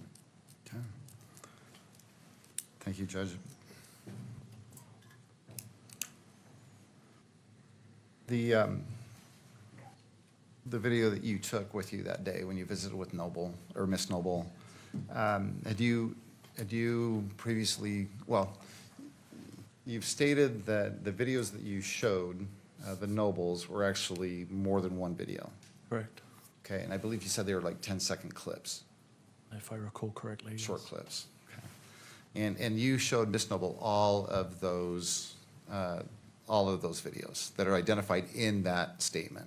The one shown on the statement was shown to Ms. Noble, yes. Okay. Have you had a chance to review what's been marked State's Exhibit number 12.2? Yes. Okay. And when did you have a chance to review that exhibit? I believe that was reviewed last week, I believe. Okay. With yourself. Okay. And does that video, is it a single video that you watched? No, I believe it's 4 separate short videos. Okay. And as far as, and I understand that, but as far as 12.2 is concerned, what does that exhibit consist of? It shows the vehicle believed to be driven by Mr. Robinson arriving in front of the residence, an individual exiting the vehicle and moving away from it, followed by an individual returning to the vehicle and unlocking it. And then it shows the vehicle a short time later starting and leaving the area. And those are the videos that you showed Ms. Noble? Yes. Okay.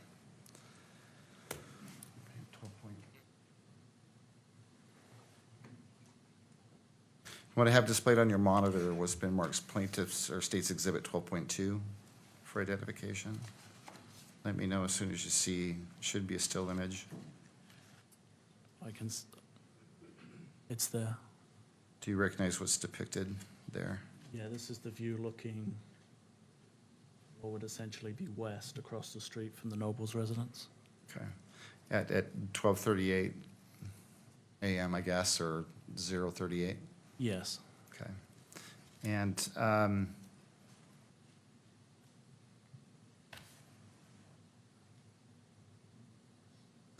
what is depicted in this? I think you've already described that. So, Judge, I would move to admit Exhibit 12.2. Ms. Nestor.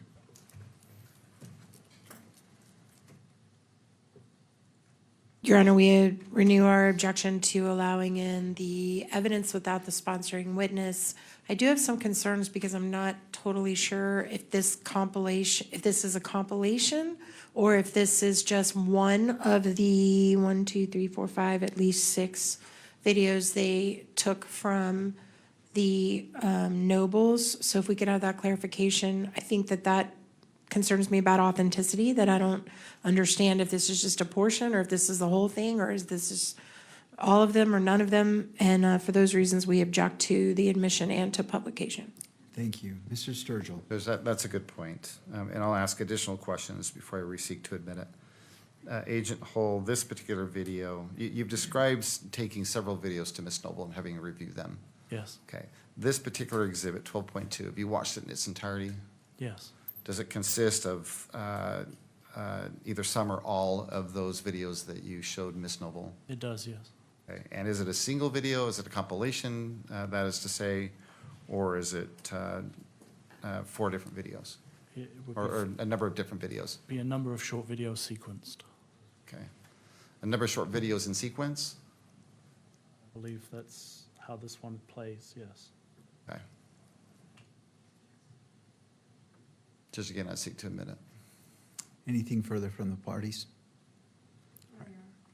All right. Given my previous rulings on exhibits, I applied the same analysis and find that State's Exhibit 12.2, I believe, is admitted over the objection and may be published in the courtroom and by the media, if so chosen.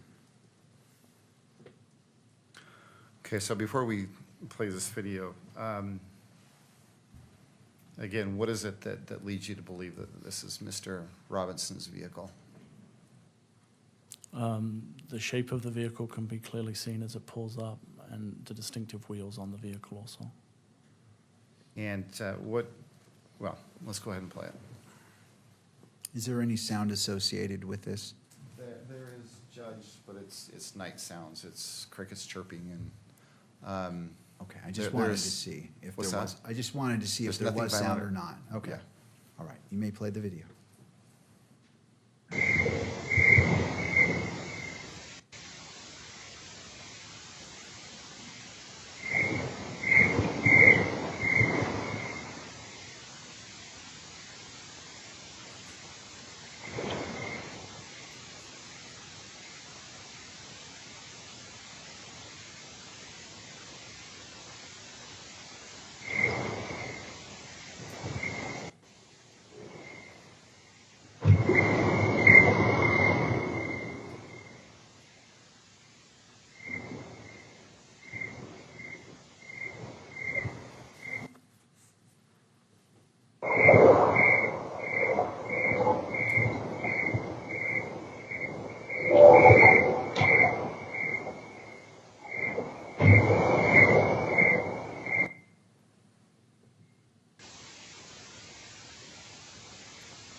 So in the first part of that video, what do you see?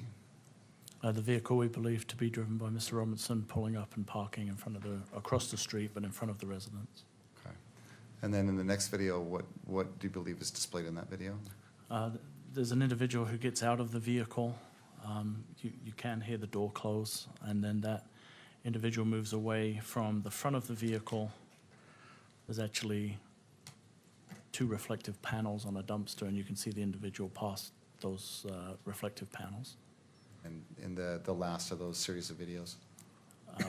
The second to last one, the individual comes back across those reflective panels to the vehicle, unlocks the vehicle and gets into it. And then in the last video, the vehicle is started and the individual drives away.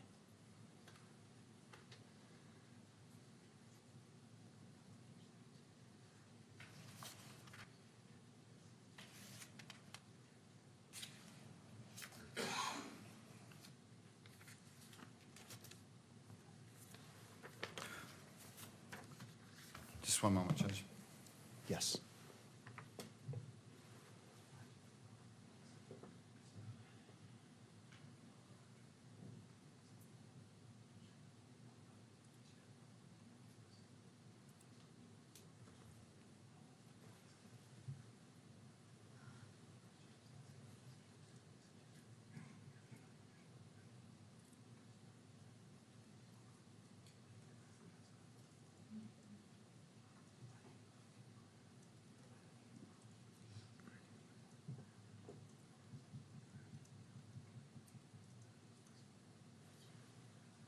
Judge, could we approach?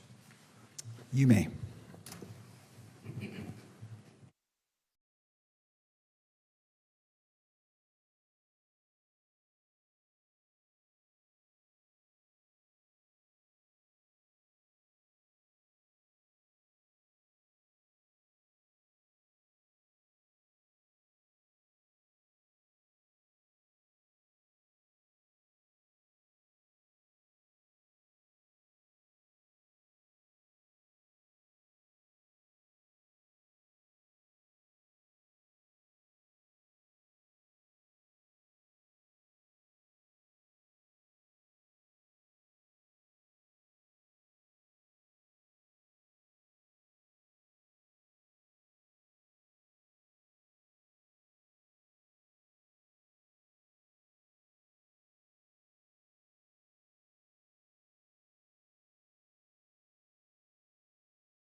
Ladies and gentlemen, we're going to take a 10-minute break for the attorneys to confer and come back at, well, roughly 4:30. So court is in recess.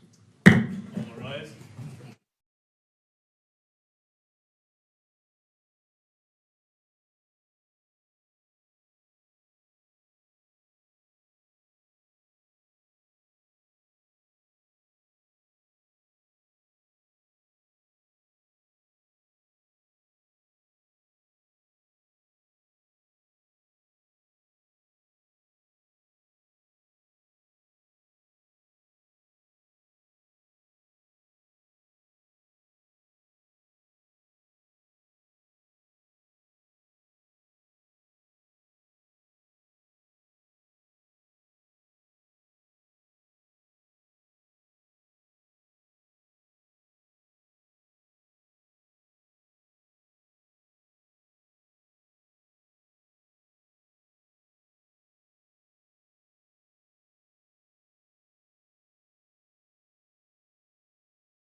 Please be seated.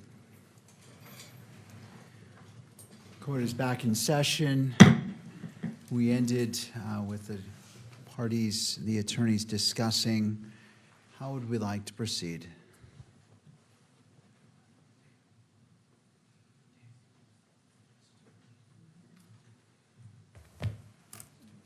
Judge, I think I just have a couple of questions for Sergeant Hull.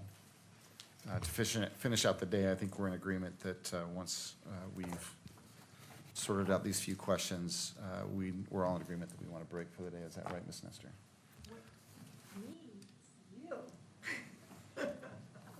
Well, sure. You may proceed with your questions, and Okay. we'll take it from there. All right. Agent Hull, I asked you earlier, after you had testified about all the video that you've watched, and video that you believe depicts Mr. Robinson from the UV surveillance, and that combined with the driver's license and the DMV records, whether or not you believe that that person that you have seen in the video and on the driver's license record is in the courtroom today. And I believe your answer was yes. Yes, that's correct. And then I asked you if you wouldn't mind pointing him out and describing something that he's wearing. And I don't believe that I allowed you to do that. Okay. Would you do that right now? Your Honor, just for the record, we would impose an objection based on the 14th Amendment for due process due to an unduly suggestive in-court ID. Also, we believe there's a lack of foundation establishing his ability to interpret the surveillance video. And based on that, we would object. All right. I note that, well, to the state, do you wish to be heard on what was just stated? Well, Judge, I think we had this discussion, and I think you ruled on that specific objection. And then after you ruled, I just neglected to come back and follow through with the question and the answer. That's my recollection of the bench meeting. All right. I believe I stated for the purposes of this hearing that identification by Agent Hull of Mr. Robinson was made. I could be wrong, but Well, and I just wanted to clarify that, Judge, because there was some question about whether that in fact did happen.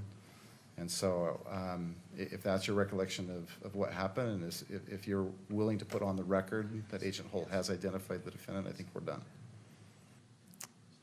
does the defense want to be heard?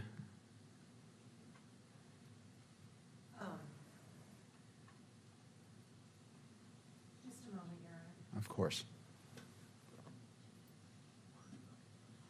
No, Your Honor. Well, if, for the benefit of the record and for thoroughness, if you wish to re-ask that question, you certainly, well, we can see what happens. If I could, Judge, I'd like to. Would you please point him out and identify something that he is wearing? Yeah, I believe that Mr. Robinson is between Miss Nestor and other counsel wearing a grey suit, jacket with a dark tie, and a light-colored shirt. Judge, I would ask that the record reflect that Agent Hull has identified the defendant.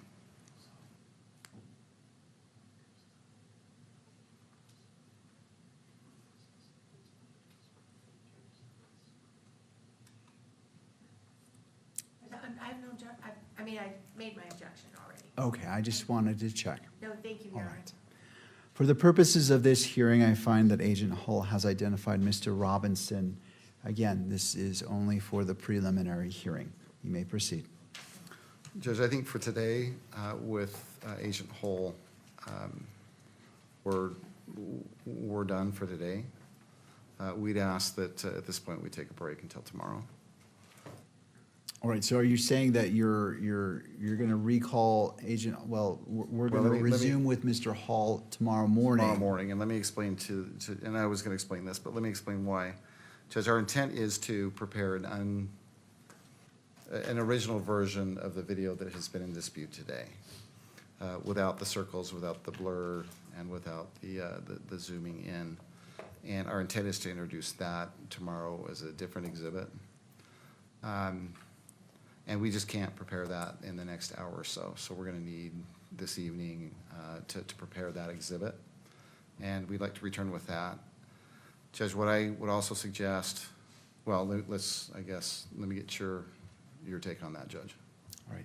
Does the defense wish to be heard about ending for the day? We have about 19 minutes until 5 o'clock. What is the defense? Your Honor, we're happy to accommodate the state on that. All right. So for today, Agent Hall, you may step down, and we'll resume with your testimony tomorrow morning. Anything further, Mr. Sturgill? Well, there's just one other thing, and it's a suggestion. Agent Hall, can you wait just 1 second? I'm sorry. Go ahead. I'm sure Ms. Nestor may have a position with regards to this, but Judge, we would invite you to review the exhibit that we've been talking about today. It is 12.1. We suggest that you look at it between today and tomorrow, because our intent is to seek to admit the version where it doesn't have the circle or the blur or the zoom in, and if that is admitted, we do intend to introduce that Exhibit 12.1 as well. And I think it would be helpful if you saw that in advance, and you could compare that to the version that doesn't have the circle, the blur, and the zooming in. I would ask that you do that. I don't know if Ms. Nestor has a different opinion about that, but I think it would be helpful in determining whether or not that particular exhibit, 12.1, is admissible. Ms. Nestor.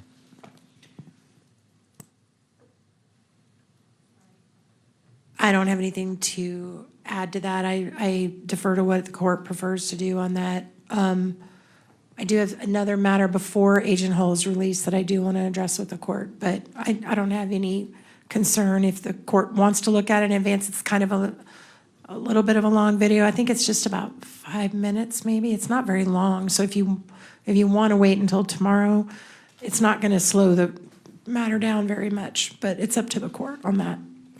All right, I appreciate the parties. What I'm going to do is I'm going to wait until it's properly before me and a motion has been made for either of the videos, and then I'm happy to entertain the motion to review both of them, or however the parties. I don't want to issue a pre-ruling, so I'll wait till it's properly before me, and I can take it from there. Being that it's about 5 minutes, I'm not too concerned about how much time is needed. I also want to be thorough, so I'll wait till it's brought before me and we can address it from there. And turning to Ms. Nestor as it relates to your request. Thank you, Your Honor. Your Honor, I recognize that Agent Hall is the case agent and is working with the state in preparing for this, but he is still on the stand, and I would ask that he be instructed that he can't discuss his testimony, even though he's the case agent. I don't think it's proper for him to discuss his testimony while he's excused for the night. Mr. Sturgill. It's not a problem, Judge. All right, so Agent, from this moment on until we come back in court, you're instructed not to discuss your testimony with anyone, as you are still on the stand for all intents and purposes. And we'll, if the state recalls you this tomorrow morning, then we'll proceed, okay? Okay, Your Honor. All right, may this witness be excused. For now, Your Honor. For today. All right, thank you, Agent Hall.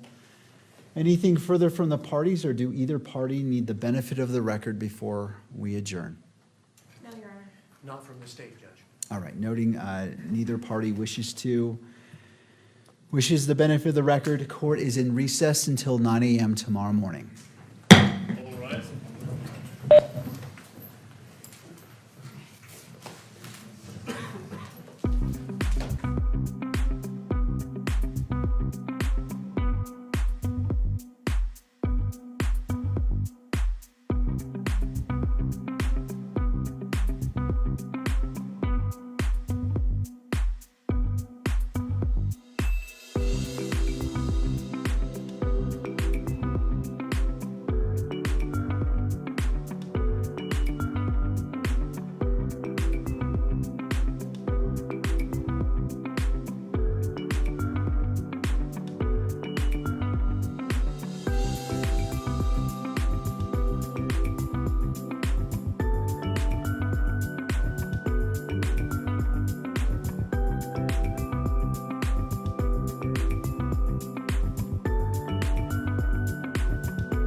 Kirk case.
guys just make a hole right here?